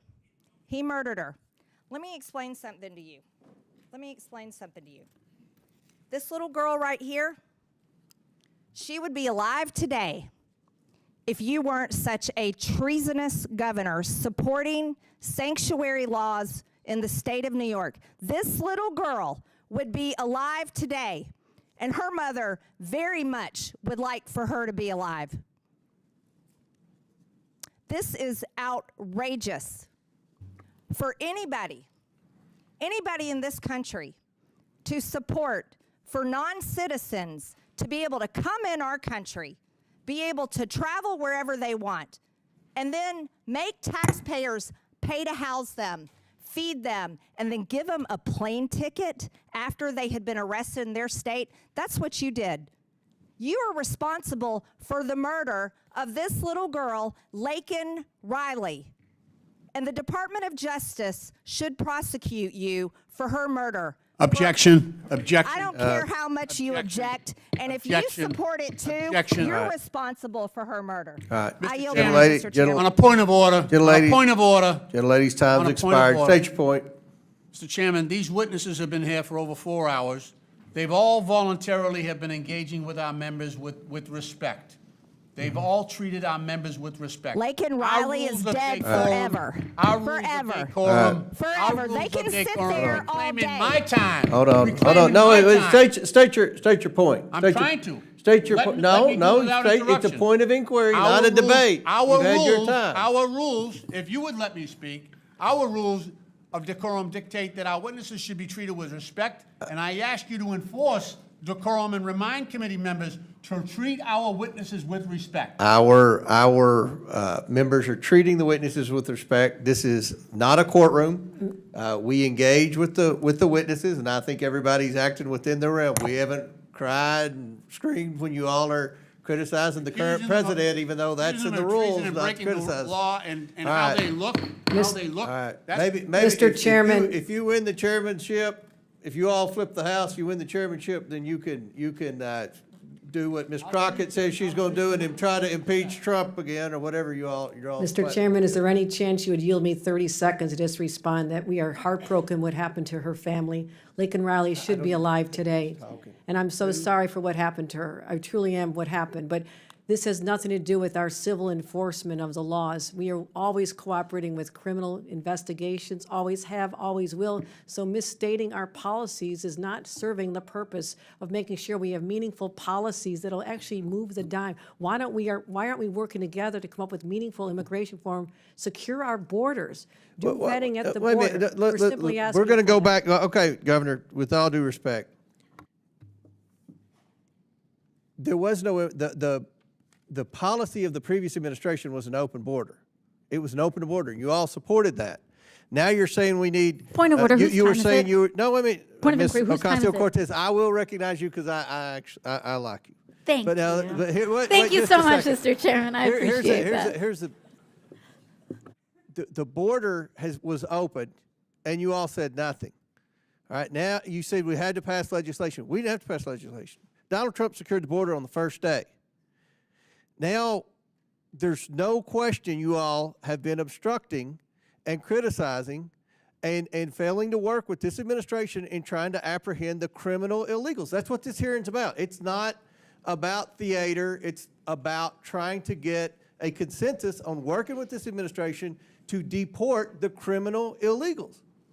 We do it every day of the week, Not defend all Mr. the people Chairman. who are over here illegally, to deport the criminal illegals. So We do it every day of the everyone's out week. of order. I'm going to let Ms. Not- Ocasio-Cortez state her point, and then we're going to go to Ro Khanna. Oh, we can continue. I was just curious whose time it was, but we can proceed. right. Thank you. Mr. Chairman, I have a unanimous consent request. Okay. I'd like to seek unanimous consent to enter into the record this tweet. Just happened, stunning. Senator Alex Padilla from California was just forcibly removed from the news conference being held by Without DHS. objection to order. You just have to state the title. Go ahead. This is the title. Mr. Lynch. Chair recognizes Mr. Lynch. All right. Mr. Chairman, I have a unanimous consent request. This is from MSN. Unquestionably in violation. Judge says U.S. government didn't follow court orders on Without objection, so on ordered. deportation. The next one is from Rolling Stone. Trump has now deported multiple U.S. citizens, children with cancer. Without objection, so ordered. This is New York Times. L.A. deployments of the military to cost $134 Without million objection, in so the last ordered. 50 days. And lastly, Secretary Hegseth will not commit to obeying the court's order on Marines in Los Angeles. Without objection to order. Chair recognizes Mr. Khanna from California. Thank you, Mr. Chairman. Governor Pritzker, I've admired your moral clarity during these times. You had a speech about a month and a half ago where you said you would not bend the knee to any president of any party. I highly recommend the American people listen to that speech in its entirety. Professor Chenoweth has said at Harvard that if 3.5% of a population engage in peaceful protest, that is the single best way to bring change and stand up for constitutional values. As you know, there's the No Kings protests that are happening this weekend. I'd like you to weigh in and share your thoughts about what that could mean for the country. Thank you, Congressman, and let me say that peaceful protest has been the avenue for so much positive social change in this country. I think about the civil rights movement as the best example of that, and it continues to be. Civil rights for LGBTQ people, civil rights for immigrants, et cetera. I encourage people to peacefully protest, and I have said that many times. I think, getting out your microphones and your megaphones, speaking up, speaking out, and very importantly, for people who can vote, go to the ballot box and vote. Too many people don't do that, and too many people don't stand up and speak out because they're a little bit afraid. And in this environment, I have to say, President Trump has created a situation where people are afraid. They're afraid, and they're afraid they're going to get targeted, because that is what's happening under this administration. People are getting individually targeted when they stand up and speak out. Thank you. Governor Walz, I thought you conducted yourself with such dignity as our vice presidential candidate, you and Gwen, and many of your former colleagues are really proud of how you ran. And one of the things even people who voted for President Trump said about you is he's so decent, he's kind, he deals with people with respect. What is happening in this country that we've started to demonize immigrants? When I grew up in Bucks County, Pennsylvania, it was 99% white. I grew up as an Indian American of Hindu faith. I never felt demonized, felt different, made to feel like I didn't belong. Something is going on where we've created a permission structure for that. How do we model the kind of decency that you've exhibited so that we become a cohesive community like this country has always been? Well, Congressman, thank you for the kind words. I think the people of this country expect us to do that. Look, I think we could all agree these horrific situations that happened, that have been highlighted in here, We all hate that, but we also lift up the great success stories. And I will just tell you, Congressman, on Tuesday night at 2 a.m., Minnesota has the most closely divided legislature in the country, 101 to 100.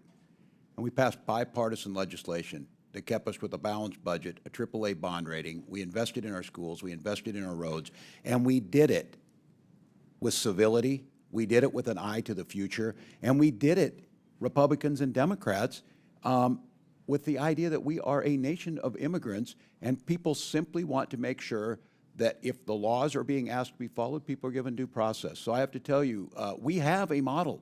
It's our Constitution. We have a model on how to do this, and we've done it before. And I would just encourage all of us to be part of the solution rather than just continue to demonize each other. Thank you, Governor. Governor Hochul, I appreciate your speaking out about the Marines being sent into my state. I was horrified. There's just footage today of Senator Padilla being shoved out. I don't know if people have seen it, but he went to ask Secretary Noem a question, and the police literally grabbed the senator and shoved him out of the room. You know, the Marines, I want to get back to the Marines, though. I mean, the fact is that we have a principle called federalism in this country. No one in Los Angeles asked for the Marines. No one in California asked for the Marines. I mean, do people's voices not matter of what we want locally and in a state way? Tell me how you would feel if Marines were sent into your state or your senators were taken by the fists and pushed out of rooms. What is going on in this country? Thank you for the question. It's disturbing at so many levels. I mean, I served as a member of the Armed Services Committee when I served in this body years ago. And to think that the Marines are being deployed against fellow citizens, fellow residents, is unprecedented. Now, we have different levels of law enforcement to manage crowds. That's all this is a crowd. When it gets out of control, when it's violent, there must be consequences. And that's what the police are trained to do, whether they're LAPD or what we have in New York is one of the highest trained organization of top law enforcement, people who put their lives on the line every day, who know how to deal with crowds and protests and if they devolve into riots. But to go to the extreme of not just the National Guard, which usurps the governor's authority, the governors are the commanders-in-chief of the National Guard, but to go all the way to the U.S. military as an indication that a mayor and a governor can't handle what's happening in their own streets is overkill at a level that is just unconscionable. And I hope we do not see this in other cities. We need to just calm the situation down, get rid of the criminals, we'll work together every day, and leave law-abiding individuals alone. Thank you. Chair recognizes Mr. Burchett from Tennessee. Thank you, Mr. Chairman. Governor Walz, you said that as long as you are governor, immigrants will be welcome in Minnesota. Do you find a difference between an immigrant and an illegal immigrant? A difference, their status? Is there a difference? Legal status or otherwise? Well, the legal status is different, but in Minnesota, we have a long tradition of welcoming.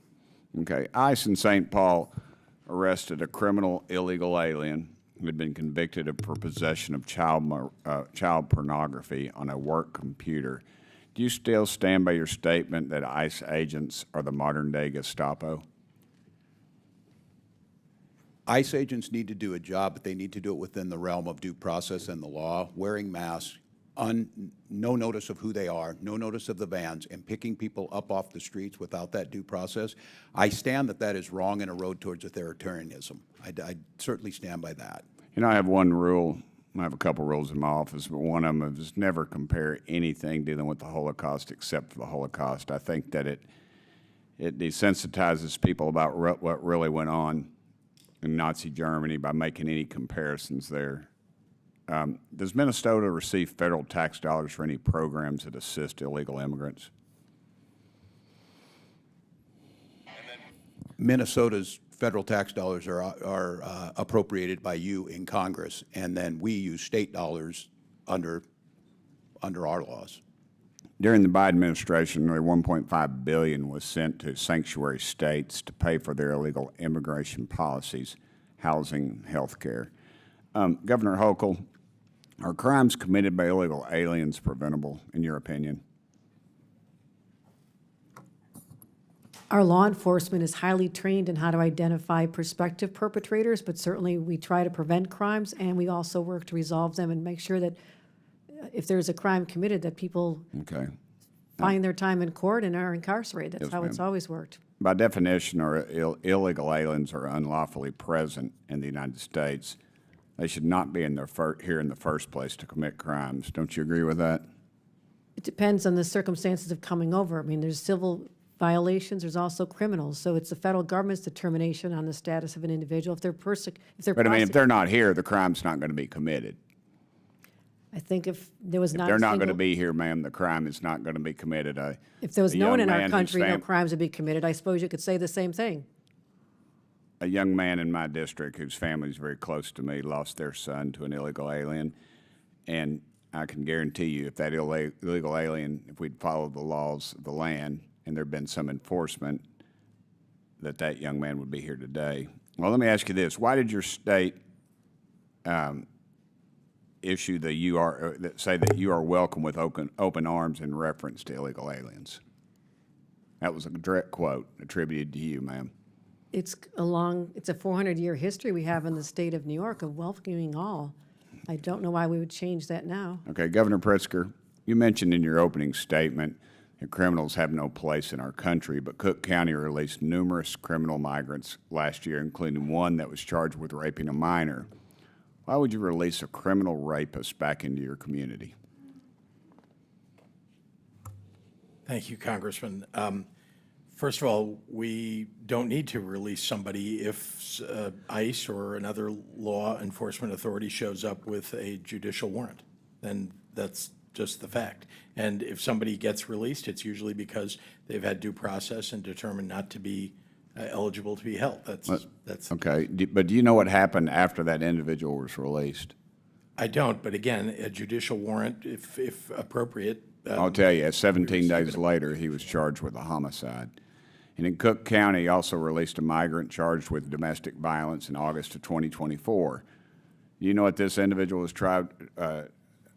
charged with 1 month later? No, sir, I'm not sure what. Aggravated criminal sexual assault and abuse of minor. And as awful. governor, have you done anything to ensure local and county governments aren't releasing illegal immigrants charged with sexual or violent crimes? As a matter of fact, first of all, we chase down criminals every single day. We put them in jail. We try them, put them through due process. They get convicted. They get put into our correction system. We do that every single day. You're implying that we're not. We are. In fact, our law enforcement are some of the best in the country. They do their job. Well, if these laws were enforced, then I would assume these people wouldn't be back out on the streets so freely. How many programs does Illinois have that explicitly supports illegal immigrants? So we've created programs to deal with not illegal. I mean, we have one program that's related to undocumented people who are. I'm out of time, the but most the vulnerable. answer is at least four. Health benefits for immigrants, HBIS, health benefits for immigrants, adults, HBI, retention of Illinois students, and equity, RISE is the acronym for that act, and the Illinois Dream Fund. And I'm sorry, I'm out of time, Mr. Chairman. I yield back. Chair recognizes Mr. Min. Mr. Chairman, I'd like to finish the title of the article that I was trying to read into unanimous consent. Okay. Stunning. Senator Alex Padilla, California, was just forcefully removed from the news conference being held by DHS Kristi Noem in Westwood. Senator attempted to interrupt That's the Noem. title? He was handcuffed in the hallway. Yes. Thank you. Mr. Chairman, for the record, he rushed the podium. He was being disruptive, and that is not conducive to A senator member was of elected forcefully body. shoved Thank you, to the Mr. ground and All arrested. right, order. Chair recognizes Mr. Min from California. I just want to follow up my Republican colleague's comments since he's talking so much about sexual assault, and note that our current president was found civilly liable for sexual assault.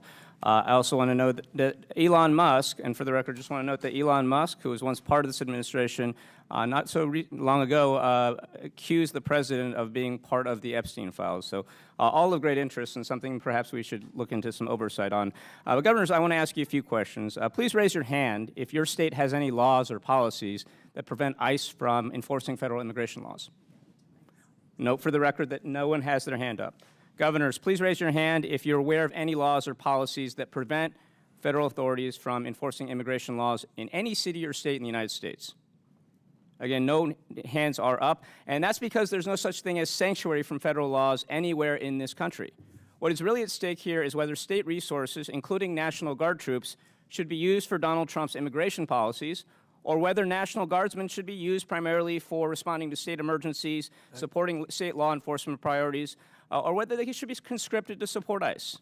This is really a question about states' rights, and it's being starkly illustrated right now with what's happening in Los Angeles, just up the way from my district in Orange County, where the Trump administration has claimed authority to deploy 4,000 troops from the California National Guard. I also want to note that the existence of the National Guard is rooted in the Second Amendment to the Constitution. A well-regulated militia being necessary to the security of a free state, the right of the people to keep and bear arms shall not be infringed. The first part of that amendment, the part my Republican colleagues always forget to quote whenever they cite the Second Amendment, is the key part of it. A well-regulated militia being necessary to the security of a free state, with state being capitalized so that we know we're talking about the states in the United States of America. The Second Amendment guarantees the state the right to keep and maintain a well-regulated militia, which is the basis for the National Guard. So, Governors, I want to just try to set the record straight because I think it's not clear that everyone fully understands what a National Guard unit is, when and how they can and should be called up, and what activities they're restricted from engaging in.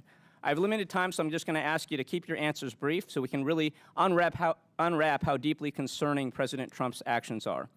Governor Walz, in a sentence or two, what does the Minnesota National Guard do, and how does it serve the people in the state of Minnesota? Has a dual role. I know this personally from 24 years. You can be deployed federally under Title 10 with the President's authority or Title 32. In Minnesota, we have used them everything from flood and tornadoes. We use them to help during the COVID pandemic, and they serve overseas when called upon. But typically they report to the state governor per Title 32 of the U.S. Code, correct? That's correct. And in times of crisis, a governor can activate the state's National Guard units to respond and assist. As you noted, under Title 10, the president sometimes has authority to deploy them. Governor Pritzker, in a few words, under what circumstances can or should the president federalize a state's National Guard?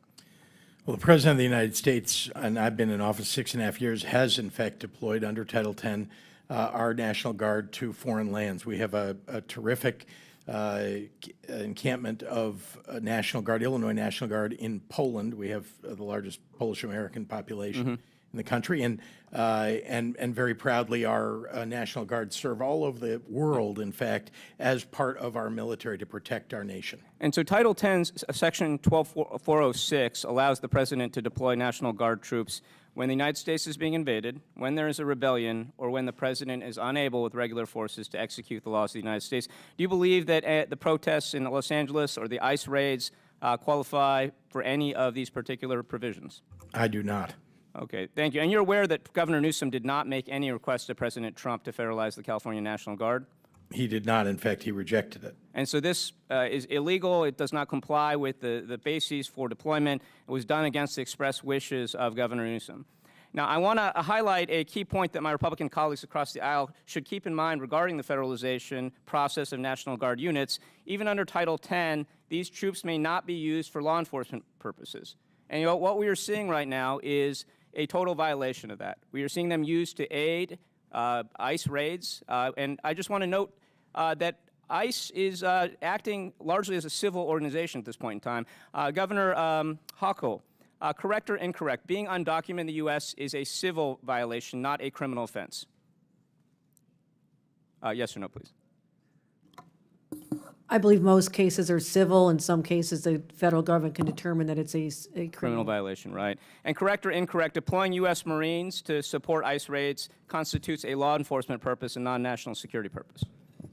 It feels to have crossed the line, given that we have highly trained local law enforcement who are more than capable of handling those situations. Thank you, and I'll just close with this. There's no rebellion, there's no invasion, law enforcement has not collapsed, there's no national emergency. What is happening right now is not just unprecedented, it is illegal, and it is very alarming to those of us who care about democracy and the rule of that law. And with that, I yield back, but with unanimous consent, I would ask to introduce this article into the record. Marines to join National Guard troops protecting ICE agents. Without objection, so ordered. Thank you. Unanimous consent.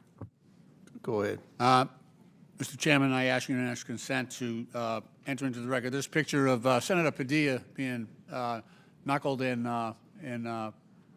looks like he's being arrested and restrained by three police Okay, officers. I can't understand. we'll enter the picture in, without objection to order. Chair recognizes Ms. Mace from South Carolina. Thank you, Mr. Chairman. Welcome to the unofficial 2028 Democrat presidential primary right here on stage at the Oversight Committee. Governor Newsom must be seething. The three of you beat him to the stage, but he's a little busy right now defending illegals and defending Antifa, torching what is left of Los Angeles. Governor Walz knows the playbook. In 2020, he rolled out the red carpet for anarchists while Minnesotans watched their neighborhoods burn. You've turned your states into sanctuaries for illegals. You've done more to shield MS-13 than to protect the single mom working 2 jobs in Chicago, Queens, or Minneapolis. And you've worked harder against ICE than with them. So Governor Walz, and boy, does that feel nice to say the word governor, my first question is for you. Did you know the Nazis killed 6 million Jews during the Holocaust? It's a yes or no question. Did you know the Nazis killed 6 million Jews during the Holocaust? Pushing my button to Okay. answer. Yes, I believe that's historic. Okay, would you agree the Holocaust is the most horrific atrocity in human history? Yes or no? I think the Holocaust ranks amongst them, yes. Did you know the Nazi Gestapo imprisoned, tortured, and murdered Jews by the hundreds of thousands and committed genocide against the Jews? Did you know that? I do know they operated as secret. Did you know ICE has done none of that? Yes or no? Operated as a secret police force? No, that's not the question. Did you know that ICE has not committed genocide against anyone? Yes, I do know that. Okay. Do you apologize for your disgusting comparison of ICE to the Gestapo, who killed hundreds of thousands of Jews during the Holocaust? As a history teacher, Yes or no is the question. a historical You're a comparison. governor. You understand what the question is. It's yes or no. Will you apologize for what you said about ICE, comparing them to I would ask ICE to Gestapo? identify who they are when they operate, to not use unmarked. Okay, Mr. Chairman, this governor, or honorable, can't answer the question. Do you believe the Nuremberg trials were a good exercise in holding the Nazis accountable? Yes or no? I think due process. Okay, is so always the are you calling for ICE agents to be brought to a tribunal under the threat of death by comparing them to the Gestapo? Everyone is afforded due process. What don't you understand about yes or no? Like, what can't you comprehend about yes or no questions? I Do you understand still want being to a governor abolish is a ICE? different Do you job. still want to abolish ICE? Yes or no? Said I wanted to abolish ICE. Didn't you march in a rally calling for ICE's abolishment? Not that I can recall, Congressman. Well, according to widespread media reports, you did. And the media is always correct. How do you rate Kamala Harris's job as border czar? I want a number between 1 and 10. How was she as border czar? I wouldn't have a way to measure that. I was not in the administration. Weren't you her running mate for vice president? As in the campaign. And you wasn't can't part of the rate her role as border czar on a scale of 1 to 10. Was she great at 10 or was she a 1? Terrible. I think her proposal that she put forward to make sure we had the bipartisan immigration. It wasn't bipartisan. Did you ever personally speak with Kamala about Joe Biden's cognitive collapse? Not that I can recall, Congressman. Not as her running mate for vice president. You never once talked to her about the president and why she was nominated instead of him. No, not that I can recall. What kind of operation were you guys running over there? I was more concerned with Donald Trump's cognitive decline. Thank God he's things that we were- he's president and J.D. Vance is vice president and not you. Have you ever served in a combat zone, Governor? I have not, Congresswoman. Okay. Are you still friends with school shooters? I have never been a friend with a school shooter. Didn't you say you were friends with school shooters on the debate stage? Oh, Congresswoman. Yeah, I is think that's very bullying evident. is As a teacher and a bullying parent. is my mom was a teacher. I'm a high school dropout. We can talk about that later. Is bullying okay? Is bullying okay as a teacher? Is bullying okay? Yes or no? Is it okay to bully somebody? I think yes there's or a no? time to push back at a bully. So yes, I do think there's a time. So you think it's okay to bully others? I think it's okay to bully the bully at times. Well, you're showing that the Democrat Party is a party of violence. Were you at Tiananmen Square? Have I been to Tiananmen Square? I have. Were you at Tiananmen Square? I have been at Tiananmen Square. When were you there? Oh, as I recall, January of 1990. Okay. What is a woman? What is a woman is the question. I'm not sure I understand the question here. Well, that. What okay. do you want me to say? This is. I want you to say that a woman like me is an adult human female, that men can't become women. You guys are the party of violence, and you're the party erasing women. You don't respect us. You're a bigot. You're a misogynist. You're a sexist. Mr. Chairman, I yield back. Congresswoman. Good lady, yields Mr. back. Chairman, Chair I would recognizes ask Ms. unanimous Ocasio-Cortez from New York. All right, well, that was some kind of bingo going on over there. I don't know what's going on. Anyways. Oh, I know what's going on. Thank you. Thank you to the witnesses for coming here today. I apologize for the treatment that the four of you have been subjected to. And Governor Walz, I just have to say, I know you're getting a lot of grief from the majority here, but you know, we are talking about individuals who have cheered on an individual who issued a Nazi salute from behind the presidential seal of the United States of America, who have cheered on the pardoning of individuals who attacked the United States Capitol and flew a Nazi flag and the flag of the Confederacy, traitors to the United States, sworn enemies of the United States of America, through the capital of this nation. And now they want to act offended because someone has the courage to say, if it walks like a duck and it talks like a duck, maybe it's a duck. So I want to thank you for not wavering to their bullying, which is unconscionable and sad to see. So I just wanted to let you know that, Governor. Thank you. Thank you, Congresswoman.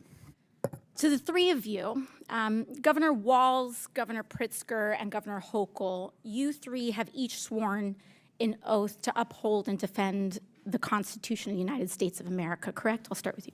Yes. Yes, ma'am. Yes, I have. And I imagine that also includes the Fourth and Fifth Amendment protections for due process and the rule of law. It does. Sure does. Yes.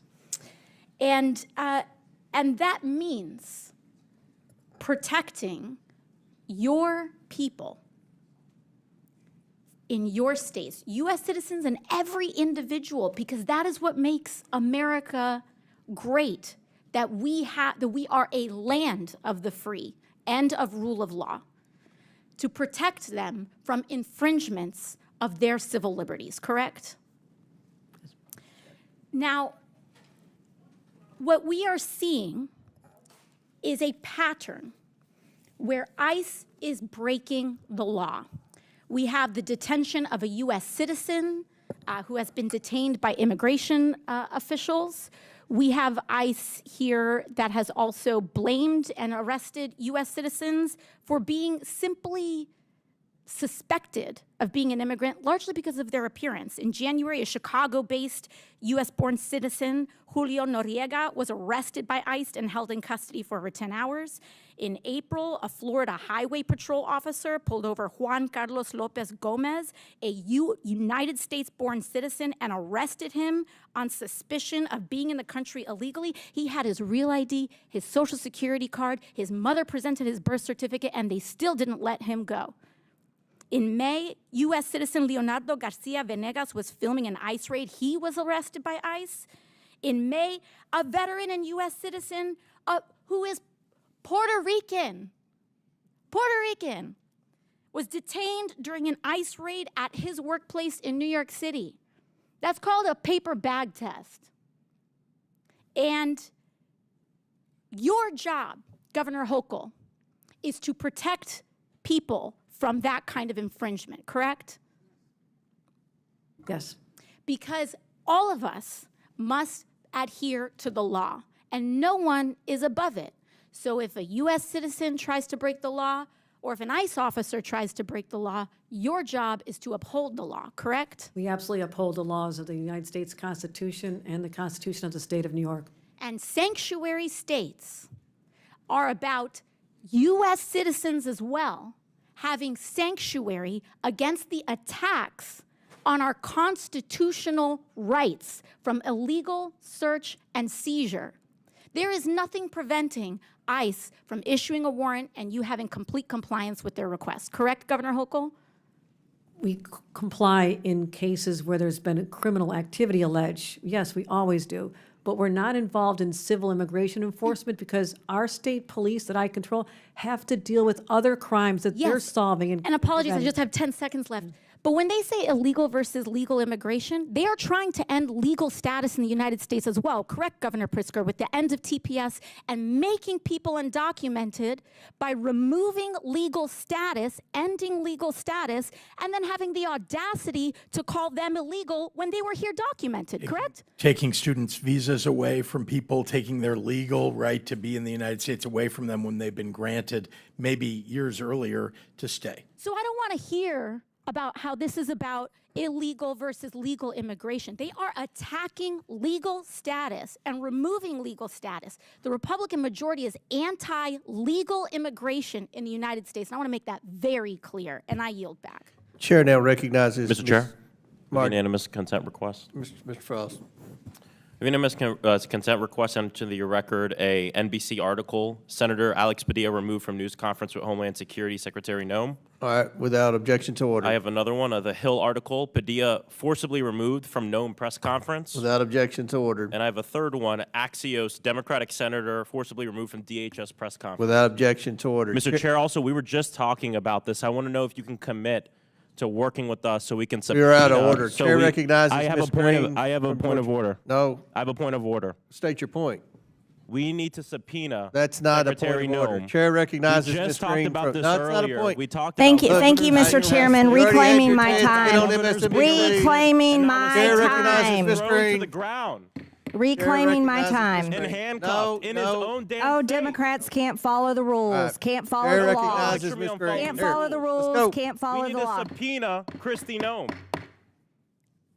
It's Chair her recognizes staff, Ms. Green. DHS federal There's a officers privilege of that the threw a majority, US and that senator means to the we're in ground. charge, Just not this your morning we were side. talking about this Because happening to you governors. lost the All right, election. Ms. Green, we're going to start the Because clock. you You have supported anything the to say invasion about that? of our Mr. Frost. country.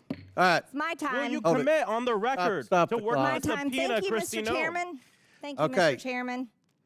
You're out of order. Chair recognizes Will Ms. you Green. commit on the Thank record you. to subpoenaing Kristi Noem because a U.S. senator was just listen, thrown listen, to the ground and detained in his own Democrats state? Frost, can't follow the you're rules, out of can't order. follow the law, Will you can't commit- follow the Shut rules. up.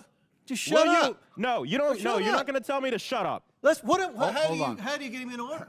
You're running for Not like that. He has been out of order 6 times. He's trying to get on MSNBC. You probably knocked I get it. somebody off I don't have any problem MSNBC getting to on get on there. MSNBC. That's Ms. not what I Green. think as he's been arrested as a recognized. former Yeah, well, Antifa okay, member, you're right? back to order, Antifa. Ms. Green. Go, But he's a go. former All Antifa right, Ms. member, Green. Mr. You're Chairman. recognized. You got no it. surprise. Who's a former Yours. Antifa member? Me? Yeah, you. I asked that these words be taken down. No, Ms. Green, Thank you. you're I recognized. asked that Thank these you, words Mr. be taken Chairman. down. There's a motion. on the floor to Governor Ms. Hochul, Green is recognized. Governor I asked that Hochul, these you words be taken stated down. that you're a proud Democrat, proud registered All right, Democrat. we got to You need to suspend. retract. There's been a parliamentary move. They said they weren't going to do that. What's the? Just ask her to strike what she said.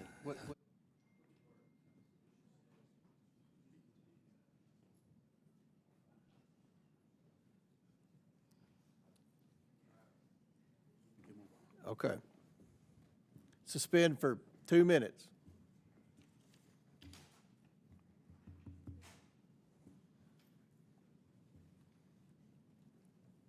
And while we're suspending, we have votes in about 7 minutes. We're going to try to get 3 more questioners in, then we'll break for, I think there are 4 votes, and we'll come back right after the last vote.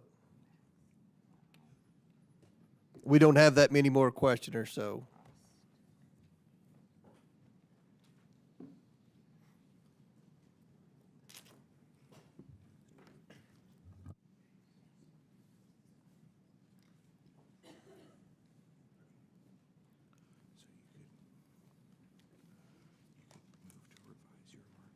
Let's see if that's the whole thing then.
What do I want to do? By the ranking member. Move to revise your remarks and say, Mr. Frost I was considered it arrested courteous at that a we're not rally, taking but down not as a photos. member of Antifa.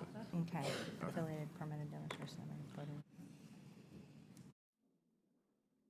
Mr. Chairman, I move to revise my remarks.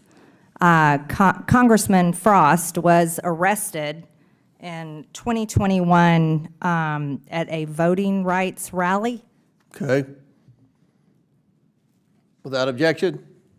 Proudly. All right. Chair recognizes Ms. Green. Thank you, Mr. Chairman. Governor Hochul, you stated that you're a proud registered Democrat. Yes, I did. Is that illegal now, too, in your country? Governor Hochul, this is not a laughing matter. You also stated that you swore an oath to uphold the laws of New York. And one of the laws that you have upheld and proudly kept in place is the executive order signed by former Governor Andrew Cuomo that directs that no state officers or employees, including law enforcement officers, shall disclose information to federal immigration authorities for the purpose of federal civil immigration enforcement unless required by law. And because of your state's policies of paying for flights of illegal aliens, we ended up with Jose Ibarra in our state of Georgia. And, you know, I'm a mother of 3 children, and 2 out of my 3, I have 2 daughters. And you're a mother, is that correct? Yes, it is. Yes, and I think you've got 2 children, you have 1 daughter, is that right? That is correct. And so you and I are both mothers, and there's one mother that I wish could be here today and could talk to you instead of me, and that's Allison Phillips.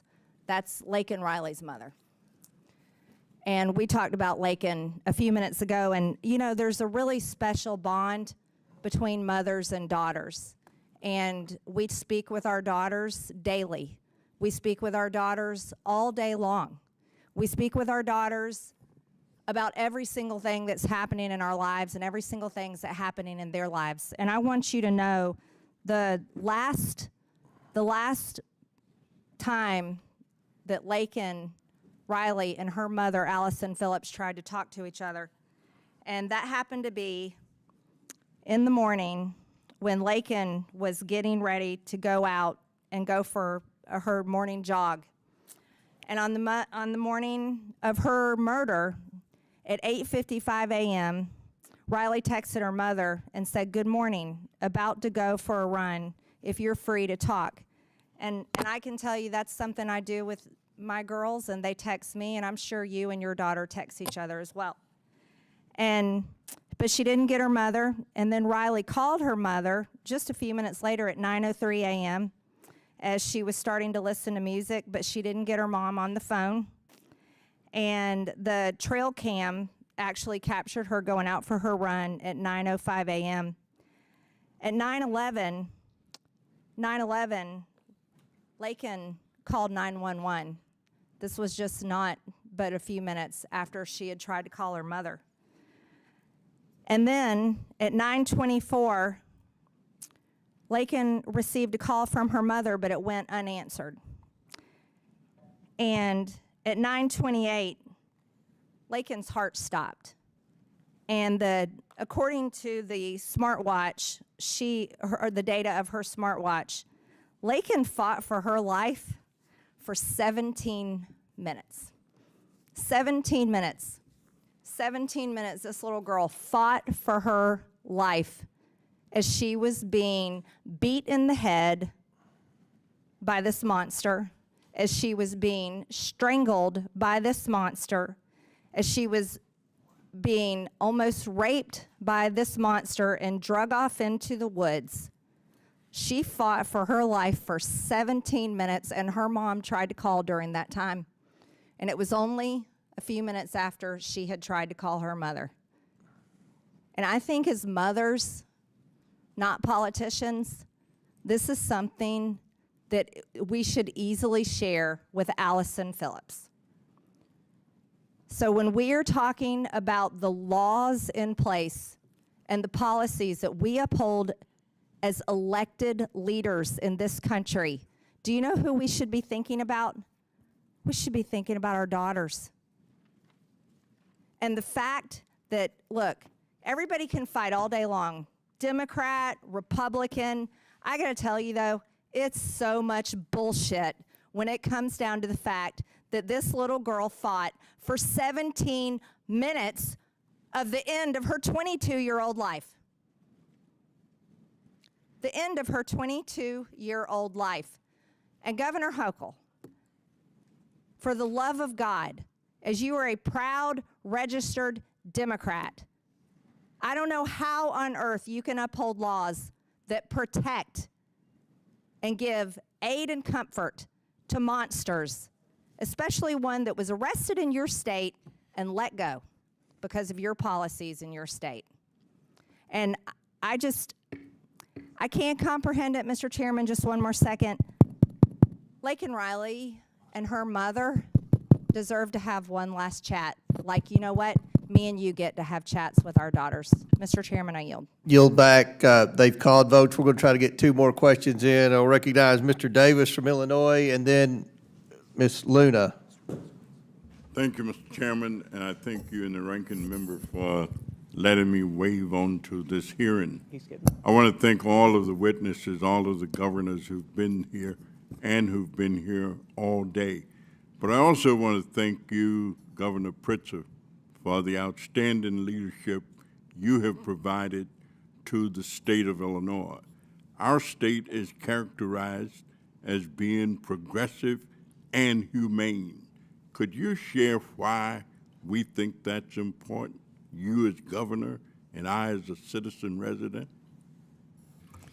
Well, we had to do a lot of reform of our state government in order to get there, but it's important to me that we provide health care, that we provide education for all of our people, that we have a policies and a government that take care of particularly those who are most vulnerable in our society, including working families, including the middle class. And it's very important to me that we be known for that. We are a state that is, frankly, cares a great deal about our fellow man. We are a state that is humanitarian in so many ways, and that stands up for the law. And so I'm very proud of our state. We have the greatest state in the country, the land of Lincoln, and we say that proudly because we know that Lincoln would be a Democrat today if he were alive. I'm a big believer in taking his values and promoting those, as well as the values now of today's Illinois, and promoting those. And we've done that and frankly succeeded in so many ways to lift people up. Thank you. Well, thank you. We're proud of you and your leadership, and I yield back, Mr. Will the gentleman yield? Gentleman yields back. Chair recognizes Ms. Luna Mr. from Chairman, Florida. point of inquiry, did you skip me in the order on purpose? Just curious. It must have been an oversight, Mr. Moskowitz. Well, this is So the Chair Oversight recognizes Committee, Ms. which has Luna. lots of oversight. Gentlemen, please. Chair I'd like to ask my recognizes Ms. question. Luna. I just, suppressing free speech. It's Ms. Luna. Thank you very You're much, recognized. Chairman. First and foremost, I would like to take this opportunity to educate the American people on what's really happening right now with these riots. So I see right now there's a lot of back and forth and finger pointing, but the fact is that there is a financial tie to these riots, tied to immigration, that actually leads right back to the Communist Chinese Party. Straight up, the LA riots have been organized by an organization dubbed PSL, the Party for Socialism and Liberation, funded by billionaire Chinese activist Neville Singham, who spends parts of his year by living in Shanghai. In addition to that, although he is not a registered foreign agent, he accepts a lot of money from the CCP and then turns around and funnels it right into some of these violent protests that we're seeing.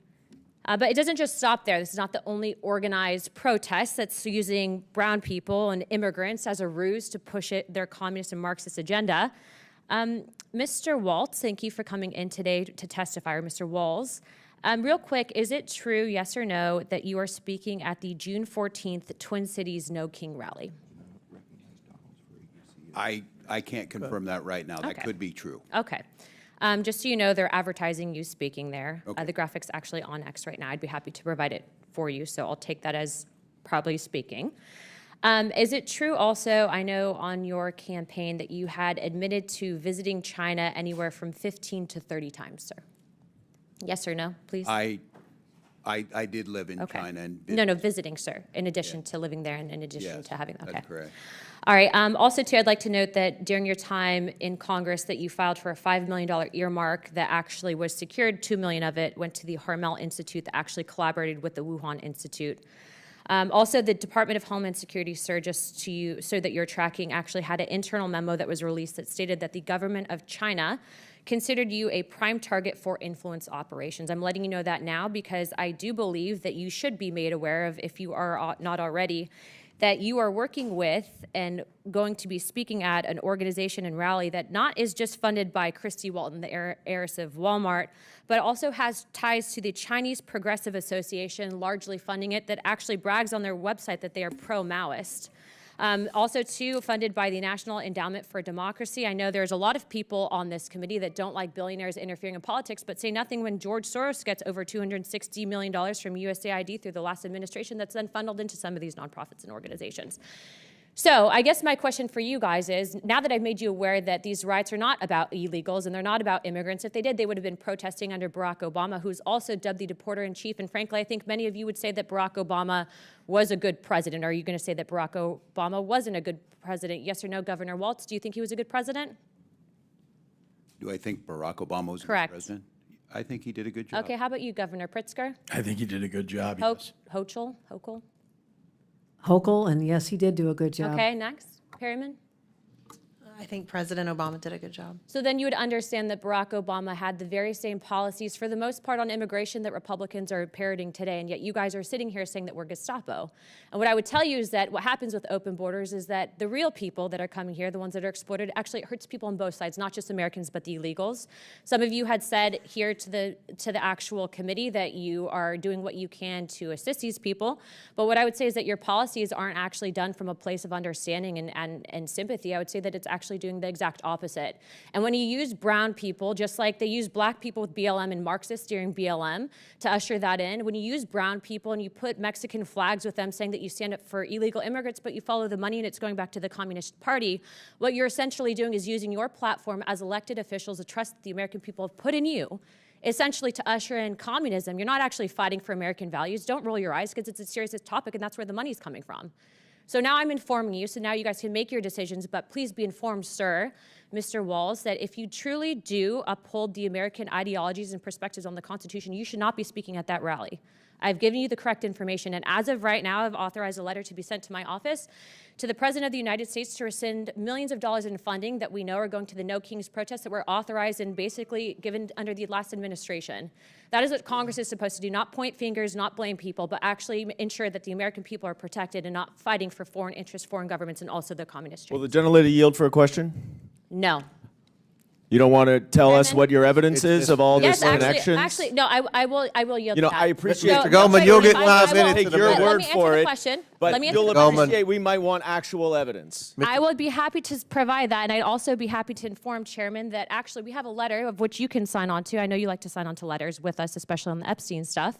But we actually have a letter going out to Neville Singham on Friday, and it's actually signed by every single member of Oversight. I'd like to extend that to you because that letter is calling him to testify, and it's also calling for his financial transactions. And do you agree, sir, that we should not be accepting money from the Communist Chinese Party? I think anyone on this platform would agree that that should not be accepted, correct? I would like for you to actually present evidence rather than just, quote, inform the witnesses. And now that they're informed, they should assume I what don't you disrespect say is you. I'm true going to answer your question. We are having a hearing on it where we can present all the evidence. Order. No, but let's have this Yeah, dialogue. go ahead. You're recognized, Ms. Luna. We are going to be having a hearing, and you can gavel on to the hearing. I'd appreciate you to do it because the fact is that the Democrat Party, remember, Is it going to be as good as the Biden impeachment hearing? Mr. Goldman, you'll have 5 minutes in a moment. Let's focus real quick. Well, Mr. I'd Chairman, like to she's go out a of time. step I just think further. you're trying not to let me talk. Guys, if you guys want to talk about it, I'll answer the question. But Mr. Singham is also funding Code Pink through his wife. You know, it's my turn. Can we ask Elon to divest from China while we're at The it? lady's time's expired. The lady's time's We'll expired. be having the hearing. Y'all are invited. We might have you guys All right, back. thank you. Before we go to votes, which have been called, I'm going to recognize Mr. Donalds for unanimous consent. Mr. Chairman, I want to submit a letter into the record from Congressman Richie Torres to Governor Hochul, speaking specifically about that the Penn Station Center is actually being led by MTA, where the chairman is actually appointed by the governor of New York, and the cost overruns are $7 billion. Without objection, so ordered. And again, the witnesses, I apologize. The votes were supposed to be at 4 o'clock when we scheduled this. They've been moved to 3. We have 4 or 5 votes. We'll come back here as soon as the votes are the last vote. So pursuant to the previous order, the committee will recess for floor votes. The committee will return 5 minutes after the last vote. There are only 7 or 8 more questioners, so the committee stands in recess.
Father's Day. Crystal, we got to give a lot of love to your dad. You were telling me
Shocking video showing the moment ICE agents smashed a car window and forcibly removed a man in New Bedford. 29-year-old Juan Francisco Mendez has no criminal record and was...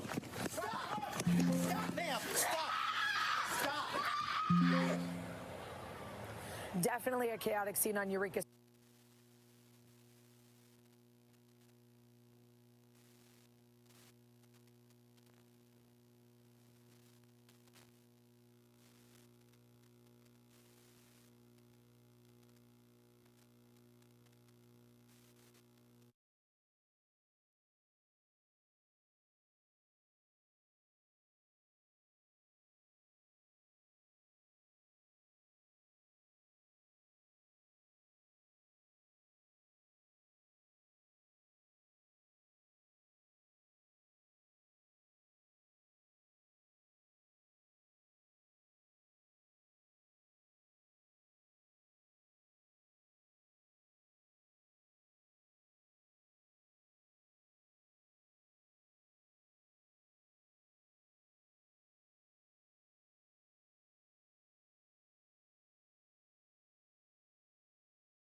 Go.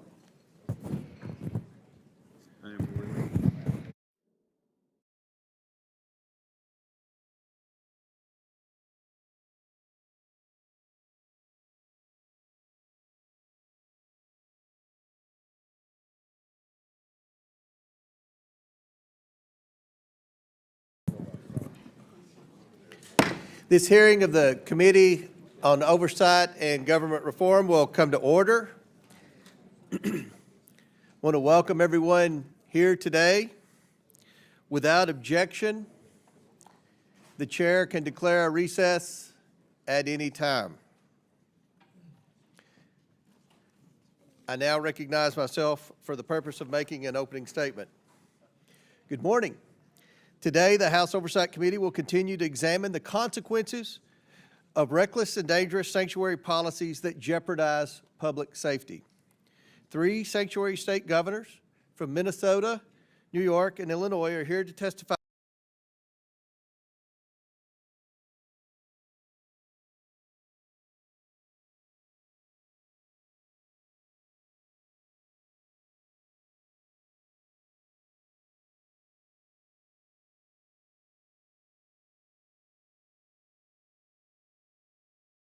And the chair recognizes, and I appreciate the witnesses' indulgence here.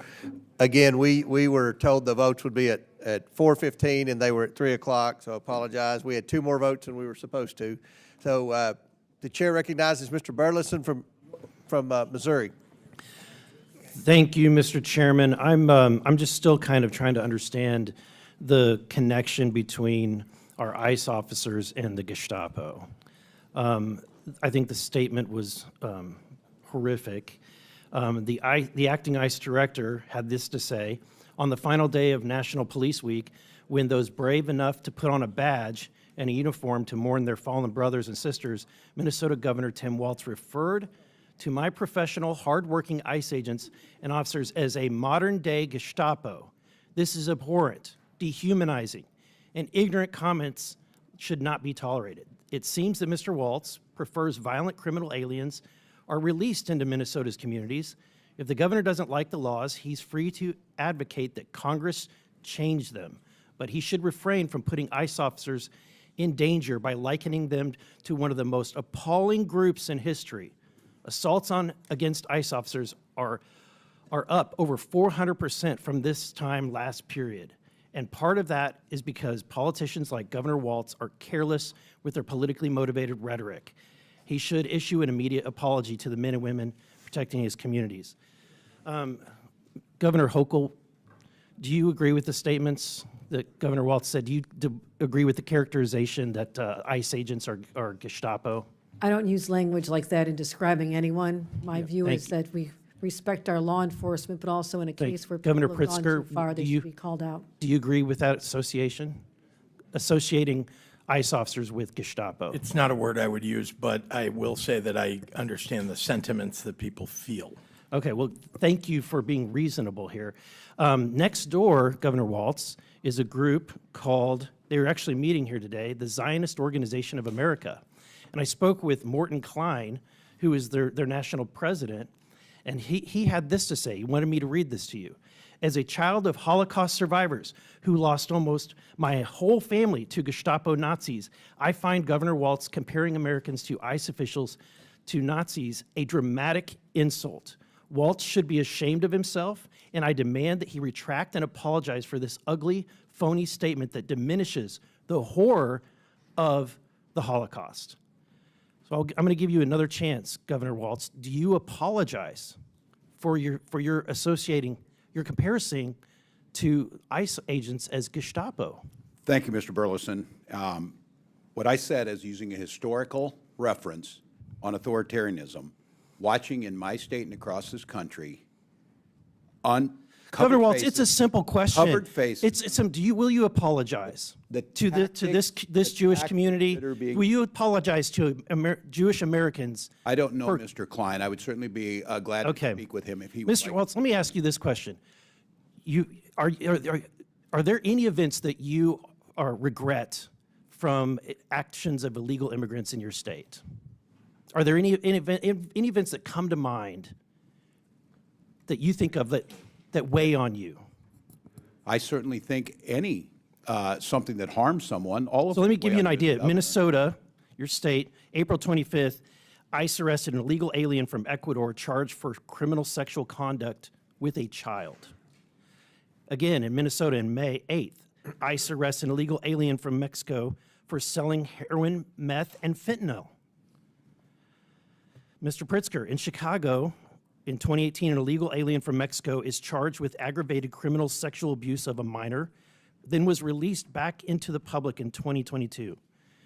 And then Governor Hochul in New York, again, a Mexican national was charged, but this time for slashing a victim with a machete, and then released in January of this year, ignoring ICE detainers and federal warrant.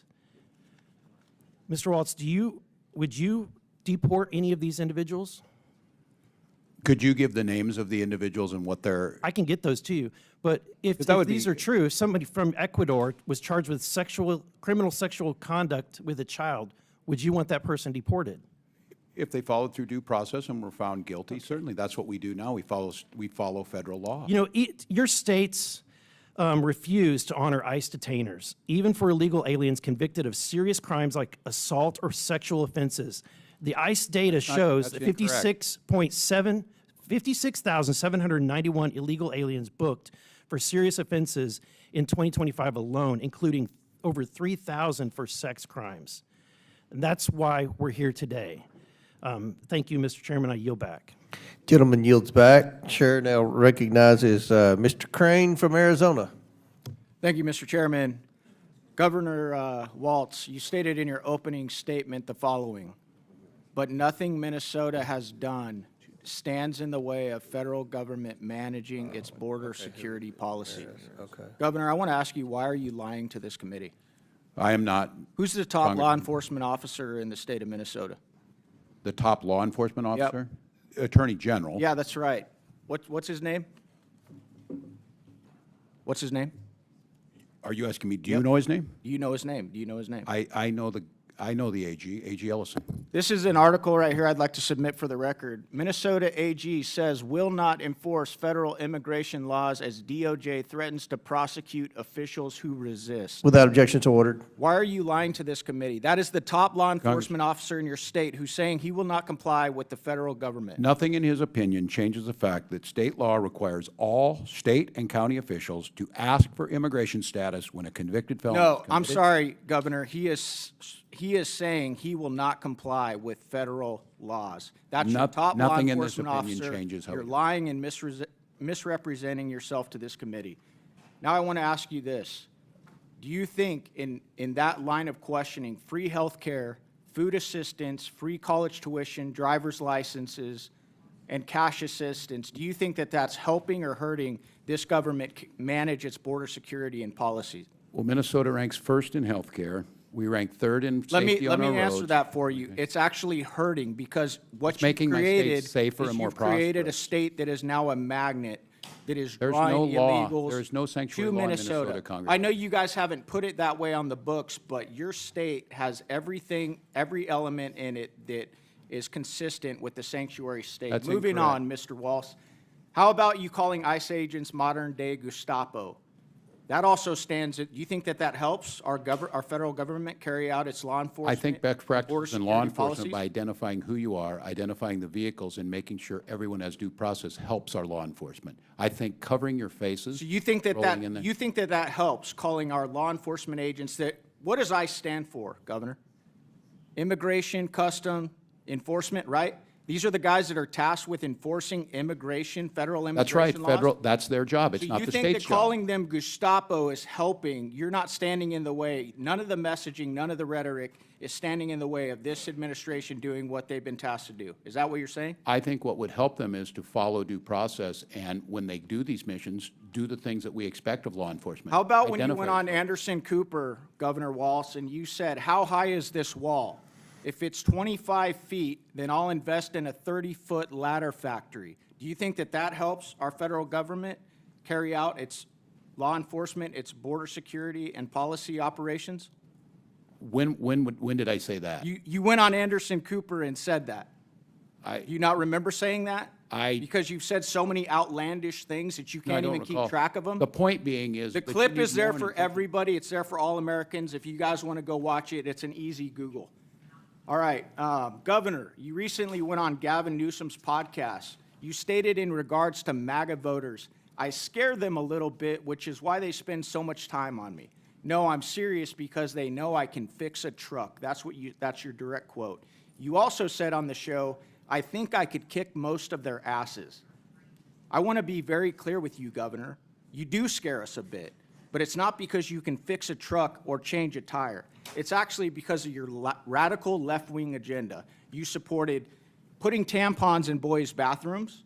You advocated for the disarming of Americans of their Second Amendment rights. You're pro-sanctuary city, as we have uncovered here today. You claim there is no guarantee to free speech when it comes to misinformation and hate speech. That right there is why the American people have such a hard time with you. It's not because we're crazy MAGA people. It's because of your radical left-wing agenda. I want to ask you on that last one where you claim there's no guarantee to free speech. Did you pick that up on one of your 30 trips to communist China, Governor? That sounds a lot like something that they would do. Yes or no? So I don't believe hate speech Okay. has a place in there. Hate speech that incites violence. Governor Walsh, you said that Kamala Harris picked you for vice president to code talk to white guys.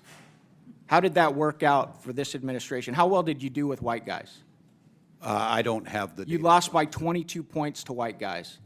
And it's because you talk like the way you do, you say the things you do, and you have this radical left-wing ideology. So if you want to continue that rhetoric, go on, brother. Keep doing it. We'll keep destroying you in elections. And the Thank people you, and of I Minnes- yield back. The people of Minnesota will continue to have me serve them. Chair recognizes Ms. Ramirez from Illinois.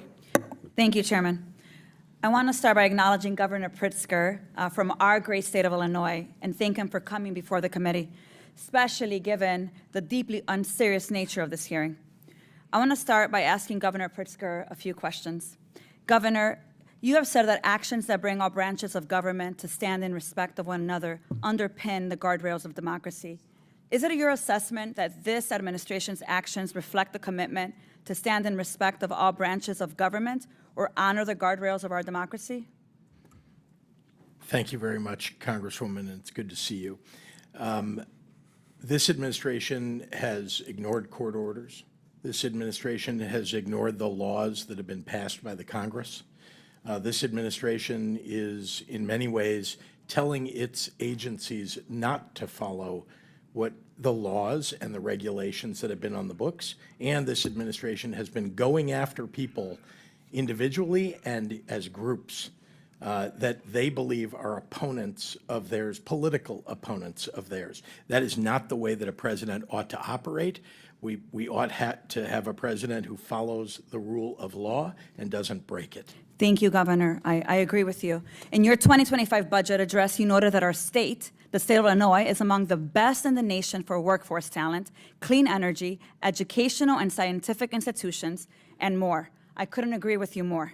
Our economy is over $1.1 trillion, the fifth largest in the U.S. and the 18th largest in the world.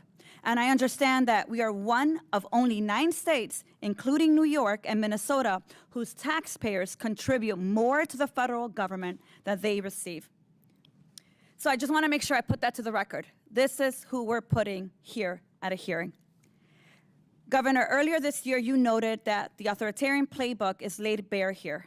They point to a group of people who don't look like you, and then they tell you to blame them for your problems.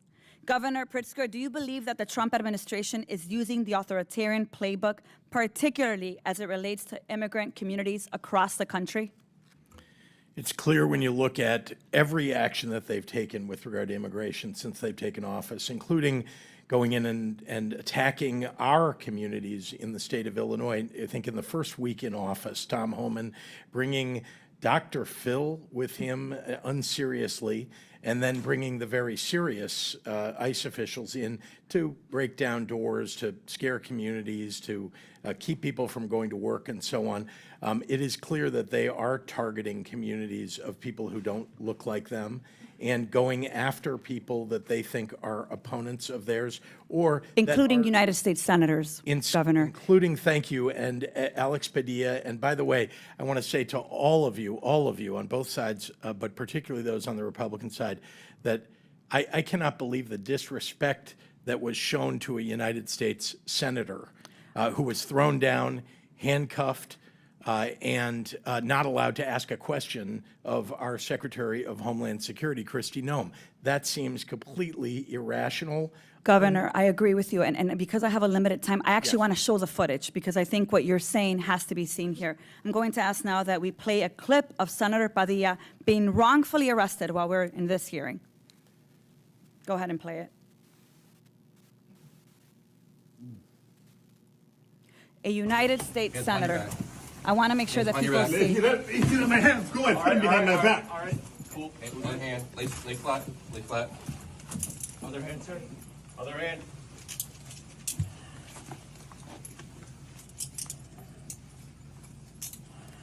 There's no recording allowed out here. What? I do not know. There's no recording allowed out here per FBI, right?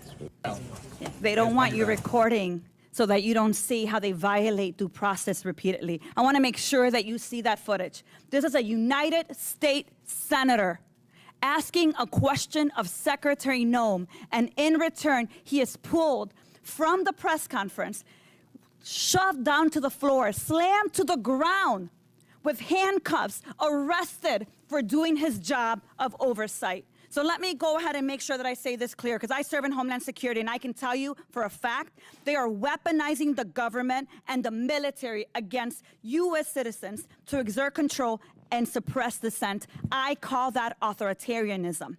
We've seen it before. Here's the point: terror.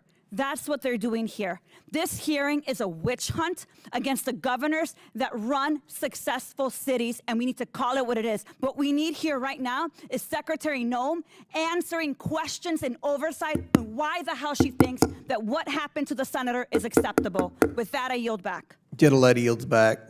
Hopefully you'll get to see the beginning of that tape when he approached the podium where the secretary was. You hadn't seen To that ask yet? a question. Mr. Chairman, on the full statement of the committee on the Democratic side, Senator Padilla is currently in Los Angeles exercising his duty to perform congressional oversight of the federal government operations in Los Angeles and across California. He was in the Wilshire Federal Building to receive a briefing with General Guillot and was listening to Secretary Noem's press conference. He tried to ask the Secretary a question and was forcibly removed by federal agents, forced to the ground, as you saw, and handcuffed. He is not currently detained, and we are working to get additional information. And while we respect the Senate's ability to review this as a primary investigation, we also echo Ms. Ramirez's statement that we would like to have an investigation of that incident here from beginning to end. You want to enter that into the record? I do. All right, without objection, so ordered.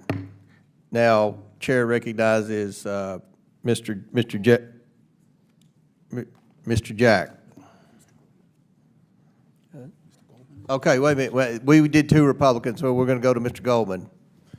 Thank you, Mr. Chairman. I would urge you to reserve comment on what happened to Mr. Padilla until you get full information. In fact, I would urge all of my Republican colleagues to take a breath before you once again desperately run to bend the knee to Donald Trump and to Kristi Noem. Because anyone with two eyes that can see that that was authoritarian, lawless behavior that no person in America, much less a senator conducting constitutional oversight, should have received. And I know it's hard for all of you to speak up against Donald Trump, and that's why we're here at this hearing talking all about Joe Biden, talking all about Joe Biden's policy this, Joe Biden's policy that, all these people who committed crimes under Joe Biden. Is it just because you're consistently trying to ignore the fact that Joe Biden is not president? Donald Trump is president. And what he's doing right now, which you all know, is he is going after people who are lawfully present. Now, I appreciate the governor's being here. I'm sorry you have to deal with this crap. Governor Hochul, especially, I want you to know, as a proud member of the delegation of your state, I am not going to use my 5 minutes to mount a campaign for governor against you, as my colleague from the North Country chose to do. I will give you the opportunity to actually answer some questions, unlike she did. And I will allow you to explain exactly what the policies in New York are as it relates to cooperation between the state and federal agents. First of all, glad you're not running against me. Thank you. Secondly, I appreciate the opportunity to break through all the noise here today and to stop the talking points that keep mischaracterizing our policies in the great state of New York. New York is not a sanctuary or a haven for criminals. We devote an enormous amount of our energy working to keep New Yorkers safe. $2.5 billion I've allocated just in the last few years. We do cooperate with ICE when it comes to investigating or building a case against criminals. We do this all the time. And when someone goes through the criminal justice system in the state of New York, they do their time in prison. We alert ICE as to when, 30 days in advance of when they're to be removed, and we send them away. That's how it's supposed to work. But what we do not do under our laws is divert our essential resources to protect everyday New Yorkers from crimes themselves and have that help ICE with civil immigration enforcement. That is their job. That is the federal government's job. And we cannot be told to enforce federal laws. It's not constitutional. Or to use all your limited resources to spend all that time doing their job. My concern is that every minute that ICE officers are going after moms and dads and kids and separating families, perhaps one more criminal is still out there at large. Well, it's Why funny don't you say focus that. I'm on sorry, them? Sorry to interrupt you, because I actually, in my district office down in Lower Manhattan, witnessed ICE officers waiting for immigrants to come out of a courtroom. These are immigrants who have asylum applications. And I'm sure you agree with me that asylum is a lawful pathway to immigrate to this country. Is that correct? That is absolutely correct. So in order to make these immigrants here unlawfully, the DHS is now dismissing their cases, their own removal proceedings against them, to void out the asylum claim. That way, when they go downstairs in the elevator, there are ICE agents that can be there and to arrest them and put them in expedited removal. And they don't have an asylum claim that is live anymore because they've just voided it out. These are non-criminal, these are non-violent immigrants who are here going through lawful process. And this is who the Trump administration is going after every single day. It's a disgrace. You said you were going to go after the worst of the worst. You were going to go after convicted criminals. You're here questioning about all these criminals. You're going after people who actually are going through the lawful process you say they should. But just because Donald Trump and Stephen Miller need to bump up their numbers because they can't do a good enough job in actually finding convicted criminals, you're going after moms, dads, separating parents from children. You have a voice, Republicans. Speak up. I yield back. Now Chair recognizes Mr. Jack. Is he here? Okay. Mr. McGuire from Virginia. Thank you, Mr. Chairman. This is a yes or no question, hopefully fast because I don't have much time. So each witness one at a time. If you break the law, are you a criminal? Can you guys answer that quickly? We don't have much time. In certain circumstances, many The answer circumstances, should yes. be yes. If you come across our border illegally, breaking our law to come across, are you a criminal? Yes. If you or no? speed, are you a criminal? I mean, Break the that's law, that's a crime. okay. So if you Call come them a across our criminal. border illegally, you're a criminal. Just want to see if we can get that straight. All right, Governor Pritzker, are illegal aliens counted in the U.S. Census? Every person in the United States is counted. The census decides how many members each state gets in the U.S. House of Representatives. Year after year, tens of thousands of U.S. Citizens are fleeing the state of Illinois. It ranks only behind Governor Hochul's New York and Governor Newsom's California. You all are protecting and harboring illegal aliens for political purposes. Governor Pritzker, would you support prohibiting illegal aliens from being counted in the census, yes or no? Your numbers are wrong, sir. Would you, yes or no? Your numbers are wrong, sir. Would you Constitution support says how you prohibiting count the illegal census. aliens from being counted in the census? Would you? Or No. is harboring illegal aliens part of the strategy to get more Democrats in Congress? The bottom line is this: all illegal aliens have committed a crime and should be deported. Any additional act of violence committed by an illegal alien is entirely preventable. All sanctuary jurisdictions are unlawful. Each of you are breaking the law. And my message to you, or the message from the people, is you need to get it straight. Governor Walz, just over 3 weeks ago, you compared ICE agents to Donald Trump's modern-day Gestapo. Governor, do you regret those comments? I regret that law enforcement is not following best practices, showing who they are, not taking people off the street, not giving due process. We It would puts not all have of a us at country risk. without our men and women in law enforcement. Yes That's or no? correct, Did you and know those who ICE show their officers faces. are did you know ICE officers are facing 413% increase in assaults? Don't wear the masks, identify yourself, and work with local law enforcement. You guys are doxing them. All right, your attacks on ICE officers are putting our law enforcement in deadly situations. It led to destructive riots breaking out in Los Angeles last weekend. President Trump had no choice but to step up and stop Los Angeles from burning buildings to the ground. Did you see videos of rioters throwing rocks through the windows of police officers' vehicles while they were driving on the highway? Did you guys see that? We wouldn't have a country without our men and women in law enforcement. In 2023, you signed legislation to expand eligibility to illegal aliens for taxpayer-funded health care, Minnesota driver's license, and free college tuition. America Last policies. Let's take a look at some of the illegal aliens you so boldly want to support with taxpayer funds. I'll probably say his name wrong, but Abrahashad Alimi, illegal alien from Somalia. Criminal history includes convictions of murder, DUI, and disorderly conduct. Eric Martinez Mondragon, illegal alien from Mexico and known member of 18th Street Gang. He served time in robbery and possession of a firearm. And Marco Granda, illegal alien from Ecuador. He was convicted for criminal sexual conduct of a child. The taxpayer-funded incentives you are providing in Minnesota bring in vicious thugs who are robbing, raping, and killing your citizens. The American people are tired of these America Last Marxist policies. We need more patriotism.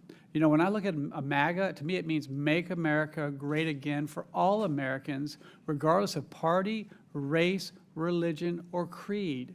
America first, and that's why we won the presidency and we got the Senate and the House. If you had a basketball team and you hate your basketball team, you will never win. And we have a heart and love all people of the world, but if we can't take care of our country, if we're allowing these illegal criminal aliens to rob, rape, and kill the American people, that is wrong, and that's why we won, and if you guys keep that up, we'll keep winning. Congressman, can I respond to the two cases in Minnesota? I think it's important to the hearing we're having. You want to know what we're doing. Mr. Alami was held in Freeborn County Jail. So, Straight resources Governor paid for Hochul, that. Debrina Quam fell asleep on a subway in New York. While she was asleep on a train, she was set on fire and killed by an illegal alien from Guatemala. This could have been prevented. And what upsets me or strikes me the most is that in Democrat-run cities, people are so desensitized by the violence and the policies that people just stood by and watched that happen. What can we do better? The entire situation sickens me to know that that happened in our state. I abhor all crimes, and that one was particularly heinous.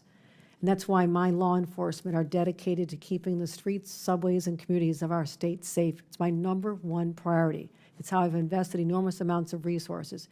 And just for the record, we do cooperate in criminal identification, prosecution and removal of individuals who commit crimes who are not in this country legally. We want them deported. We cooperate with ICE every day of the week to make our streets safer. I'm not sure why that's not breaking through in this hearing. How many times can we say that? We're not supporting this. We don't want these individuals here. We abhor this violence and crime. So that's the message should be the takeaway. How can we work together? How can you do your job and help us secure the border and have more legal pathways for people who want to be here legally and contribute to our economy, but not the criminals. We are not a sanctuary for any criminals. Yield back. Gentleman, time's expired. Now, Chair recognizes Ms. Morrison from Minnesota. Thank you, Mr. Chairman. I want to thank the witnesses for being here today, especially you, Governor Walz. It's great to see you as ever. Welcome back to the People's House. Thank you for your distinguished service in the National Guard, 24 years, I believe. Thank you for your service here in Congress and as our governor.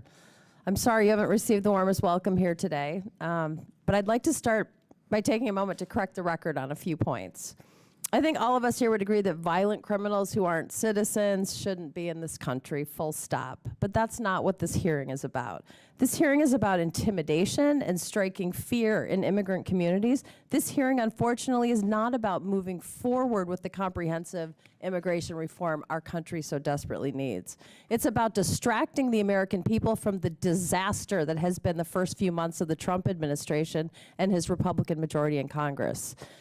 Much like our state, my congressional district is diverse. I represent many immigrant families who call our community home, and we welcome them because they make our community stronger.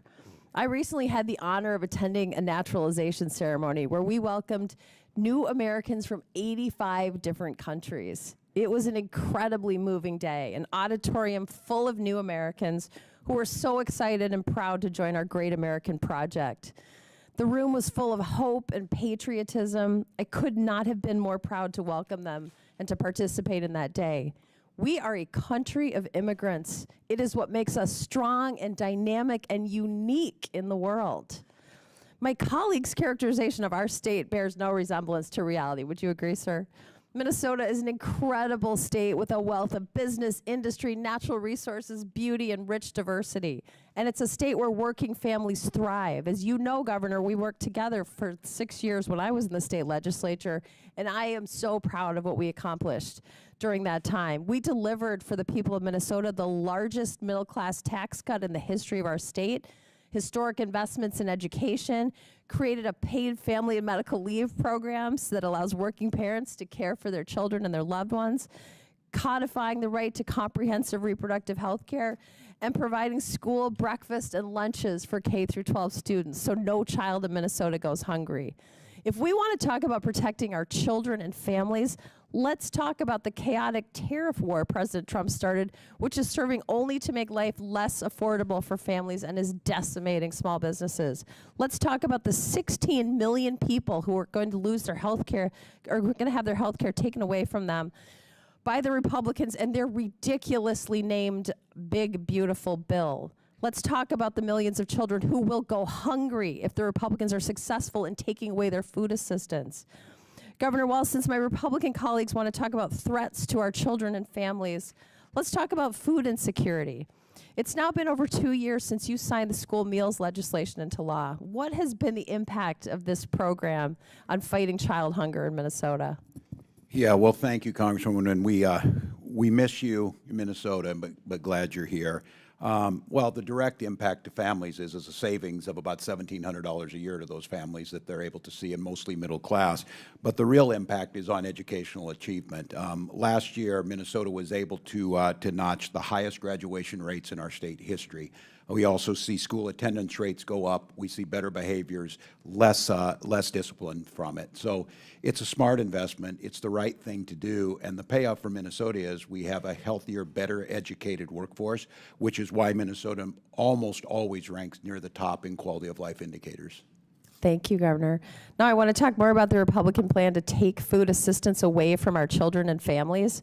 If their budget becomes law, it will be the biggest cut to SNAP in history and jeopardize food assistance for millions of families across the country, including 100,000 Minnesotans, many of whom are children. Would you agree that the Republican proposal to cut SNAP is one of the biggest threats facing children and families in Minnesota right now?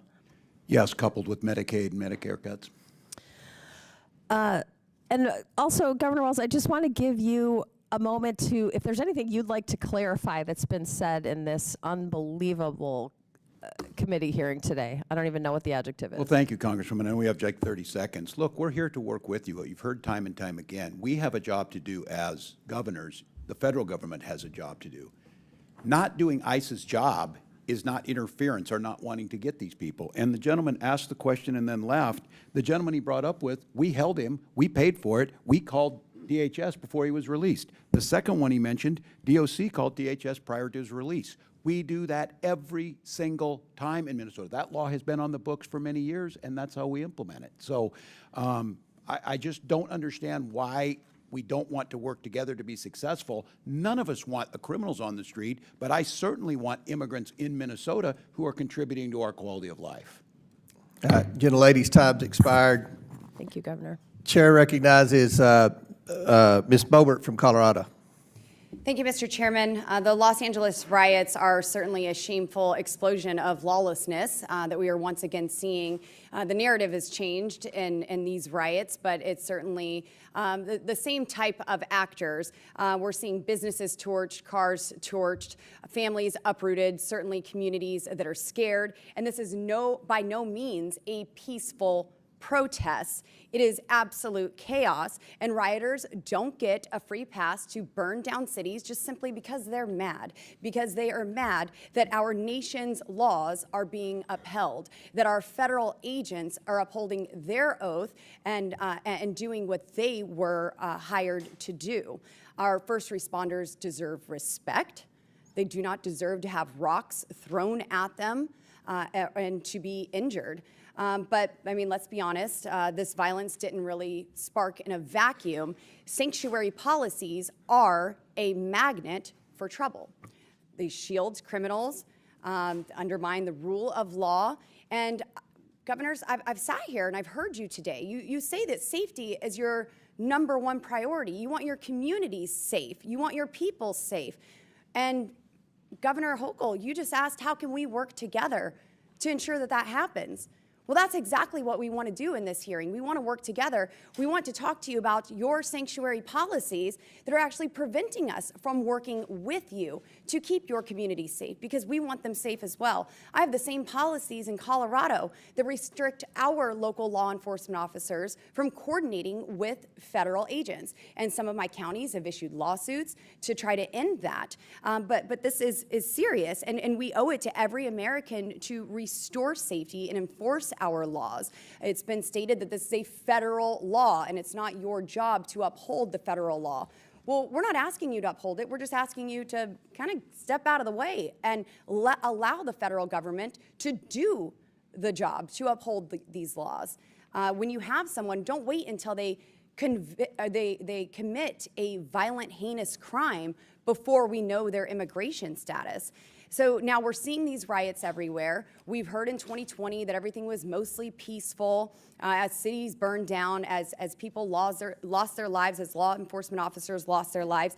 So I just want to ask you three governors, yes or no, is the destruction of private and governmental property, is that something that fits under your definition of a peaceful protest? Governor Walz, yes or no? No, it does not. Thank you. Governor Pritzker? I find it hard to believe that you're lecturing us Yes or about no? peaceful protest. Look at what Yes or happened no? January 6th here at the Capitol. No, what we're The seeing in attack LA on is our an democracy. insurrection. You want to talk about That an is an insurrection? This is an insurrection. absolute insurrection. You don't They are- understand what insurrection I is asked when you a people yes are or trying to no overturn question, an sir. election And here I'm showing, at the Congress. I started this off You showing were you here. They were decorum, and I would attacking you, by the respect way. the same. I would expect the same. I'm answering your question. It is outrageous it- that you are asking is us it these peaceful questions to when you're the one condoning to destroy pardoning of people who attack private and police government property right here at our Capitol? Governor Hochul, it's been a long day.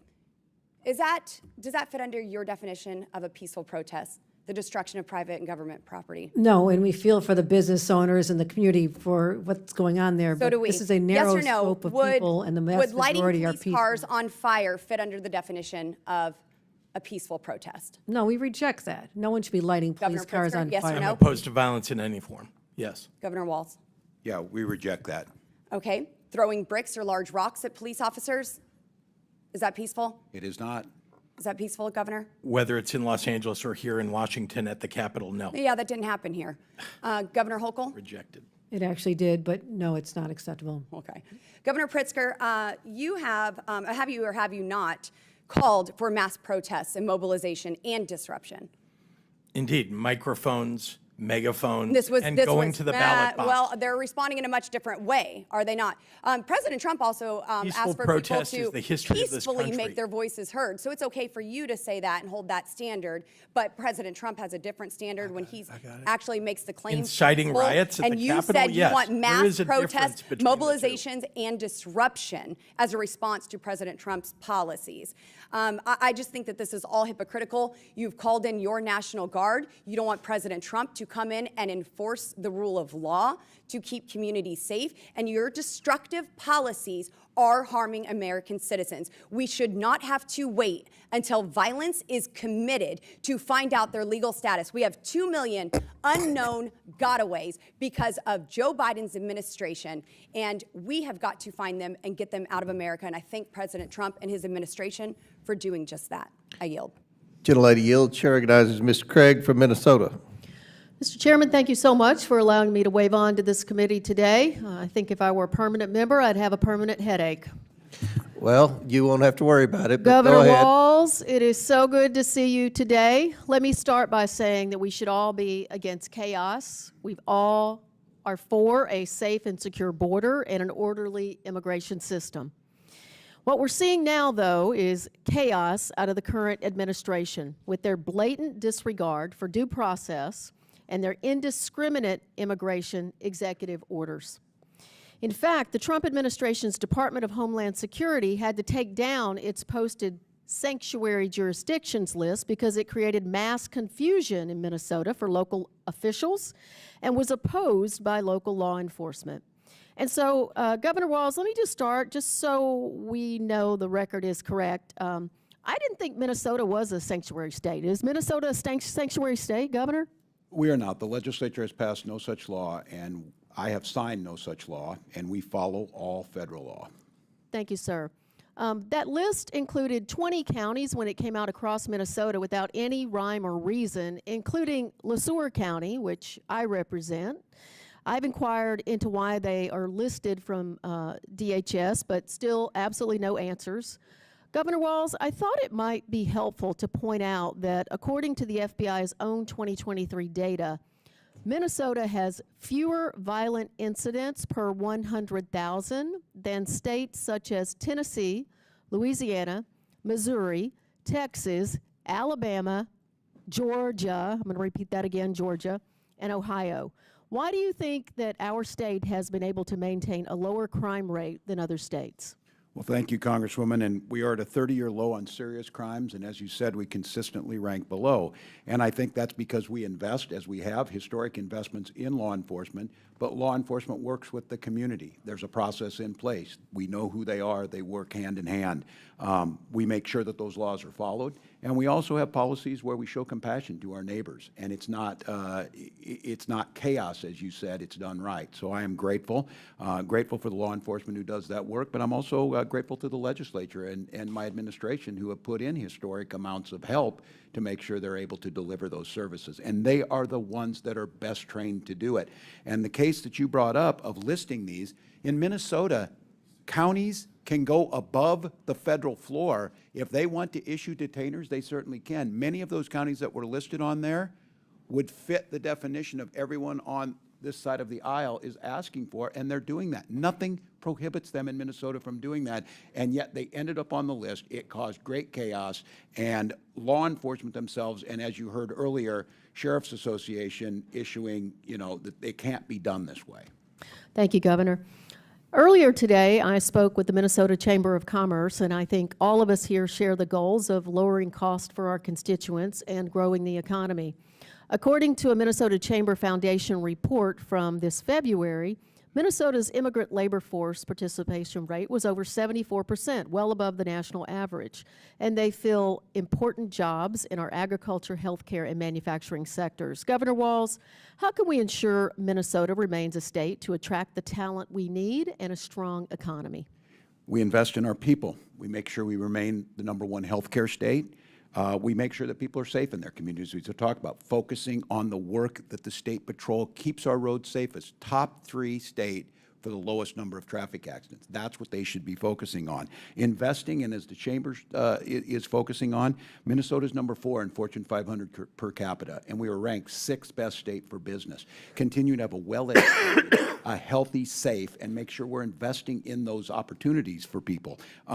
That's all we're asking, and we're asking that the federal government do their job. You continue to ask states to do ICE job. They are free to do their job in Minnesota, but they're asking us to do the job when we're doing everything we can to help, but we have all of the other responsibilities of educating, of public safety, of roads, of transportation, of water infrastructure. And that's why Minnesota remains a top state, because we invest in our people, we invest in their growth, we invest in their families. Thank you, Governor. I appreciate this, and Mr. Lynch, I'll yield last 20 seconds to you if you've got that. Thank you. I'm happy to take that. Thank you very much, Representative. For this 12 seconds, I just want to read, this is from the Minnesota Reformer from February 12th, 2025. The sanctuary bill that was offered in the Minnesota legislature is already dead, as House Speaker says it doesn't have the votes. So this was an attempt to actually make Minnesota a sanctuary state, and it, like the Speaker said, didn't have the votes and died very early in the process. And we got to the business of balancing our budget and investing in all of the other things we needed to do. All right, gentlemen, ladies, time's expired. Chair recognizes Ms. Miller from Illinois. Thank you, Chairman. Governor Pritzker, Illinois is at a crisis point. Illegal aliens in our state have overwhelmed local communities and schools, causing untold pain and suffering while costing the Illinois taxpayers billions. Governor, in a recent report by Capital News of Illinois, you called for mass protests, for mobilization, for disruption. Chairman, I ask unanimous consent to submit the Capital News of Illinois report titled Trump's 100 Days. Pritzker calls for mass mobilization as he grows his national profile. Without objection, so ordered. Governor, before we go any further, will you commit today to working with the Trump administration and ICE to ensure that the violence we've seen in Los Angeles does not occur in Chicago or anywhere else in our state? Yes or no? Thank you, Congresswoman Miller. We work every day with the federal government Yes to or keep no, our sir? streets safe. Will you commit to working with the We Trump do administration? all the time work with the federal government, law enforcement, Okay, I'm taking constantly. that as a yes. Governor, you said earlier this afternoon that you were willing to, and I quote, stand in the way of Tom Holman, end quote, who, I would like to note, is carrying out federal law. I have before me numerous examples of illegal alien violence in Illinois, but I want to highlight the story of Joe Abraham, whose daughter was tragically murdered by an illegal alien in central Illinois. Under your watch, sir. I will now read his account. Hello, my name is Joe Abraham. I am the father of 3, and Katie was my youngest. Katie had a beautiful soul, a sharp wit, and a huge personality. She loved life, and she lived it with authenticity, humor, and heart. She was the kind of person who succeeded at anything she put her mind to. She had a future full of promise. She was everything to our family. In the early hours of Sunday, January 19th, Katie was riding in a Honda Civic with 4 friends. They were stopped at a red light when their car was struck from behind by an SUV traveling 78 miles per hour. The driver didn't brake, he didn't swerve, he just slammed into them. The driver had previously been deported and was in the country illegally using an alias. He was allegedly intoxicated. After the crash, he fled the scene on foot without calling 911, without offering any help to the 5 women he had just hit. Katie died at the scene. Another young woman passed away the next day at the hospital. Instead of staying to face what he had done, the driver fled Urbana, made his way to Chicago, and then boarded a bus headed to Mexico. Thankfully, he was captured before fleeing the country. We share Katie's story, not just to honor her memory, but to raise awareness and to seek justice. No family should have to endure this type of loss. Sir, the family is here. The father is here. Would you like to apologize to Katie's family? Feel free to direct your comments to me.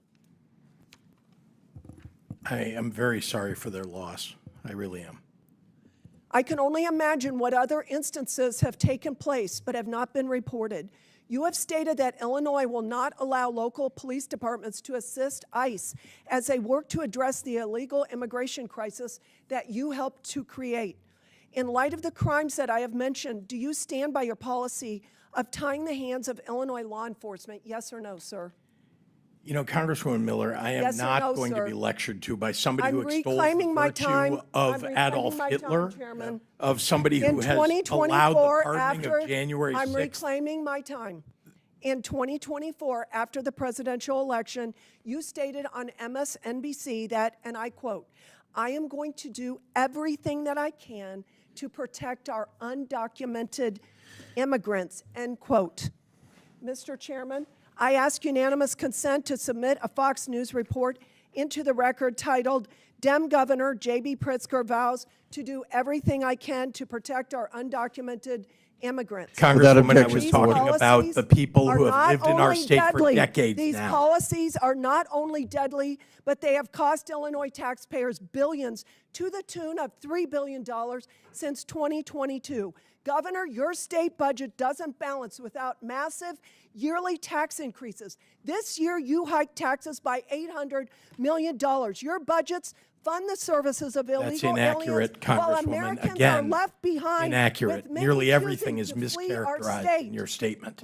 Governor, I judge you based on your actions, not on your words. And from what I can tell, you are doing everything in your power to roll out the red carpet for illegal aliens to protect them, all at the expense of working people of Illinois. Your policies have been disastrous for our state, and they would be disastrous for our country. And with that, I yield back. Your failures are a Gentlelady disaster for this yields country. back. Gentlelady yields back. Chair recognizes Mr. Superman. Thank you, Mr. Chair. I first want to say that what happened this afternoon, this afternoon's manhandling of Senator Alex Padilla, after he sought to speak at a public press conference, was wrong and should be condemned by both parties, by every member in this chamber. But it follows a pattern in this administration of weaponizing law enforcement and using excessive force to attack peaceful protests and political opponents. And it's terrible. I mean, you know, we're talking about what's going on in sanctuary states, quote unquote. But you know, I live in Virginia, and we're not a sanctuary state. But what is happening is that our sheriff's office has made a decision to participate in the 287G program, and basically working with ICE to show up in schools, show up in businesses, and try to basically attack kids, right? Detain kids. And this is wrong. And this is not what our country is about. And so I do not want us to be supporting these types of actions. Yesterday in Sterling, Virginia, we had masked men show up to a courthouse and detain people and arrest people. And a lot of this is peaceful, and this again follows this pattern of weaponizing law enforcement and weaponizing the DOJ and other places to attack political opponents, attack peaceful protests, and to go around trying to make a political point. And because I think that's what this is really about. This is about politics. And this is about using law enforcement to show strength, but that's not strength. That's not strength. And so the other thing about this is none of this is making our communities safer, and none of this is good for our country. And so I want to ask Governor Walz, do these raids and do these actions and this use of law enforcement, is it making the folks in Minnesota safer? Well, thank you, Congressman. In my opinion, no. It's causing chaos and fear amongst folks and characterizing folks who are waiting on asylum claims, who are trying to become naturalized. It causes chaos. And the other thing it does, it causes local law enforcement, they lose trust in the community. It puts them at risk. And the lack of coordination that we hear, that no calls are coming in, we always coordinate. And in the past, Democratic and Republican administrations have coordinated with us. We're not seeing it. It's creating chaos and fear. And yes, get these stories of these violent criminals. We hold them. We call DHS. But those violent criminals aren't at a preschool. That's what we have to get right. Go after why you're doing this. Get us a bipartisan bill that makes sure that folks can process and be documented, and let's make this country prosperous and continue to have a country. Exactly, because that's a great point, because if we really want to solve immigration, why don't we do a bipartisan immigration reform bill? We can strengthen our border. We can find a path for those who've been here for a long time. We can actually solve this problem in Congress, but instead we're going around with masked men, intimidating people, throwing U.S. senators to the ground, and not solving any problem. And Governor Pritzker, I've talked to a lot of businesses in my community who are really concerned about what's going on, and this is not good for our economy either. And so I'd ask you, Governor Pritzker, what do you feel, is this good for your state? Is this making folks in your state safer or well off or better off?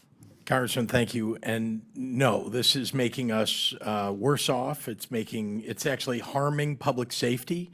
It's frightening our communities. And frankly, if you're one of the people, the U.S. citizens that are getting taken off the streets, or people who are here in this country legally taken off the streets, I mean, imagine what effect that has on the rest of the population.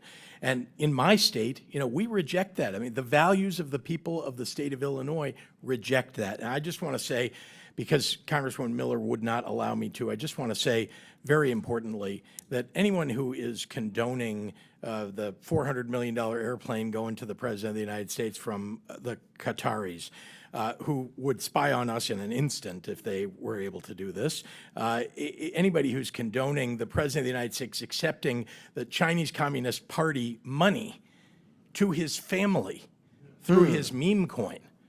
I mean, that is corruption, and yet that is what Congresswoman Miller is condoning. She's the one who thinks it's okay to pardon people who attack police right here at the Capitol. Thank you for giving me that moment. I yield back. Gentleman's time's expired. Chair recognizes Ms. Fishback from Minnesota. Thank you very much, Mr. Chair, and I just want to say thank you so much for allowing me the opportunity to be waved on today, Mr. Chair. And I will just say that oversight is far livelier than Ways and Means. But, and Governor Walz, I want to say I thank you for being here, because I know you've been very, very busy running around the country, giving speeches and having town halls in Republican Budgets. districts. Yeah, well, you were running around, though, I know, while they were trying to negotiate that. I'm a So it's my multitasker. time, Mr. Governor Walz, it's my time. But there has been a lot of discussion and questions about policies that provide benefits for illegal aliens. And I understand, Governor, that you're going to say Minnesota is not a sanctuary state per se because the legislation was not passed. And just a yes or no question, Ranking Member Lynch had mentioned that there was a bill that was introduced for a sanctuary state this year in the Minnesota legislature. Would you have signed that bill? Did you support that bill? Oh, thousands of bills introduced, hypothetical. We don't have it. I operate under the same law you operated under. Honest. Thank you, Governor Walz. Under Lieutenant Governor. But Governor Walz, we all know that you probably had some opinion on that bill. You're just choosing not to answer because the answer was probably yes, you would have signed that bill if it had passed. So, but like Mr. Emmer, Mr. Crane, I think Mr. McGuire, a whole bunch of them mentioned the policies that Minnesota has. So yes, I understand, not a sanctuary state per se, but the policies are certainly making it into, I think, as I recall, they mentioned driver's license for all, they mentioned the free tuition for illegal immigrants, they mentioned the Medicaid benefits, so you in essence create a sanctuary state, You know, certainly the not sheriff formally. supported the driver's license bill, the hospitals and others. Governor Walz, I am certainly aware of that. I served many years in the legislature. I still keep an eye. I have many friends there. I understand that. But in essence, they are creating a sanctuary state in practice. And so we are going to talk a little bit about the legislature, because just earlier this week, both chambers of the Minnesota legislature passed HF 1. And you're probably familiar with it. I don't know if you've signed it yet or not, but it repeals Minnesota care eligibility for illegal immigrants, adults ages 18 and older. And with that recent repeal of eligibility for illegal immigrants, a policy that initially, I mean, it was after my time, was enacted in your time, 2023 under your administration, now being reversed with those budget negotiations. I was just wondering, first of all, do you know how many illegal immigrants were covered and are currently covered in Minnesota with Medicaid? I don't have the exact number. It's now Medicaid. It's state that does this through Minnesota Care. Okay, well, but you still don't know how many. So I don't all have of it those from my- negotiations you were deeply involved in earlier that you mentioned you were deeply involved in, that number never came up? I don't have it in front of me right now. Okay. Congressman. We can certainly get it to you. I would love it. I would love to have that. But do you support, I mean, I understand, did you support that provision that removing the illegal immigrants? I will sign it into law. No, did you support it during the negotiations? Do I support it? I'm going to sign the bill. But there's negotiations. So I guess what I'm We're very hearing, though, good is you at it. didn't That's why we have a support- balanced budget. You didn't And so I support- negotiated with the Republicans. Do I think it makes sense? Look, you know, Congresswoman, that federal law requires us to provide health care to people when they show up in emergency rooms. That's why the hospitals have uncompensated care. Reclaiming my time, because you're trying to change the subject, because I asked you very specifically, during negotiations, did you support the provision to eliminate illegal immigrants from health care? It's a question that makes no sense. I support it at the end of the day in a negotiation, which I agree to and will sign it. Thank you, Governor. I mean, you were here in Congress. You understand what reclaiming your time means. Yeah, you understand that. But I guess I will move on because, you know, there was concerns about SNAP provisions being cut and all kinds of, but you supported that. I mean, you supported that over the over government, over the health care to illegal immigrants. I guess I'm confused about, because you had other cuts you had to make. So what did you, all of the things that you guys have been talking about with law enforcement, education, school breakfast and lunch, did you cut that during the budget negotiations this year? Because my understanding is you had quite a deficit. We don't. We have a budget surplus, as you know, Congresswoman. Well, long-term, but you had to make cuts this year. We had a balanced budget. It's something we can help you all with. We have a balanced budget we agreed on. We left $1.9 billion on the bottom line for this biennium, and even But your structural budget, you had to make balance cuts. was reduced by 50%. You had to make cuts. Or no, you didn't make any cuts. We balanced a budget. We moved and we invested. All right, That's what we Governor, I'm do. going to move on because I have one more thing and I'm running out of time because I really do want to talk about, you had mentioned civility, or someone had mentioned civility. There was a discussion earlier about civility, but Mr. Fallon had mentioned how you had said, you know, you want to kick Republican ass. You've mentioned bullying. There's another one where you're going to bully the SHIT out of President Trump. There's all kinds of things, and then you had a discussion about civility, and I'm embarrassed because you say you're an educator and you're the governor of my state that I'm supposed to be proud of, and this is the kind of garbage. The example you're setting for our children, that you're telling people to bully each other. And I try very hard not to say those kinds of things because I understand that it is meaningful. When you hold a position like this, you should not be saying things like that. But you support the president's language? Hey, gentlelady's time has The expired. president is not in front of me right now, Governor. Gentlelady's time's I expired. asked you Chair to recognizes the stop ranking being member kind for a of unanimous consent. Thank you, Mr. Chairman. I have here a statement from the distinguished Representative Betty McCollum. from Minnesota that notes that Minnesota's crime is declining, 30-year low, companies are hiring. It's one of the best places to raise a family in America, and it is not a sanctuary state. Without objection, so ordered. Chair recognizes Mr. Lawler from New York. Governor Hochul, under your watch, New York has spent billions of dollars of taxpayer money providing free housing, clothing, food, education, and health care to illegal immigrants. Meanwhile, you're charging hardworking New Yorkers $2,500 annually just for the privilege of driving to work. Speaking of driving, when you ran for Congress, did you oppose giving driver's licenses to illegals, yes or no? No, that was previous to that. It was in 2020. You had a commercial running for Congress touting your position No, but the position about goes back earlier than that. driver's My point. licenses. My point. Did you oppose giving driver's licenses to illegals when you were running for Congress, yes or no? At the time I did, Yes and I'll or tell no? you Governor, why. it's yes or no? I had a Yes or chance no? to go out and see a very rural district. Reclaiming my where time. mothers were being denied the chance Governor, to drive yes their or no? kids Do to you the support doctor's illegal office. immigrants getting People were being denied the taxpayer-funded chance to health go to their care? jobs, and I understood the Governor, merit please of answer the having it. question. I'm Governor, not sure there'll ever be a real question. you were asked a question and you chose to I try to gave an deflect. answer. The fact is you did support giving illegals driver's There was licenses, a- oppose giving illegals driver's licenses. Now you support it. Mm-hmm. Governor, yes or no? Do you support illegal immigrants getting taxpayer-funded health care, yes or no?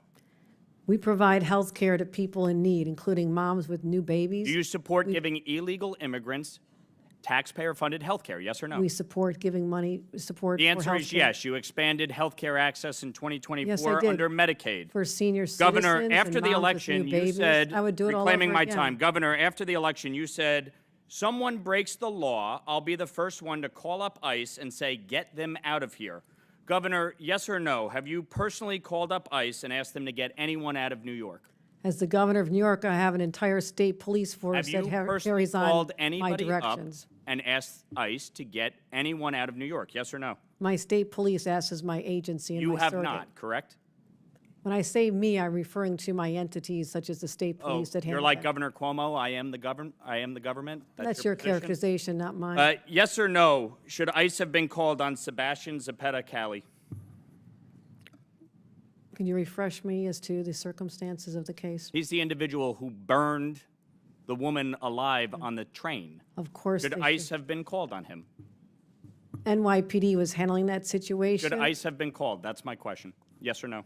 If there was an arrest made, he should have been deported after conviction, yes. Okay. So, Governor, when you were sworn in 2021, you signed an executive order keeping many of Governor Cuomo's executive orders in place, including EO 170. Interestingly enough, you did not include EO 170.1. Are you familiar with EO 170.1? I don't have it in front of me. I have thousands of executive orders. I have it right here, Governor. I'm sure you do. And what you did, you waited several years until this year, January 16th of this year, in which you finally signed it and reinstated it into law. Why did you wait until just 4 days before Donald Trump was sworn in as president to sign EO 170.1 into law? And to refresh your memory, it basically mandates that federal immigration authorities cannot enforce civil arrests in New York State buildings. Why did you wait several years to reinstate that? Because we had a high level of confidence that under the previous administration that people going into the courthouses, whether they're victims of crimes, witnesses of crimes, would have their rights protected. I had no In assurance other words, that that would you happen. believe they would not enforce federal immigration law, and you were concerned that President Trump and his administration would enforce federal immigration law? We thought it was important for victims of crimes and witnesses to murders, for example, that they have access to courts without being threatened or intimidated. Yeah. Speaking of crime, more than 3,200 illegal immigrants have been arrested in New York City for committing crimes while living in taxpayer-funded housing under your watch, Governor. Governor, are you aware of any law or executive order that would prevent a citizen of New York, a citizen of the United States, from facing criminal or civil enforcement in a state building? I'm not aware. So you think that citizens should be treated less than and have less protections than illegal immigrants? No, Is that what you're saying? Our state laws say we cooperate in all criminal cases. I've made that very clear over the last Yeah, but you're not doing that. 7 That's the hours. reality. Governor, do you Truth support, is, we do you don't support help the New them with York civil for All enforcement Act? because civil Governor, enforcement reclaiming my isn't- time. Do you Go for it. support the New York for All Act? I'm not speaking about hypothetical No, bills. Governor, this isn't a hypothetical. There was a sit-in in the state legislature today by activists blocking state senators from coming into the chamber. Do you support the New York for All Act? It's yes or no. I will tell you this, I get about 1,000 bills put on Do my you desk probably support by the New York midnight for All tonight, Act? which is, this is keeping me from doing the work of the people back home. But I can Governor, sit here you've as done long a as you terrible like. job as governor. It's not keeping you from anything. Frankly, New York is better off with you down here and not in the state. The fact don't think we're better off with you here. The fact is, Governor, you will support the New York for All Act. You will sign it into law if it passes the I have state no legislature. confidence it's going to pass. You have no confidence it will pass. I don't If know. it does pass, will you sign it? I'm not able to keep an eye on it. They're voting on Will the you sign it positions now. into law if it passes? I have about 1,000 bills that get passed Will every you year. sign the New York for All Act into law if it You passes? have to wait Yes or and no? see, like every other bill. We have to wait and see? Yes, Governor, because you I've- can't take a position on the New York for All Act. It would put into state statute that New York is a sanctuary state. That's why you're here. That is the exact reason why you're sitting in front of us testifying, because of your disastrous EOs, your disastrous pro-criminal policies that have resulted in the death Chairman. of New Yorkers. Mr. That is your failure. And the fact is that you can't even answer the question. No, the Will reason you I'm support sitting here the is New York because for All Act? Republicans are Gentlemen, looking Yes or no? to Time's deflect from the expired. big, bad, ugly bill that's going to hurt people in Governor. your Governor, district. gentlemen, will time's you expired. Governor, are you going to support answer the New his York question? for Will you All Act? sign the I don't know bill? what he's asking me. He asked if you were going I to sign don't, the I bill. don't ask anybody in the state of New York. I never say how I'm going to vote on decide on a bill until it lands on my desk. You are the Thousands- governor of the state. You are supposed I'm to well lead. aware. You Well want aware New I'm York the to governor be a of the Gentlemen's state. time's sanctuary state. expired. It's shameful. It's shameful. You can't even answer the question? When it lands on my desk, I'll do the proper Mr. evaluation. Chair You'll do what? recognizes. That's you what have we You'll do. do what? That's how You'll you become sign a it into governor. law. You'll That's never know. exactly what Okay, you'll do. Chair recognizes Sign it ranking into law. member. Thank you. Mr. Chairman, I have a number of unanimous consent requests, one from the National Immigration Center, Without objection to ordered. National Immigrant Justice Center, and the Alliance for Immigrant Without Survivors. objection to They ordered. speak for themselves. Chair recognizes Mr. Stauber from Minnesota. Thank you very much. Governor Rawls, thanks for being here today. I'm going to ask you a few questions, and I ask you to keep your remarks brief. I got a lot to go through. As you know, I spent 23 years as a law enforcement officer in the state of Minnesota. You know that, right? Do you know that, yes or no? I Not don't a know trick how many. question. It's not a trick Congressman, question. I don't know I'll how many answer it for you. years. 23 years in Duluth. Thank you for that. So, Governor, do you recognize this picture? I do recognize the picture. Briefly describe it to us. What is it? What's going on? These were folks, I believe the people in the picture now are incarcerated in Minnesota. It's to a the best precinct of 3 my- burning down because of your decision. Was this a peaceful protest? Was this a peaceful protest? The gentleman standing there? Was this a That was a- peaceful protest? It was a criminal act that people were prosecuted for. So it wasn't a peaceful protest, right? As I watched lawlessness devastate Los Angeles this past week, I was reminded of your failure to protect Minnesota from similar riots.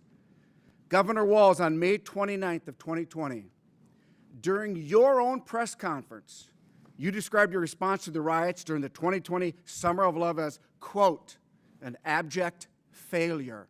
Governor, I couldn't agree with you more.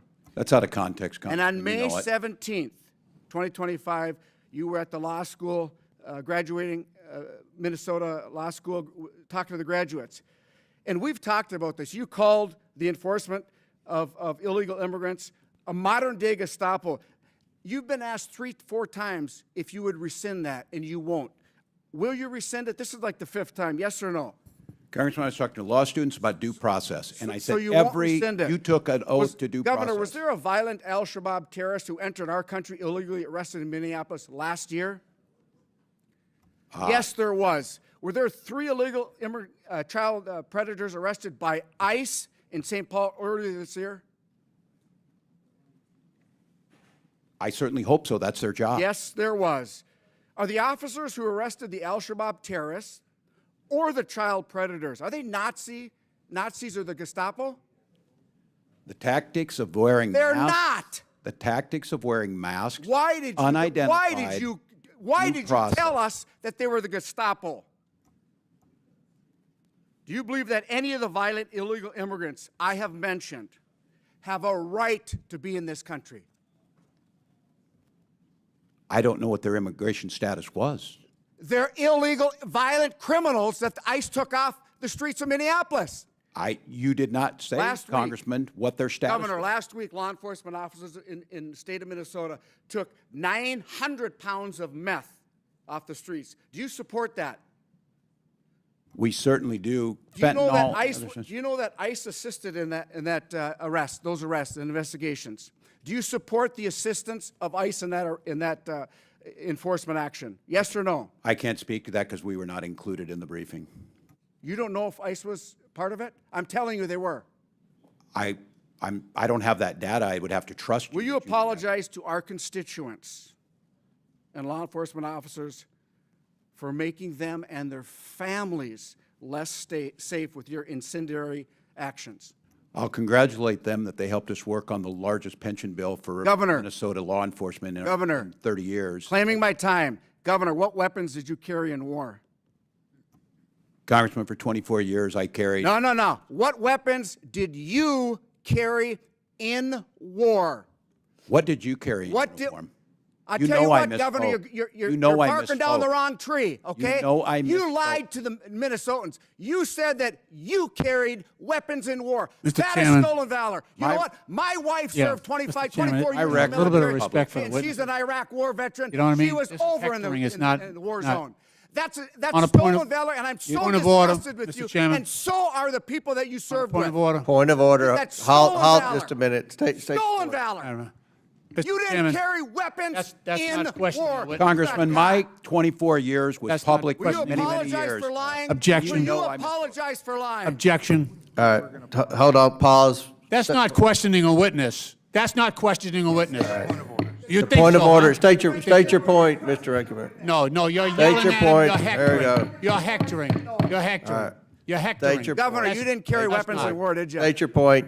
You didn't Proceed. carry You weapons got in 24 war, seconds. did you? Congressman, you You know I didn't carry misspoke. weapons in war, yes or no? You lied. Governor, what rank did you retire at? What rank did you retire at? Congressman, I served my battalion as the command sergeant major. That's not the and question for I pay- asked. What rank did you retire at? I retired as a master sergeant in Okay, EA. here's your coin that says you're retired at a command sergeant major. That's Says your I wore challenge that. coin. It This says is- I wore the rank. This is, that's right. You didn't retire, did you? I did Stolen retire after valor. 24 years. Here is a picture of your coin, your challenge Jesus coin. Christ. I'm disgusted with you. I'm just. Mr. Governor, Chairman, the you time lie has when the expired. truth- you Congressman, lie I'm- when the Gentleman's truth is time's better. expired. You called half Trump supporters Nazis and fascists, and you know what? That's why the Minnesota Police and Peace Association did not support you in the last election because Well, I you're missing support in them. action. Gentleman's time's expired. On behalf of the folks from the land of rocks and cows, thank you. Now you back. Chair recognizes Ms. Tenney from New York. Thank you, Mr. Chairman, and thank you for allowing me to wave onto this committee for this important oversight committee hearing, and happy to have the governors here to hopefully answer some questions, and just to address a couple things that I've heard in this committee hearing. I haven't appeared on oversight before. I do serve in a much milder Ways and Means Committee, but I just want to say a couple things about what this committee, what we're doing today, and about sanctuary cities. We are all children of immigrants. My grandparents met at Ellis Island. They sat in quarantine. They came from other countries. They came here to work. That's not what this is about. This hearing is about people who have taken advantage of our borders and our country, who have come in as illegal cartels, who have overrun our northern border, which is part of my district in upstate New York, in New York 24. And these people have taken operational control of our southern and our northern border. And we need our governors to make sure that they're providing the law enforcement backup to our ICE agents and others, and not assisting and aiding and abetting in such a way to these illegal immigrants, particularly the cartels. And I think one of the most important things, I'm sick of hearing everyone defaming my constituent, actually, Tom Homan, who's doing an excellent job and who served our country honorably. His big concern, and I think it's a big concern for me, because when I served in the state legislature, Governor Hochul wasn't there as either the lieutenant governor or the governor, but I was one of the leaders on human trafficking. And one of the important questions that Tom Homan talked about repeatedly is, where are the 300,000 children who were human trafficked by people who are profiting off of this human trafficking, not just drug trafficking, human trafficking, innocent children all through our interior. We don't know where they are. Those are the people that I'm concerned about. And what ICE is trying to do is get to those people who are taking these children and profiting off them and having no regard. And that's what worries me the most, is we've gotten off track on a number of things. And what concerns me is we have this defund and demoralize the police movement brought to a level where we're defunding and demoralizing ICE agents who are simply doing their job to protect our borders. And what concerns me is, and I know Governor Hochul, and obviously I'm going to address you because you're my governor, people have addressed the billions of dollars that New York State taxpayers, by the way, the highest taxed taxpayers in the entire nation now. We're always in a struggle with California, who's more, who's less, and I think we're winning out this race now. Not a good distinction, by the way. Not a good distinction to have a northern border that's overrun by people who are human trafficking, bringing illicit drugs into our communities. I've had three parents in my community, my own home community, where their sons died of overdoses because of illegal fentanyl.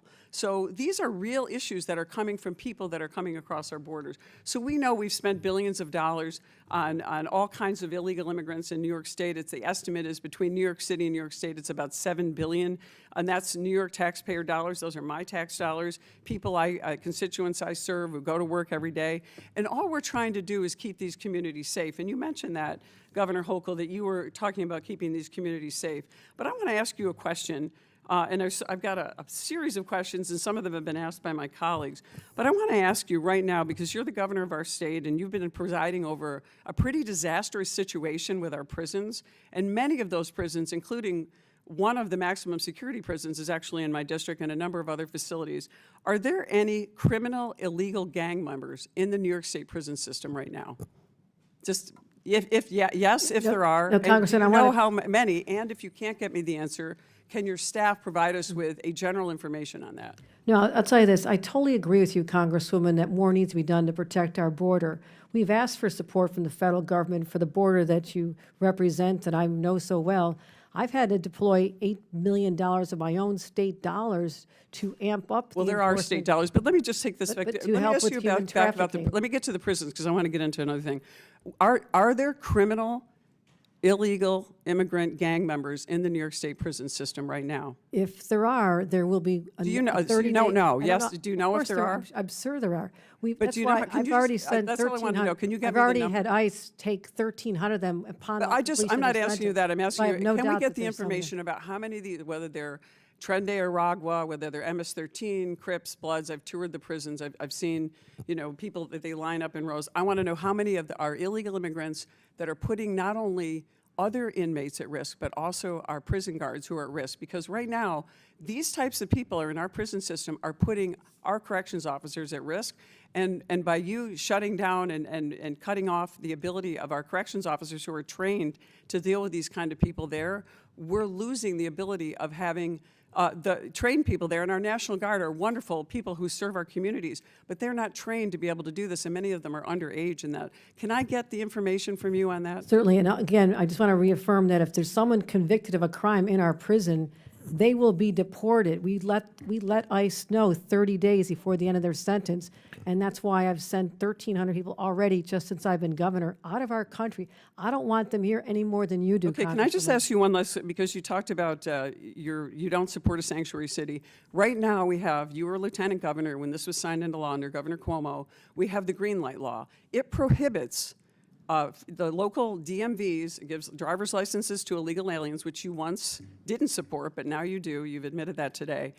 Under the green light law, would you support repealing the green light law so that we could allow ICE agents to work with our DMV to find out when these people drive across the Canadian border and they have a carload full of innocent children and they can't find any information on them because they get a legal license? Can you just give me that information? Last question, but feel free to answer it. We Governor. absolutely share information on such situations with ICE. That is our job. Do We you support provide- repealing the green Get light a law? lady's time's expired. Chair recognizes Mr. LaHood. Thank you. Thank you, Mr. Chairman, and I appreciate your indulgence for letting me wave on the committee today. I know it's been a long day. I want to welcome our governors here today. Thank you. Governor Pritzker, on behalf of my constituents and myself, I have serious concerns about the current state of Illinois and the continued direction your administration is taking when it comes to sanctuary policies. And I know we've talked a lot about that today. And I want to be clear, your sweeping sanctuary policies are not just misguided in my view, I think they're dangerous. Your agenda puts ideology above public safety, ties the hands of law enforcement, and signals to violent, criminal, illegal immigrants that Illinois is a safe haven. Your administration has made the state of Illinois among the national outliers to defy federal law. And you've doubled down on policies like Illinois Way Forward Act, which is legislation you proposed and signed that prohibits local law enforcement from cooperating with ICE, even in cases involving violent criminals. And I think, hearing you today, I think you honestly believe that refusing to turn over convicted felons to federal authorities makes our community safer. And I'll tell you, Governor, it doesn't. And as a former federal and state prosecutor who's worked very closely with law enforcement, none of that makes us safer or makes law enforcement feel comfortable. Instead of working with federal law enforcement to remove dangerous individuals from our streets in Chicago and across Illinois, you're creating bureaucratic roadblocks and political cover. And in my view, that's not leadership, it's government malpractice. Illinois families are already struggling with the highest combined state and local tax burden in the country. And they should not be forced to subsidize over $2.5 billion in Illinois taxpayer money that's been spent on illegal immigrants over the last 4 years under your sanctuary policies in Illinois. I want to mention two specific cases, although I could talk about a lot more. A tragic case involving the family of George Levin, a 63-year-old man who was murdered by a pair of illegal immigrants who were arrested in Chicago in January. He was found bound with duct tape and his legs tied with an extension cord. The title of an article was "Two Migrant Men Beat Chicago Businessmen to Death, Left Him Bound, Gagged," prosecutors say, dated February 1st, 2025. Again, under your sanctuary policies in the state of Illinois. I'd like to submit that for the record, Mr. Chairman. Without objection, to ordered. Second one is a case of two families, and I want to highlight Chloe Polzon and, of course, Catherine Abraham, two girls in their early 20s that were killed in a fatal hit and run by an illegal immigrant in Urbana, Illinois. And again, the title from that article, Glenview family seeks justice after migrant suspect kills daughter and friend in Urbana, hit and run. I'd like to submit that for the record. Without also. objection, to ordered. And so, Governor, I guess a question for you, as you hear these stories, and there's many others, does it cause you to rethink your sanctuary city policies or regret some of the policies you've taken as it relates to sanctuary cities? Thank you, Congressman. I'm glad to see you here. I know you were unwilling to meet with your constituents about the Medicaid cuts that you voted for. So answer the question. I thought you might not answer the question whether reclaiming I'm going to reclaim my time because you did not answer the question, which I thought you would. When I asked, when you hear about victims that suffer violence because of illegal migrants in a sanctuary city state, you said no, it hasn't caused you to rethink. Reclaiming my time. Now, Governor Pritzker, you mentioned reclaiming my time. I have the time. Judicial warrant is all the federal government. You all have the ability to fix this. Governor Pritzker, do your job. Do your job, Congressman. Yeah, I would deflect too instead of answer those questions. Now, you said earlier, in a response to a question from Chairman Comer, that you have been critical and had been critical of President Biden and his border policies. And you cited a letter, October 2nd, 2023, that you authored. So I pulled the letter, and I was looking for this criticism of the Biden border policy. 3 pages, nothing in there. Now, I'm going to submit for the record so everybody can see it. October 2nd, 2023, letter from J.B. Pritzker to President Biden. Not one mention of being critical of the border. Without objection, to ordered. Thank you. Now, Public statements on national programs about It's this. not your time. Governor Pritzker, it was mentioned earlier, all these rosy statistics about Illinois, but I want to mention a couple that weren't mentioned. Illinois is the leader in outmigration of people leaving the state of Illinois. We've led, for the last 4 years, 5 years, people want to leave the state of Illinois. We lost a congressional seat, as you're well aware. We have the lowest population in the city of Chicago now than in 100 years. People continue to flee Illinois. We have the 5th highest unemployment rate in the country, the 2nd highest property tax rate in the country, the 5th highest illegal immigration population in the country, with over 500,000 illegal immigrants leaving in Illinois. None of that got mentioned before, but that's the reality. And to be honest with you, Governor Pritzker, I wish you didn't have to be here today as my governor. I really do. But unfortunately, because of your failed policies, you have spotlighted Illinois, and that truly is unfortunate, and I yield back. Gentleman yields back. And Congressman, our last. half of that is completely false and needs to be corrected, and I will if given the moment to speak. Our Our population is increasing. We have a higher population gentleman- as a result of gentleman, the census that was done in 2020. It was your Republican governor. Governor, you'll and have you time to served in the answer that. legislature. You were part of those policies. We are turning the Governor, state around. Chair recognizes Mr. Jack. Well, thank you, Mr. Chairman. And as the last questioner today, Mr. Walls, I think you're not going to need any more Diet Mountain Dew after this. But do you, just one thing, just to kind of bring this entire hearing back into the perspective, just to help us understand and this committee understand the policies of your administrations. We'll start with you, Governor Walls. Do you accept U.S. code, which establishes that improper entry into our country is illegal and enforceable by the federal government? Improper entry, meaning not asking for Illegally asylum. crossing is an illegal act and therefore a criminal act. Civil in some cases, criminal as the government does it, yes. Thank you. Governor Pritzker? I'm sorry, can you repeat the question? Sure, no question. Just establishing that your administration respects that U.S. code believes, U.S. code affirms, and your administration believes that improper entry into our country is an illegal act and therefore criminal. As the federal code says, we believe it, yeah, when we follow it. Thank you, Governor. And Governor Hochul? Depends how the federal immigration authorities enforce it. Sometimes it's civil, sometimes they do it on the criminal side. It's up to them to make that determination. Thank you.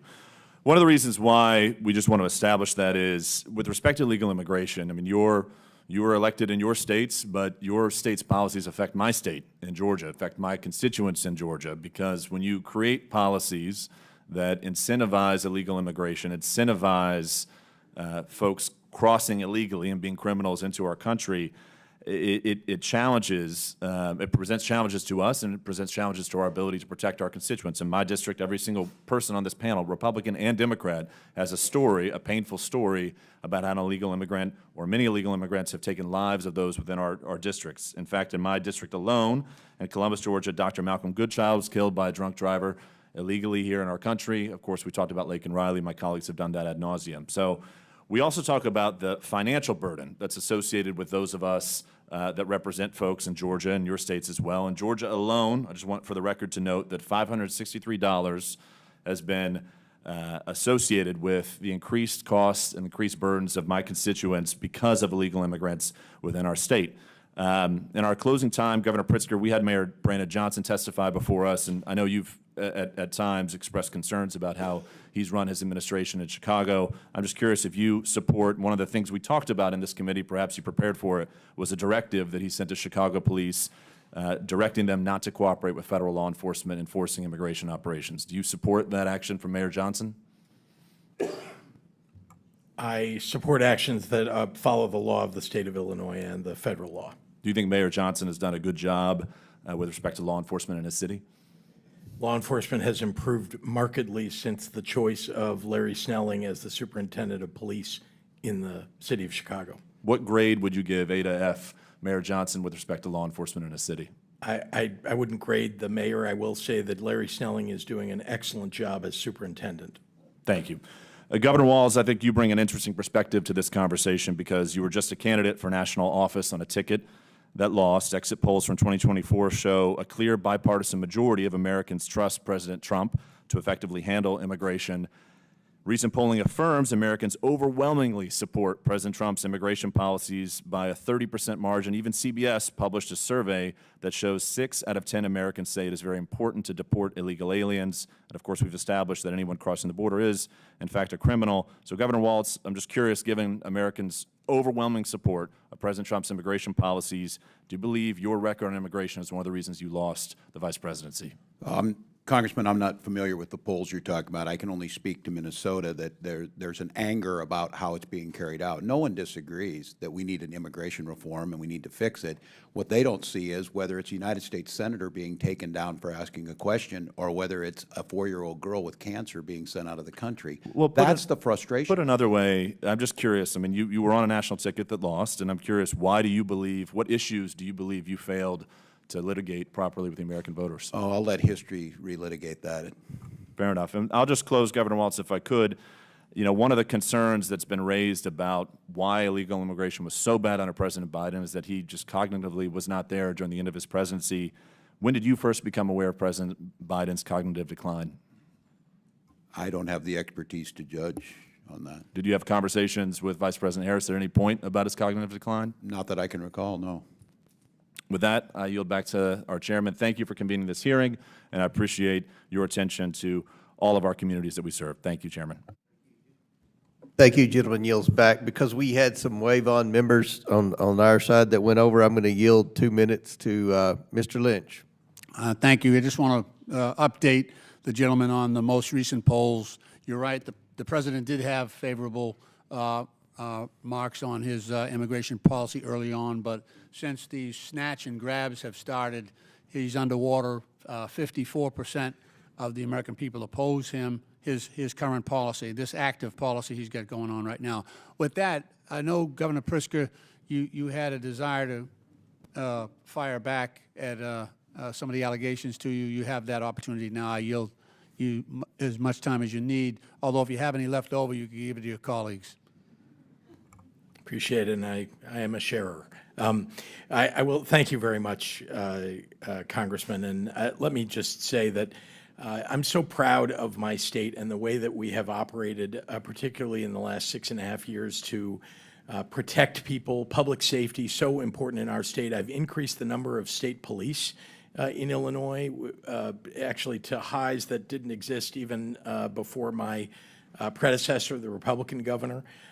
We also have done a lot to invest in violence prevention. And you've seen the result of that and the fact that we have banned assault weapons, that we have banned ghost guns. I would ask the members of Congress and the members of this committee to work to ban assault weapons across the United States. It worked back in the 1990s. It would work again if you pass it to lower the crime rate, lower the homicide rate. We have so much work to do as a country on immigration reform. And I don't understand why at about 50-50, this Congress is about 50-50 between the two parties. Isn't it about time that you got together and got comprehensive immigration reform done? We've seen it over the last 40 years, attempts along the way. It always fails. Every time it's because of Republican members walking away from the table. You all are in control of the Congress and the presidency. You can get together with Democrats and get something put together that will secure our border and have a big door that allows people to come who are working hard, who will raise families in the United States and help our economy. Governor Walz, I know you took some incoming today. You got any closing remarks? That's part of it. I would just say, Chairman Comer, Acting Ranking Member, thank you to you. And I would like those folks sitting behind you and along the wall, thank you to all of you for accommodating this. Chairman, thank you specifically for accommodating our state schedule on budget. I'm grateful. Thank you. Governor Hochul? No, thank you for the opportunity again, Chairman Comer, Ranking Member Lynch. Not sure what to say after today's experience, almost 8 hours of sitting here and not doing the work of the people of the state of New York, but here's what I want to say. My number one priority has always been and always will be keeping New Yorkers safe. I believe our policies and our laws as implemented do. Second point I want to make, I want to express my absolute outrage on what we've seen happen to a U.S. Senator in the United States of America, regardless of what anyone does, to have someone like that treated like a common criminal as if he was a threat and throw him down and have to handcuff him with 3 people shocks the conscience. And as a former member of this body, I hope we'll all stand up and condemn this and say we can do better. This is a great country. Let's make sure we ensure that it stays great. Thank you. And Ms. Sky Perriman, I just want to say thank you to you for your help here today. Thank you. Thank you, Ranking Member. And I'm going to assume you all haven't seen the entire tape at the beginning. I'm sure MSNBC or whoever sent you the clips have only shown you the end, but I think it'll be interesting when you see the entire clip of the incident with the senator. Before we close, I want to thank the Abraham family again for attending today. The purpose of this hearing is to try to get the illegal immigrants, the criminal illegal immigrants out of this country. And I think that's a goal that an overwhelming majority of Americans have. The governor said under oath that they were not sanctuary states and they would cooperate with the federal government. We'll see if that happens. That's good to hear, but we'll see if that happens. So with that, and without objection, all members have 5 legislative days within which to submit materials and additional written questions for the witnesses, which will be forwarded to the witness. If there's no further business, again, I want to thank the witnesses for being here today. I know it was a long day. Thank you so much, and thank you for your service. So without objection, the committee stands adjourned.